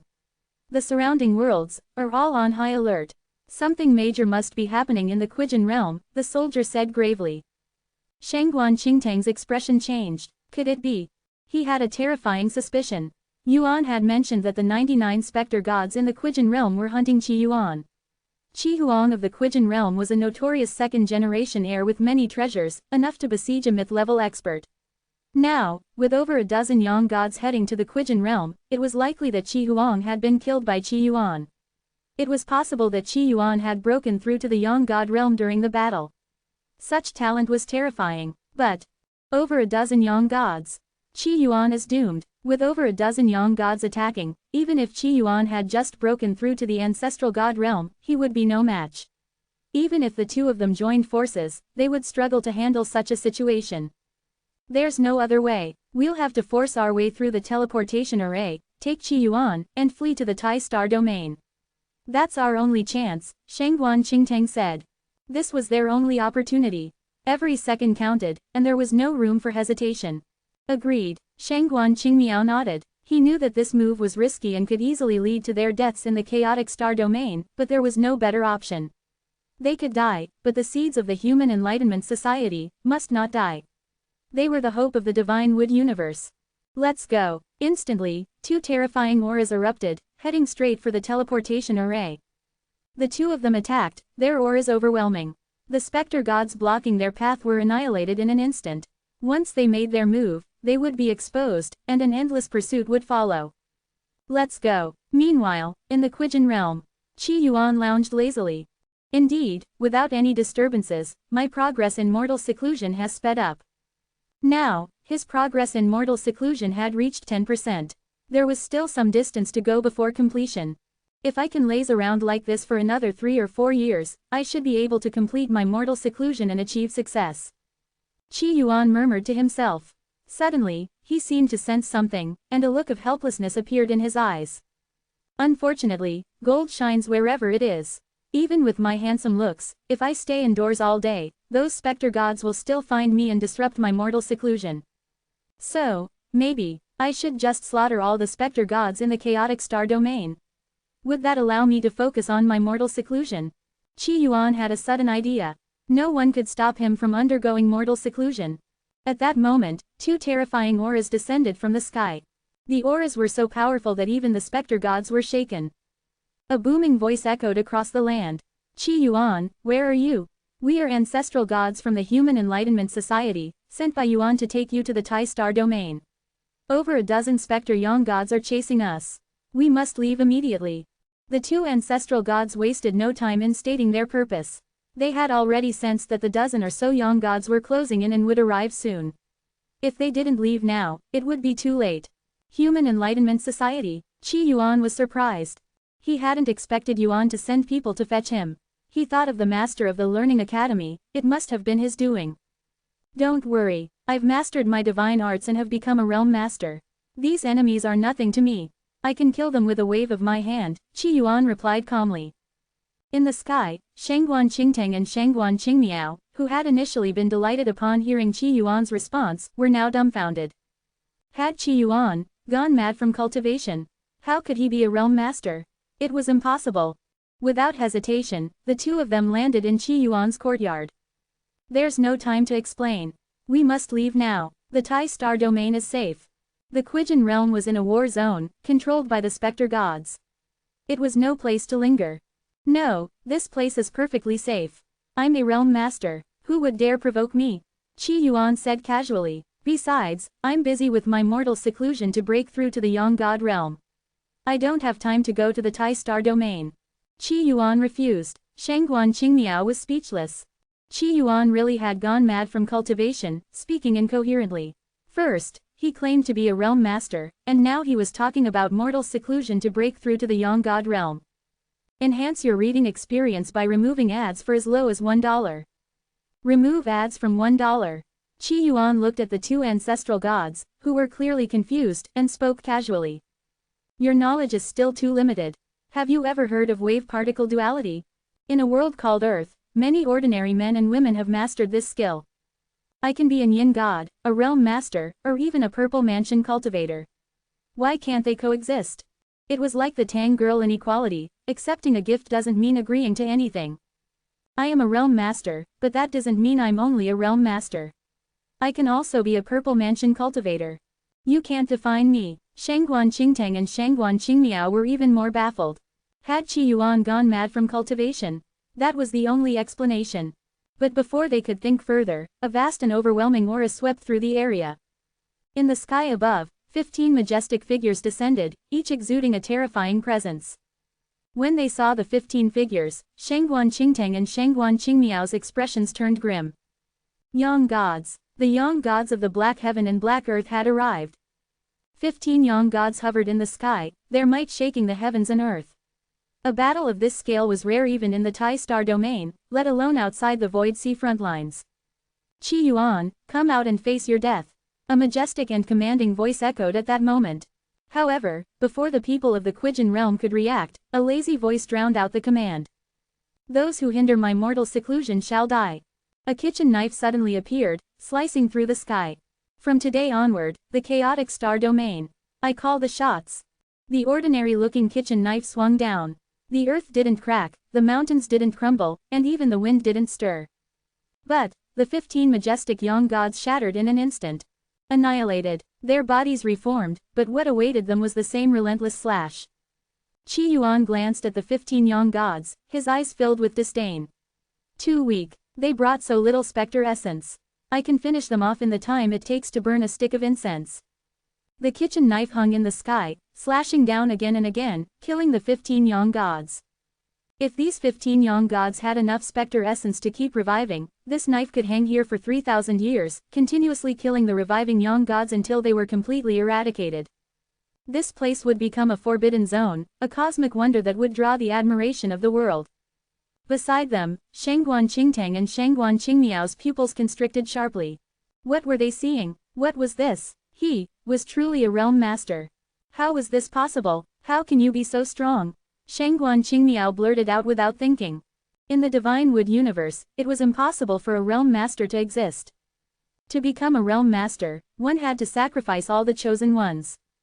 Unless, another universe, even more impossible. His mind was a mess, utterly unable to comprehend. Why am I so strong? Qi Yuan paused, then said, because I understand the art of war.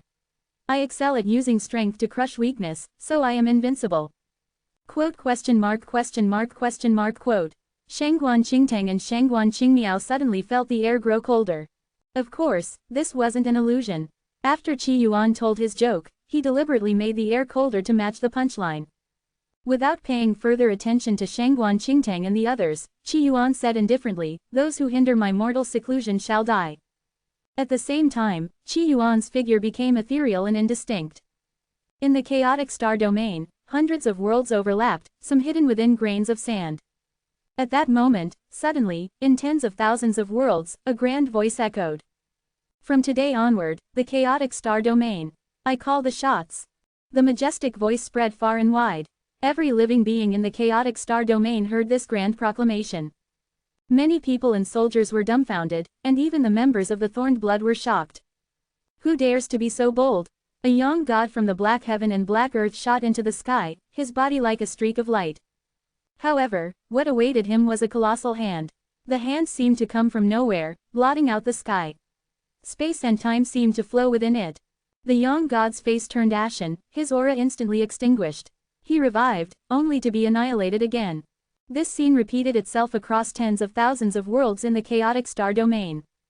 In every world, a colossal hand descended, slaughtering all in its path. All specters, all specter gods, were ruthlessly exterminated. Even young gods with infinite revivals through specter essence were slain by Qi Yuan. Countless people looked up at the sky, their faces filled with shock and awe.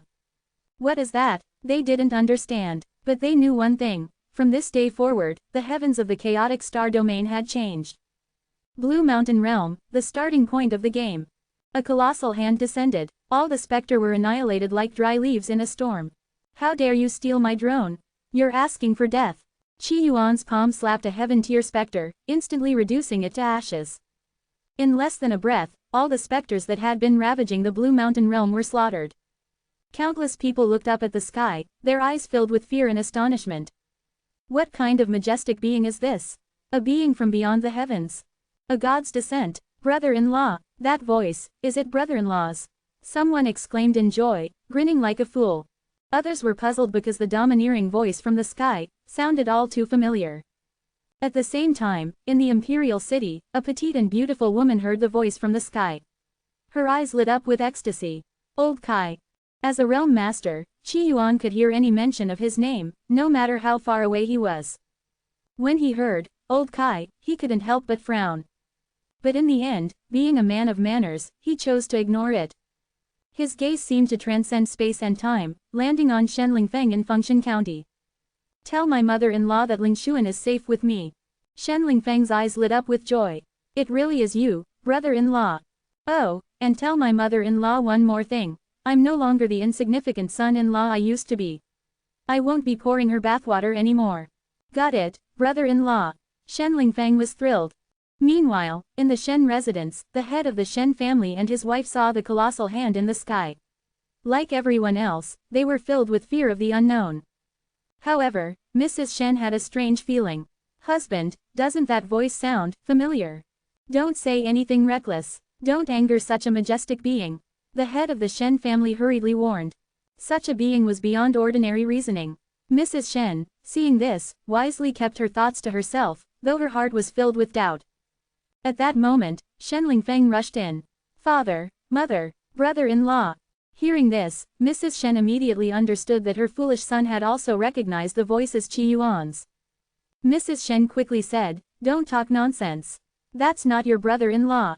It is brother-in-law. It really is," Shen Lingfeng said excitedly. "Brother-in-law just told me that the voice from the sky is his."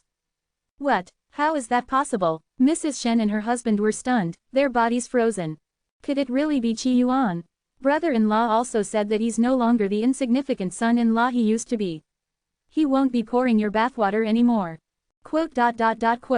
At the same time, an avatar appeared, descending into the sunset cliff and eventually entering the divine wood abyss. Qi Yuan's avatar looked at the magnificent, desolate divine wood abyss, his eyes filled with curiosity. "Blind maiden," he called out softly. This voice, infused with a realm master's understanding of the laws, could reach any corner and awaken even a vegetative state. But, like last time, there was no response. The avatar scanned the area, his eyes eventually filled with helplessness. "I didn't expect that even as a realm master, I still can't uncover the truth. At the realm master level, one could control the laws of the universe. Nothing in the universe could hide from their sight. But in the divine wood abyss, everything Qi Yuan saw was unknown. Broken colored lines, overlapping digital codes, chaotic and disordered, as if in a state of chaos. He reached out to touch, but his hand passed through nothingness. Qi Yuan closed his eyes and listened carefully. If my eyes can't see, what about my ears? Qi Yuan thought of the silent voice. It didn't exist in the world, as if no one could hear it. Only his special ability might allow him to catch a faint hint of it. Clad in a white robe, he stood in the divine wood abyss. After a long while, he murmured, "I hear the sound of clouds, the sound of rain, and the sound of silent thunder." Qi Yuan opened his eyes, his gaze now desolate. For some reason, he felt an inexplicable sense of powerlessness. Suddenly, Qi Yuan flipped his hand. A leaf appeared in his palm. This leaf was obtained in the strange domain and was a fragment of the origin used to forge the divine light treasure. He looked at the leaf, deep in thought. Radiant society. Jade towers and palaces, like a celestial realm. That Wudong, what a waste. He actually died in the divine wood universe. A tall woman with eyes that seemed to hold stars stood there. She was from the radiant universe, the second strongest at the fifth step of the Yin God realm. "Hey, Feng Ti's clone, is that Qi Yuan really that strong?" The tall woman asked Feng Ti. The Feng Ti before her wasn't the real Feng Ti but a clone, and a clone of Feng Ti at the fifth step of the Yin God realm at that. So, the tall woman called him a clone. Feng Ti's eyes were deep. "If you want to know, go challenge him yourself." He had no memory of what happened back then. But the fact that he, with 9 lives, had been killed meant that Qi Yuan's strength far surpassed his. If it weren't for having to deal with those black earth trash, I would have gone to challenge that so-called Qi Yuan long ago. "You really embarrassed our radiant universe," the tall woman said. At their level, after living for so many years, they had long since become free-spirited, acting on their instincts and desires. "You're scared," Feng Ti said. Wudong died mysteriously, and even the realm master of time couldn't save him. "Have you gone mad from cultivation? Wudong's death must be related to the Black Heaven. How could you think a native from the divine wood universe could?" The tall woman's words were cut off. A hoarse, ancient voice echoed through the radiant divine palace. "All members, prepare to evacuate the chaotic star domain immediately." The tall woman's face showed confusion. "Old man, what's going on? Did the Black Heaven and Black Earth break through the Void Sea defenses and invade the chaotic star domain?" Given her high status, she could directly ask the palace master of this branch of the Radiant Society. "A realm master has appeared in the chaotic star domain. If we stay here, we'll only meet our deaths," the palace master replied. "A realm master? How is that possible? Did a realm master from the Black Heaven and Black Earth come? Is Yuan dead?" The tall woman was shocked and disbelieving. Although she was immensely talented, a realm master was still a being she could only look up to. A realm master could erase her from existence with a single thought. It's not a realm master from the Black Heaven. A realm master has emerged in the divine wood universe. Impossible. The tall woman's first reaction was disbelief. This defied her understanding. This has been confirmed by the realm master of wind and clouds. A realm master named Qi Yuan has indeed appeared in the chaotic star domain. He is the one who killed Feng Ti when Feng Ti went to the Blue Mountain realm. Confirmed by the realm master of wind and clouds. Wait, killed Feng Ti? The tall woman felt a sense of absurdity. The person she wanted to challenge was a realm master. And how could a realm master emerge in the divine wood universe? All of this was too bizarre, too beyond comprehension. Leave this place immediately. Otherwise, even a realm master won't be able to save us. The tall woman didn't hesitate. She knew it was better to flee now. If she delayed, she might not even get the chance to flee. After all, this was a realm master. In some ordinary universes, a realm master might be the strongest being in the entire universe. Three-wood realm master hung his head, his face gloomy. Feng Ti, stop cultivating. Something big has happened. Feng Ti awoke from his cultivation and looked at the three-wood realm master, his expression resigned. Old three-wood, what is it now? He had been cultivating in peace, preparing to break through to the third layer of the Young God realm, the realm master level. But this old man kept bothering him. Remember the person I told you about last time? The one who defeated your clone? Yes, a native of the divine wood universe, Feng Ti said indifferently. A prodigy, I suppose. More than just a prodigy. Did your disciple lose? Feng Ti's calm eyes showed a hint of schadenfreude. More than just lose, he died. Not only that, I asked the realm master of time for help, but even he couldn't retrieve his true spirit, the three-wood realm master said bitterly. No wonder you came to me. This is indeed strange, Feng Ti said. But that's just a minor issue. The most important thing is that person, named Qi Yuan, has now broken through to the realm master realm. How is that possible? Feng Ti's eyes widened in shock. At the same time, the special true spirit residing within Feng Ti's body trembled violently. Feng Ti's eyes flickered, sensing something. Such a major event, the Tao Lord will surely be interested. It has nothing to do with someone like me, who hasn't even reached the third layer of the Young God realm. Feng Ti waved his sleeve, as if shooing away a guest. The three-wood realm master left, grumbling. In Feng Ti's ear, a voice filled with astonishment spoke. Strange, why didn't I know that a realm master had emerged in the divine wood universe? Is that unusual? Very unusual, very strange, the voice said, ethereal. The more unusual, the stranger, the more dangerous it is. Feng Ti, you should leave the radiant universe with me. If you stay in the radiant universe, you'll never become a realm master. You're stuck at the second layer of the Young God realm. Just like the destruction of the divine wood universe, it's already set in stone. Enhance your reading experience by removing ads for as low as $1. Remove ads from $1. In the Quijin realm, Qi Yuan, clad in a dark robe with white hair flowing in the wind, watched as his avatar in the Blue Mountain realm dissipated into nothingness. Indeed, cultivating diligently can't compare to the speed of plundering. With just that one move, he had slain tens of thousands of specter gods. A single domain in the universe contained far more than tens of thousands of worlds. The massive influx of experience was far faster than slowly cultivating. Shangguan Qingtang and Shangguan Qingmiao stared at Qi Yuan in shock, their countless thoughts condensed into silence. Because, at this moment, they couldn't digest or comprehend what had just happened. Qi Yuan glanced at the two of them casually and asked, do you know what lies within the divine wood abyss? The blind maiden in the divine wood abyss had once given him 8 wooden tablets inscribed with forging techniques. The tablets had long since disappeared, but the 8 forging techniques remained in his mind. The 8 techniques were metal, wood, water, fire, earth, cloud, rain, and thunder. Shangguan Qingtang was surprised that Qi Yuan would ask such a question. He furrowed his brows, thinking carefully. The divine wood abyss is a void, devoid of any living beings. Some of the oldest ancestral gods have said that the divine wood abyss might be the origin of the divine wood universe. The origin of the universe? Qi Yuan murmured. No living beings inside. None, Shangguan Qingtang said. Since ancient times, many ancestral gods have entered the divine wood abyss to investigate, but none have found any living beings. In the divine wood universe, the divine wood abyss existed in almost every world. Earlier, Qi Yuan had split into countless avatars and entered nearly every divine wood abyss in the universe, but he had found nothing.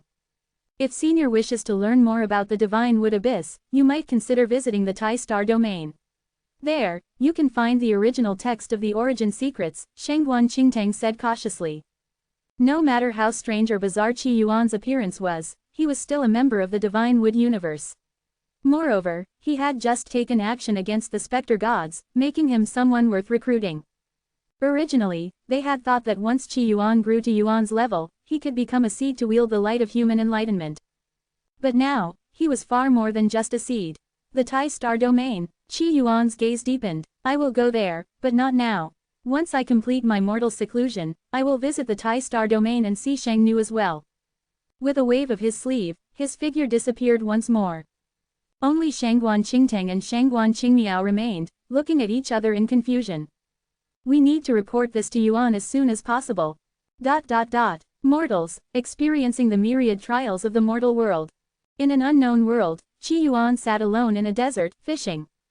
His straight hook sank into the sand, buried 100 meters deep. Qi Yuan fished quietly, his thoughts calm. For the white-haired Qi Yuan, mortal seclusion is a path to breaking through to the ancestral god realm. For me, mortal seclusion is a means to comprehend the rules of the world.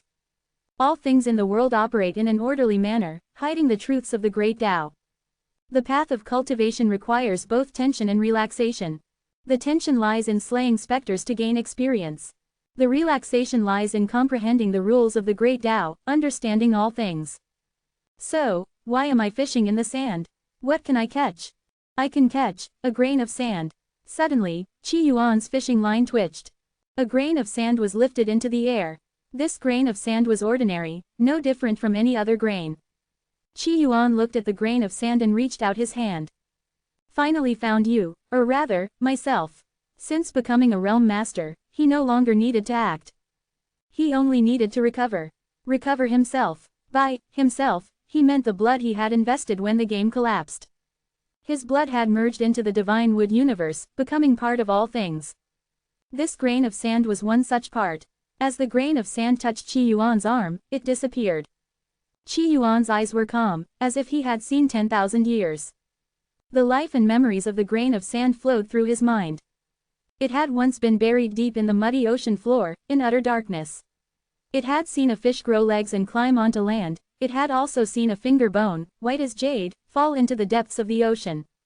Countless cultivators and powerful beings had fought to find that finger bone. Later, the ocean dried up, and the water turned to stone. The area became a desert. Is this the life of a grain of sand, or rather, my life? Now, Qi Yuan looked up, his gaze deep and distant. It's time for the battle flag. His figure flickered, appearing in the gaps between worlds. The void was filled with chaotic currents, extremely dangerous. An ordinary person wouldn't survive even a breath in such a place. Qi Yuan grabbed a corner of a tattered cloth. Tattered battle flag of the Hong Star Domain. Over 3,000 years, the Tai Star Domain was under heavy siege. The Hong Star Domain sent troops to aid, carrying the Hong Star flag. The war lasted 36 years. The Hong Star army was besieged in a lone city, holding out for 7 years before the battle flag fell. The fragment in his hand was part of the Hong Star Domain's battle flag, and it was also a part of Qi Yuan. A flood of memories poured into Qi Yuan's mind, and his gaze deepened. He seemed to see an elderly man forging the battle flag with joy, and an old, nearly blind woman embroidering under a dim lamp. The battle flag fluttered in the wind as the army drank their farewell wine and marched to the front lines. In the end, the flag was stained with blood, standing tall until it was finally cut down and torn to pieces. This is the battle flag, and it is also me. Qi Yuan seemed to transform into the battle flag, witnessing history, observing the world from the perspective of an outsider. Who else am I? Qi Yuan was puzzled. His blood had once fallen into the divine wood, transforming into countless fragments. The him that needed to be recovered was too many, far too many. As time passed, Qi Yuan's figure disappeared, mysterious and elusive. Many people tried to find him, but none succeeded. Only a few travelers, or perhaps people in the bustling markets, claimed to have seen a white-haired man with hollow, unfocused eyes, muttering something under his breath. Tai Star Domain. In a grand, towering hall. Yuan sat at the head, clad in tattered armor stained with blood. The blood could not be washed away, constantly corroding the armor. The hall was filled with almost all the powerful figures of the Tai Star Domain. At this moment, their expressions were grave. A bearded man slammed his fist on the table, furious. Hundreds of years ago, when we only had half a divine light treasure, Yuan dared to go alone to the Void Sea to stop the Black Earth.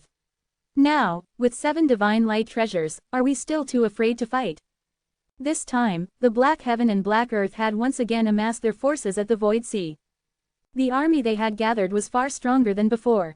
In the Tai Star domain, there were many differing opinions on how to deal with the Black Heaven and Black Earth. Perhaps, the Black Heaven and Black Earth are merely testing us. If we gather all our forces and rush into battle, the fragile balance we've maintained for 10,000 years could shatter in an instant, an elderly man with white eyebrows said hoarsely. What fragile balance? It's just us clinging to survival. Do we really expect the Black Heaven and Black Earth to show us mercy? The bearded man retorted angrily. The seeds of the divine light treasures haven't fully matured yet. I just want to give them more time to grow, the white-browed elder said with a sigh. Whether we fight or not isn't really up to us, a woman in scholarly robes said. Every time the Black Heaven and Black Earth invade, there's a chance we could be wiped out. Whether we resist or submit, the outcome won't change. The reason the Black Heaven and Black Earth haven't destroyed the Divine Wood universe yet is simply because the time hasn't come. The woman spoke in riddles, but everyone in the hall understood. When the Black Heaven and Black Earth first invaded, the Radiant Tao Lord had drawn a line across the Divine Wood universe from across the vast expanse of space. At first, the members of the Human Enlightenment Society didn't understand what the line meant. But later, they gradually realized that the line was a timeline. The timeline was constantly shortening, collapsing. When the timeline completely disappeared, reduced to a single point, the Divine Wood universe would be completely destroyed. There were less than 100,000 years left before the line vanished. For an individual, 100,000 years was a long time, but on the scale of the universe, it was but a fleeting moment. So the outcome of this battle won't change the final result. That's why I think we shouldn't resist. There's no point in throwing away our lives for nothing. We should conserve our strength and wait for the final battle, where we can shine our brightest, the white-browed elder said. If we retreat today, we'll retreat 10 steps tomorrow. In the final battle, will we retreat 10,000 steps? The bearded man retorted. The hall fell silent. The Black Heaven was too mysterious, too powerful, too despair-inducing. At this moment, Yuan, seated at the head of the table, spoke. Who will join me in the Void Sea this time? His words were final. Hearing Yuan's words, the others, despite their reluctance, said nothing more. Yuan's authority as the leader was as deep as the ocean. No one dared to challenge his decisions. He had sacrificed too much for the Divine Wood universe. Count me in, a tall, burly man said. My heavenly clan has no divine light treasures. We were devoured by the Black Heaven and barely survived by fleeing to the Divine Wood universe. This time, I will wield a divine light treasure and fight against the Black Heaven and Black Earth. The tall man's eyes were filled with determination. He was a member of the Heavenly Clan. Once, the Heavenly Clan had also faced an invasion by the Black Heaven and Black Earth. The Heavenly Clan's human king was a realm master powerhouse, possibly even on the verge of transcending to a higher realm. The human king had attempted to forge a divine light treasure to fight the Black Heaven. But in the end, he failed, and the divine light treasure was never completed. The Heavenly Clan was destroyed. The civilization of the Heavenly Clan was extinguished, with only a few survivors escaping. Some of them came to the Divine Wood universe. The forging techniques of the Divine Wood universe originated from the Heavenly Clan. Who else? Yuan asked again, acknowledging the Heavenly Clan member. I have reached the second layer of the ancestral god realm. I can join, Sheng Nu said, her expression as cold as the moon. She was a seed to wield the light of human enlightenment. Approved, Yuan nodded, scanning the rest of the hall. Anyone else? The others remained silent. Most felt they weren't strong enough, fearing they would taint the divine light treasures. In the entire Divine Wood universe, 7 divine light treasures had been forged, but there weren't 7 powerful enough individuals to wield them. Sigh, if Qi Yuan were here, he would be the most qualified to wield the light of human enlightenment, Shengguan Qingmiao said. Hundreds of years ago, after meeting Qi Yuan once, he had regarded him as a celestial being. After all, Qi Yuan was a realm master. The realm master level was unfathomable, beyond comprehension. Hearing this, Sheng Nu's expression shifted slightly. He alone could probably wield 2, maybe even 3 divine light treasures. Unfortunately, this lord is elusive. We can't find him, the white-browed elder sighed. Over the years, the Tai Star domain had tried repeatedly to locate Qi Yuan. But they had failed. It was as if he had vanished into thin air. Yuan looked around the hall, his voice devoid of emotion. We have 5 days to choose the remaining 4. Meeting adjourned. Yuan's figure disappeared. The others left in small groups. The grand hall became empty and quiet. About half an hour later, 3 people entered the hall, heads bowed. All 3 carried brooms, led by an old man with white hair. Entering the hall, they didn't look around but began cleaning. The cleaning wasn't about removing dust but about purging the lingering aura of specters. These ancestral gods had been fighting on the front lines for years, and their bodies were tainted with the aura of specters. If left unchecked, this aura could give birth to specter gods. The 3 cleaned in silence, not speaking a word. The hall was vast, and cleaning it took a long time. The old man wiped a table clean, his gaze falling on a slender figure sitting in a seat meant for a young god. He frowned. Hey, Xiaoqi, why aren't you cleaning? What are you doing sitting there? The handsome young man named Xiaoqi sat in the young god's seat, his eyes filled with an indescribable emotion. Sigh, I wonder if I'll ever get to meet these young gods. I have so many questions I want to ask them, Xiaoqi said, his eyes distant. Those great figures aren't people we can just casually ask questions, the old man chuckled, thinking Xiaoqi was being naive. Xiaoqi was the orphan of a frontline soldier, and the old man had raised him. And your questions are just too strange. The old man added. How are they strange? I just want to ask them what a mountain is, what shoes are, what a bug is, Xiaoqi said casually, his gaze unfocused and confused. Father's right, your questions are too strange, the third person said with a smile. What's the point of asking those things? You might as well ask how to become a god. Xiaoqi shook his head. Life is hard, and there are too many unknowns. It's too difficult, too difficult. Why don't you write a book called 100,000 Whys? The old man suggested. This world also had the concept of 100,000 Whys. Xiaoqi, what's the point of thinking about these things? You should focus on earning money to buy wine for father, the third man said. What's wine? Xiaoqi asked, puzzled. Isn't there plenty of wine here? He reached for a wine jug, shook it, and frowned in disappointment. Who's the cheapskate who took all the wine? You're too bold, the old man said, relieved that there was no wine left. This was wine for ancestral gods. Even if there were leftovers, it wasn't something they could touch. Since the half-empty jug had been taken by another lord, Xiaoqi wouldn't get into trouble. Stop daydreaming and focus on earning money to buy wine for father. The tall man said. This isn't daydreaming, I just want to understand what these things are, Xiaoqi murmured. If I can figure it out, maybe I can brew wine for father every day. All right, I'll be waiting for that day, the old man said with a hearty laugh. Enhance your reading experience by removing ads for as low as $1. Remove ads from $1. The grand palace was cleaned, and the 3 of them left, panting and exhausted.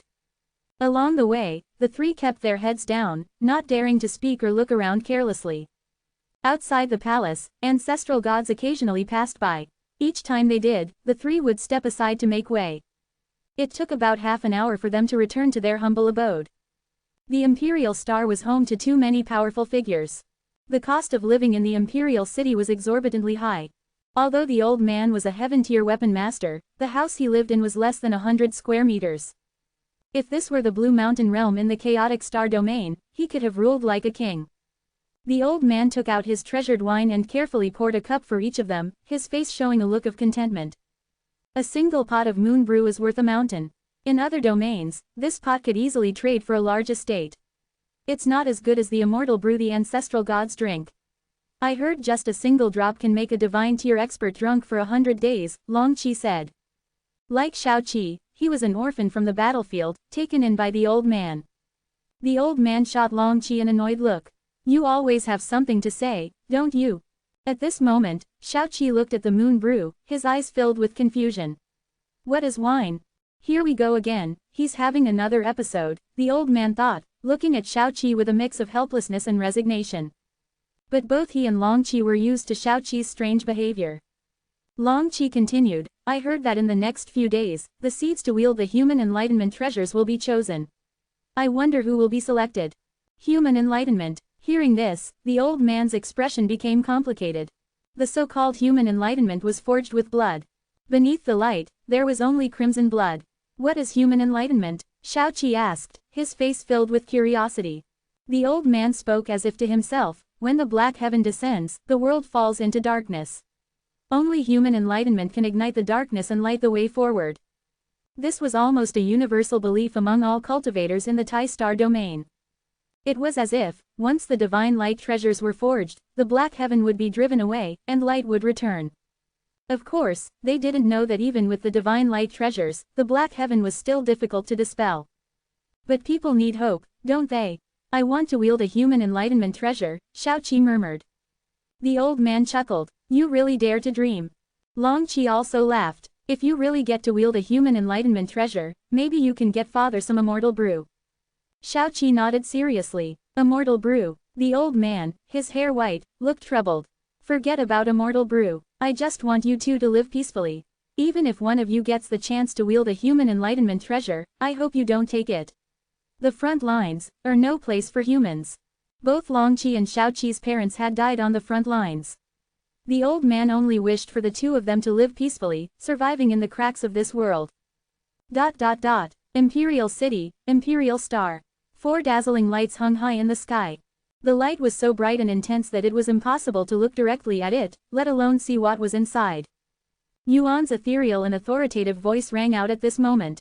Within half a day, whoever gets closest to the human enlightenment treasures will wield them in this expedition. In the Imperial City, countless people, both great and small, looked up, squinting or straining their eyes to see the majestic and radiant light. This is human enlightenment, so beautiful. With human enlightenment, even the black heaven and black earth might not be our match. Right, the black heaven and black earth are stronger than us, but if they dare invade, we'll take a chunk out of them. The crowd was filled with fervor. The past had been too dark and oppressive. Only now did they truly feel a sense of pride. The old man squinted, trying to see the human enlightenment treasures clearly. He murmured, "There's a drop of my mother's blood in there." His mother had also been an artifact master. When he was very young, she had left him to forge the divine light treasures. Weapon masters who forged the divine light treasures had a 1 in 10,000 chance of survival if they succeeded. If they failed, perhaps 1 in hundreds of thousands might live. Longqi also strained to look at the human enlightenment treasures, even as tears streamed from his eyes. Xiaoqi did the same, though his eyes remained dry. Human enlightenment, what kind of rule is it? His thoughts were in turmoil. Every night, he would dream. In his dreams, he was sometimes a grain of sand, sometimes a drop of water, and other times a mighty general. It's too hard, Xiaoqi thought, his mind filled with countless questions. At this moment, over 100 ancestral gods soared into the sky, rushing toward the human enlightenment treasures. Only those at the peak of the first layer of the ancestral god realm, on the verge of breaking through, dared to participate in this competition. Over 100 figures charged toward the human enlightenment treasures. The intense light made it difficult to approach. It repelled all who came near. My fate is mine to control, not the heavens. Break! A woman with phoenix-like eyes shouted, her clothes stained with blood as she pushed forward. Many ancestral gods used their unique techniques to get closer to the human enlightenment treasures. But no matter how hard they tried, they were still far from the core. Moreover, every so often, someone would lose their strength and fall from the sky. If they couldn't even get close, how could they hope to wield the treasures? Tianzu Fengliu watched this scene with a sigh. The closest right now is Huang Limai, but she's still 100 zhang away from the core. After coming to the Divine Wood universe, he had taken Tianzu as his surname, using his original name as his given name to commemorate the destroyed heavenly clan. To wield the human enlightenment treasures, one had to enter the core region. Right now, even the closest was still 100 zhang away. Even if someone managed to wield the treasures, it would be a struggle, and they wouldn't be able to unleash the true power of the human enlightenment treasures. Sheng Nu's eyes also showed worry. We haven't had enough time to grow. If they had tens of thousands of years more, perhaps things would be different. Yuan's gaze was calm as he observed the ancestral gods struggling to approach the human enlightenment treasures, his thoughts complex. This battle might not be a full-scale war. It could just be a test, a chance to gauge our strength. Yuan was trying to reassure everyone. Right, the line left by the radiant Tao Lord hasn't disappeared yet. We still have plenty of time to prepare, the bearded man said. This battle might not even happen, or it might just be a small-scale clash. It was unlikely to affect the entire Divine Wood universe. However, at that moment, Xiaoqi, the young man in the crowd, suddenly had a glimmer of clarity in his previously confused eyes. I want to wield the human enlightenment treasures too. Hey, Xiaoqi, what are you doing? Long Qi was stunned. Even the old man was shocked. Shao Qi had suddenly soared into the sky, heading straight for the human enlightenment treasures. Didn't he know that flying was forbidden in the Imperial Star without permission? Moreover, the anti-flight formation ahead should have stopped him. But to their surprise, Shao Qi passed through as if nothing was there. The formation that could restrain even ancestral gods didn't stop him. What is he doing? Who is he? At this moment, countless eyes turned to Shao Qi, filled with shock, curiosity, and confusion. Huang Limai also noticed the figure behind her and was stunned. She had never seen Shao Qi before. Logically, she should have known all the notable experts on the Imperial Star. But the next moment, something even more shocking happened. The unknown man effortlessly passed the other ancestral gods.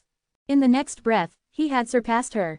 How is this possible? Huang Limai was utterly shocked. As a peak first-layer ancestral god, she knew how much effort it took to stand where she was. Yet, this man had surpassed her.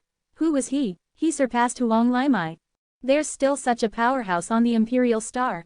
Who is he? Can he reach the core? Everyone was shocked, some watching with anticipation. The old man's eyes widened, his face filled with disbelief. Long Qi clenched his fists, unable to contain his excitement and joy. Shao Qi. In the sky, the bearded man's eyes bulged. He was suspicious of the man's identity. Yuan shook his head, stopping him from taking action. Wait and see. Shangguan Qingtang and Shangguan Qingmiao stood in the crowd, watching the figure with complex emotions. Why? Does he look familiar? Is it him? In the next moment, the 100 zhang distance to the core was crossed in an instant. All the ancestral gods were truly shaken. This meant the man had the qualifications to wield the human enlightenment treasures. But the next moment, something even more shocking happened. The young man waved his hand at the 4 dazzling human enlightenment treasures in the sky. The 4 treasures flew toward him. How is this possible? How did the human enlightenment treasures fall into his hands? How did he do that? Everyone held their breath, unable to believe what they were seeing. These were the human enlightenment treasures, not some trivial items. For someone to summon them with a wave of his hand. What did this mean? With the 4 human enlightenment treasures in hand, the confusion in Shao Qi's eyes disappeared. It was as if he had realized something, remembered something. Holding the 4 treasures, his figure stood tall and majestic, with a hint of laziness and nonchalance. I, Qi Yuan, will wield several human enlightenment treasures. Any objections? His voice echoed throughout the Imperial Star. At first, the people were confused, but soon their confusion turned to joy. He's a realm master. Realm Master Qi Yuan. A realm master. Our divine wood universe has a realm master. At this moment, many people's eyes welled up with tears. Hundreds of years ago, news of realm master Qi Yuan had spread. At first, many didn't believe it. But as the chaotic star domain was reclaimed, the Radiant Society retreated from the domain and Yuan confirmed Qi Yuan's identity, everyone realized that the divine wood universe had its own realm master. Their realm master. But for the past few hundred years, the realm master had been missing. Many had searched for him but found nothing. From hope to disappointment, now, the realm master had returned, wielding 4 human enlightenment treasures. How could they not be overjoyed? How could they not be excited? Yuan pays respects to the realm master. The former strongest in the divine wood universe lowered his noble head. Sheng Nu pays respects to the realm master. Sheng Nu bowed, her attitude respectful. Paying respects to the realm master. All the ancestral gods bowed their heads, their eyes filled with awe and anticipation. Paying respects to the realm master. The entire Imperial Star seemed to be shouting. The sound rolled like a tidal wave, resonating for thousands of miles. The old man's expression was complicated, mixed with a hint of nostalgia. Shao Qi is actually the realm master. Long Qi's face was filled with ecstasy. If Shao Qi were just some divine tier expert, he might have felt a little jealous. But now, a realm master. That wasn't jealousy anymore, it was pure joy. At this moment, Qi Yuan, holding the 4 human enlightenment treasures, stood high in the sky, his gaze profound. This time, the black heaven and black earth are invading. He asked casually. Reporting to the realm master, yes. Yuan stepped forward, no longer the aloof figure he once was. As a second-layer ancestral god, he knew the vast gap between himself and a realm master. Qi Yuan's eyes flickered. I've been in seclusion, comprehending the Tao and undergoing mortal trials. I haven't been killing specters much. How about this? Give me the other 3 human enlightenment treasures, and I'll go to the Void Sea to meet them. As soon as he said this, the expressions of the ancestral gods changed, and many thoughts raced through their minds. After all, although Qi Yuan was a realm master and a native of the Divine Wood universe, they had almost no interaction with him. Qi Yuan's character and temperament were only known through written records. To hand over the 7 divine light treasures, forged with the blood and flesh of countless lives, to him on their first meeting. They weren't sure they could trust him. What if? All the ancestral gods had different expressions, each with their own thoughts. From their perspective, such doubts were natural. The human enlightenment treasures were no ordinary items. They were tied to the survival of the Divine Wood universe. Yuan's gaze shifted as he studied Qi Yuan. Finally, he spoke. Agreed. Yuan, the bearded man shouted, trying to stop him.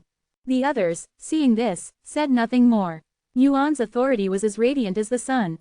Since Yuan had agreed, there was no need for them to object. Moreover, if Qi Yuan decided to take action, could they even protect the 7 human enlightenment treasures? Here are the other 3 light treasures, Yuan said, handing over the 3 treasures in his tattered armor. The 3 radiant treasures fell into Qi Yuan's hands. Qi Yuan examined the 7 light treasures, his eyes filled with curiosity. Metal, wood, fire, earth, thunder, cloud, rain. In these 7 divine light treasures, he saw these 7 attributes. These 7 attributes matched the 8 wooden tablets the blind maiden had given him. But, where is water? If it wasn't a coincidence, was the divine light treasure missing the water attribute? Qi Yuan thought this as he turned to Sheng Nu, his gaze calm. Sister Sheng Nu, have you been to the Divine Wood Abyss in the Blue Mountain Realm? Sheng Nu had created the divine descent, so he addressed her as sister, out of politeness. Of course, if he were even more polite, he would have called her aunt, or mother. Yes, Sheng Nu nodded. She had learned from the Shengguan brothers that Qi Yuan was very interested in this matter. Qi Yuan said, I once met a blind maiden in the Divine Wood Abyss. She said she had seen you and gave you a forging technique.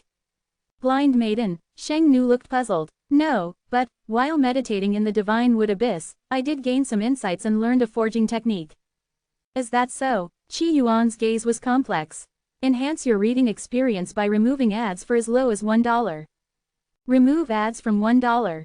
Since Sheng Nu had said so, combined with the answers from others, Qi Yuan had already formed a guess in his heart. Perhaps the blind maiden truly didn't exist in this world and was merely a figment of his imagination. But then, how to explain that night of boundless charm? Qi Yuan still had lingering doubts in his heart. His gaze fell on Shengguan Qingtang and Shengguan Qingmiao. Last time, you two mentioned that if I came to the Tai Star domain, you would let me see the original origin secrets. Being stared at by Qi Yuan, the two of them felt a pang of nervousness. Yuan stepped forward at this moment, speaking on behalf of Shengguan Qingtang and Shengguan Qingmiao. Realm Master, please follow me.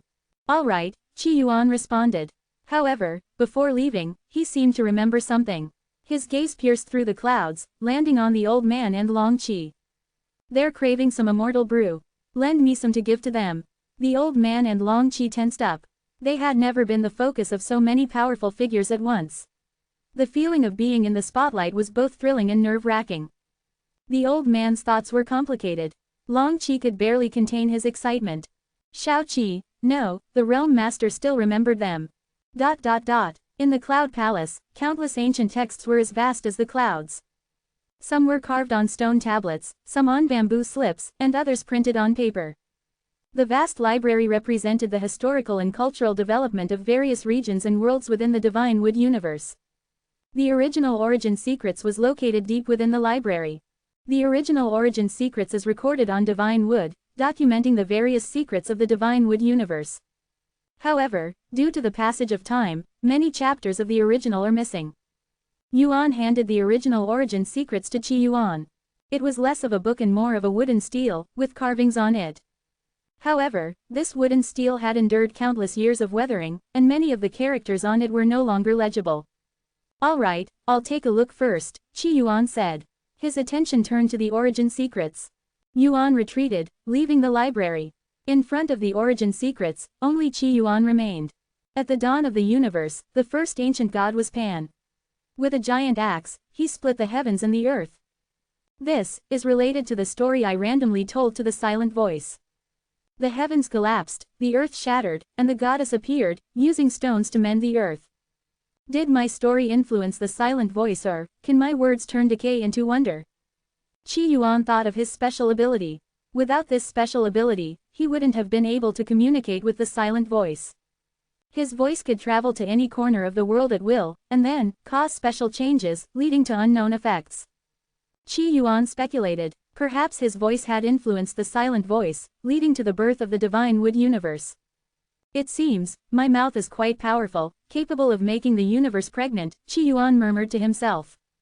In the origin secrets, the records about the divine wood abyss only mentioned that it was the origin of the world, a place of nothingness. Unfortunately, there's no mention of the black heaven in the origin secrets. The knowledge of the black heaven held by the human enlightenment society's ancestral gods might not even compare to Qi Yuan, who had slain countless specter gods and swept through the chaotic star domain.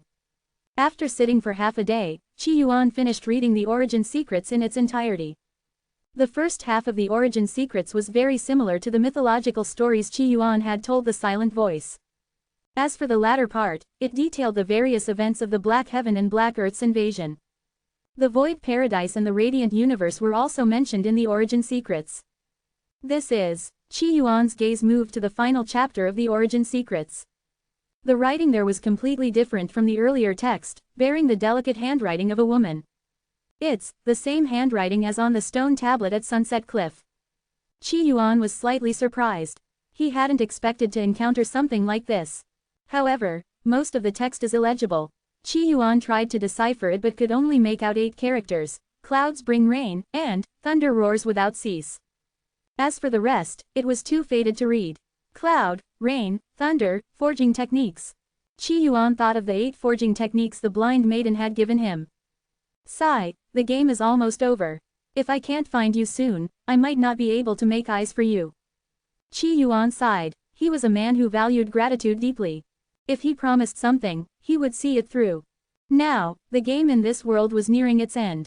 The roles he had played were also coming to an end. When it was over, it would be time for him to leave. Yuan, giving him all 7 human enlightenment treasures, isn't that too bold? The bearded man was anxious. The human enlightenment treasures had consumed the lifeblood of the divine wood universe. They were the only reliance the human enlightenment society had to resist the Black Heaven and Black Earth. Although Qi Yuan was a realm master and a native of this world, the members of the Human Enlightenment Society were not familiar with him. Who knew if he might turn out to be another Yi? If the realm master wants them, why wouldn't you give them? The white-bearded old man said. Regarding the Human Enlightenment treasures, most people didn't want to hand them over to Qi Yuan so quickly upon meeting him. But who could stop Qi Yuan, given his immense power as a realm master? If Qi Yuan decided to act, even if they all joined forces, they wouldn't be a match for him. It's just that giving them to him so easily makes me a bit uneasy, the bearded man said. As the saying goes, if you doubt someone, don't use them; if you use someone, don't doubt them. Since the human enlightenment treasures are already in the realm master's hands, what we need to do now is trust him, Sheng Nu said. The others nodded. At this point, what else could they do but trust him? Right, instead of worrying about this, we should focus on how to deal with the Black Heaven and Black Earth. The ancestral gods discussed fervently. The Black Heaven and Black Earth were coming with overwhelming force, even greater than their last invasion. The line drawn by the Radiant Tao Lord still existed. Based on the rate at which it was disappearing, the Divine Wood universe still had 10,000 years. But this invasion by the Black Heaven and Black Earth was still not to be underestimated. It was possible that half the domain would fall, just like last time. This time, the Realm Master will be the main force. We will provide him with intelligence support, one ancestral god said. Since Qi Yuan controlled all 7 human enlightenment treasures, it would be inappropriate for them to enter the Void Sea. They could only provide intelligence support to Qi Yuan. Let's hope this battle passes smoothly, without any complications. Right, if we get through this battle, we'll have more time to breathe. The other seeds can grow, and more human enlightenment treasures can be forged, someone said with enthusiasm. Don't worry. Back then, with only half a human enlightenment treasure, Yuan was able to hold off the enemy in the Void Sea. Now, with 7 treasures and the Realm Master leading the charge, what could possibly go wrong? Time flew by. Qi Yuan's appearance had injected a strong dose of confidence into the people of the Imperial Star. Now, everyone was talking about Qi Yuan, discussing this realm master. Under the moonlight, the surroundings were silent. The old man had moved into a large mansion. On the table was Immortal brew, and the old man sipped his wine, his expression dazed. Sigh, how did that kid suddenly become so enlightened? Tomorrow he's heading to the battlefield. I hope he doesn't get hurt. The old man worried about Qi Yuan. He was even afraid that Qi Yuan might fall in the void sea. But he couldn't say such things out loud, it was bad luck. Old Lu, don't worry. The realm master should be fine this time, ancestral god Qin said. The secret about the line drawn by the radiant Tao Lord couldn't be revealed to the common people, as it would cause panic and trouble. But Qin could hint at it subtly. Hearing ancestral god Qin's confident tone, old Lu relaxed. That's good to hear. Long Qi sat beside them, drinking cautiously, but the excitement in his eyes was hard to hide. Xiao Qi's sudden rise to realm master had a huge impact on old Lu and him. They had moved into a large mansion. Every day, divine tier experts and even ancestral gods came to visit. This was something they could never have imagined before. During this time, Qi Yuan had returned once, leaving everyone in awe. I hope Big Brother Qi can unleash his full power and annihilate the Black Heaven and Black Earth. Long Qi said through gritted teeth. To the realm master, ancestral god Qin raised his cup. Across the Imperial Star, all the citizens were on edge. Tomorrow was the day Qi Yuan would head to the front lines, and the war would officially begin. Some were anxious, some excited, and others hesitant, their thoughts varied. In the void sea, majestic warships patrolled, ancient and solemn, stained with blood. Realm Master Wukong's expression was unreadable. I heard that this time, the Realm Master will be heading to the void sea to face us. The other Black Earth clansmen nodded. Yes, the Realm Master from the chaotic star domain has killed many of our strong ones, a Supreme Truth Realm Young God said with apprehension. A Realm Master appearing in the Divine Wood universe, this person is strange, Realm Master Wukong said. HMPH, in this battle, the human enlightenment treasures can return, but Qi Yuan must stay in the void sea. A man covered in flames said, his voice filled with killing intent. Realm Master Flame, are you avenging your nephew? Realm Master Wukong glanced at Realm Master Flame. Realm Master Flame had a nephew named Qi Huang. He doted on him greatly, even sending him to the safe chaotic star domain to gain experience. But who would have thought that Qi Huang would die, killed by Qi Yuan? How could Realm Master Flame not be furious? He's a Realm Master. He won't be easy to kill, Realm Master Wukong said calmly. At the Realm Master level, their strengths were similar. Killing one another was extremely difficult. I'll trade my life for his if I have to, Realm Master Flame said fiercely. The young gods present were moved. Although Spectre Essence allowed them to revive. At their level, they tried to avoid using Spectre Essence to revive. Who could say, if the revived version of themselves would still be themselves?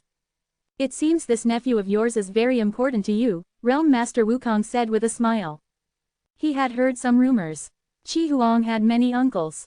Realm Master Flame was one of them. Perhaps these so-called uncles were all avatars of Realm Master Flame. And Qi Huang was the key to Realm Master Flame's breakthrough to the All Things realm. Now that Qi Yuan had killed him, it was natural for Realm Master Flame to be angry. This was a grudge that blocked his path. But, trading life for life, in Realm Master Wukong's view, was unwise. Realm Master Wukong, help me kill Qi Yuan. Realm Master Flame looked at Realm Master Wukong. Realm Master Wukong hesitated. I don't want to risk my life. Realm Master Flame was willing to trade his life, but Realm Master Wukong wasn't. You assist me from the side. Once it's done, I'll open my divine sea and let you comprehend my flame rules.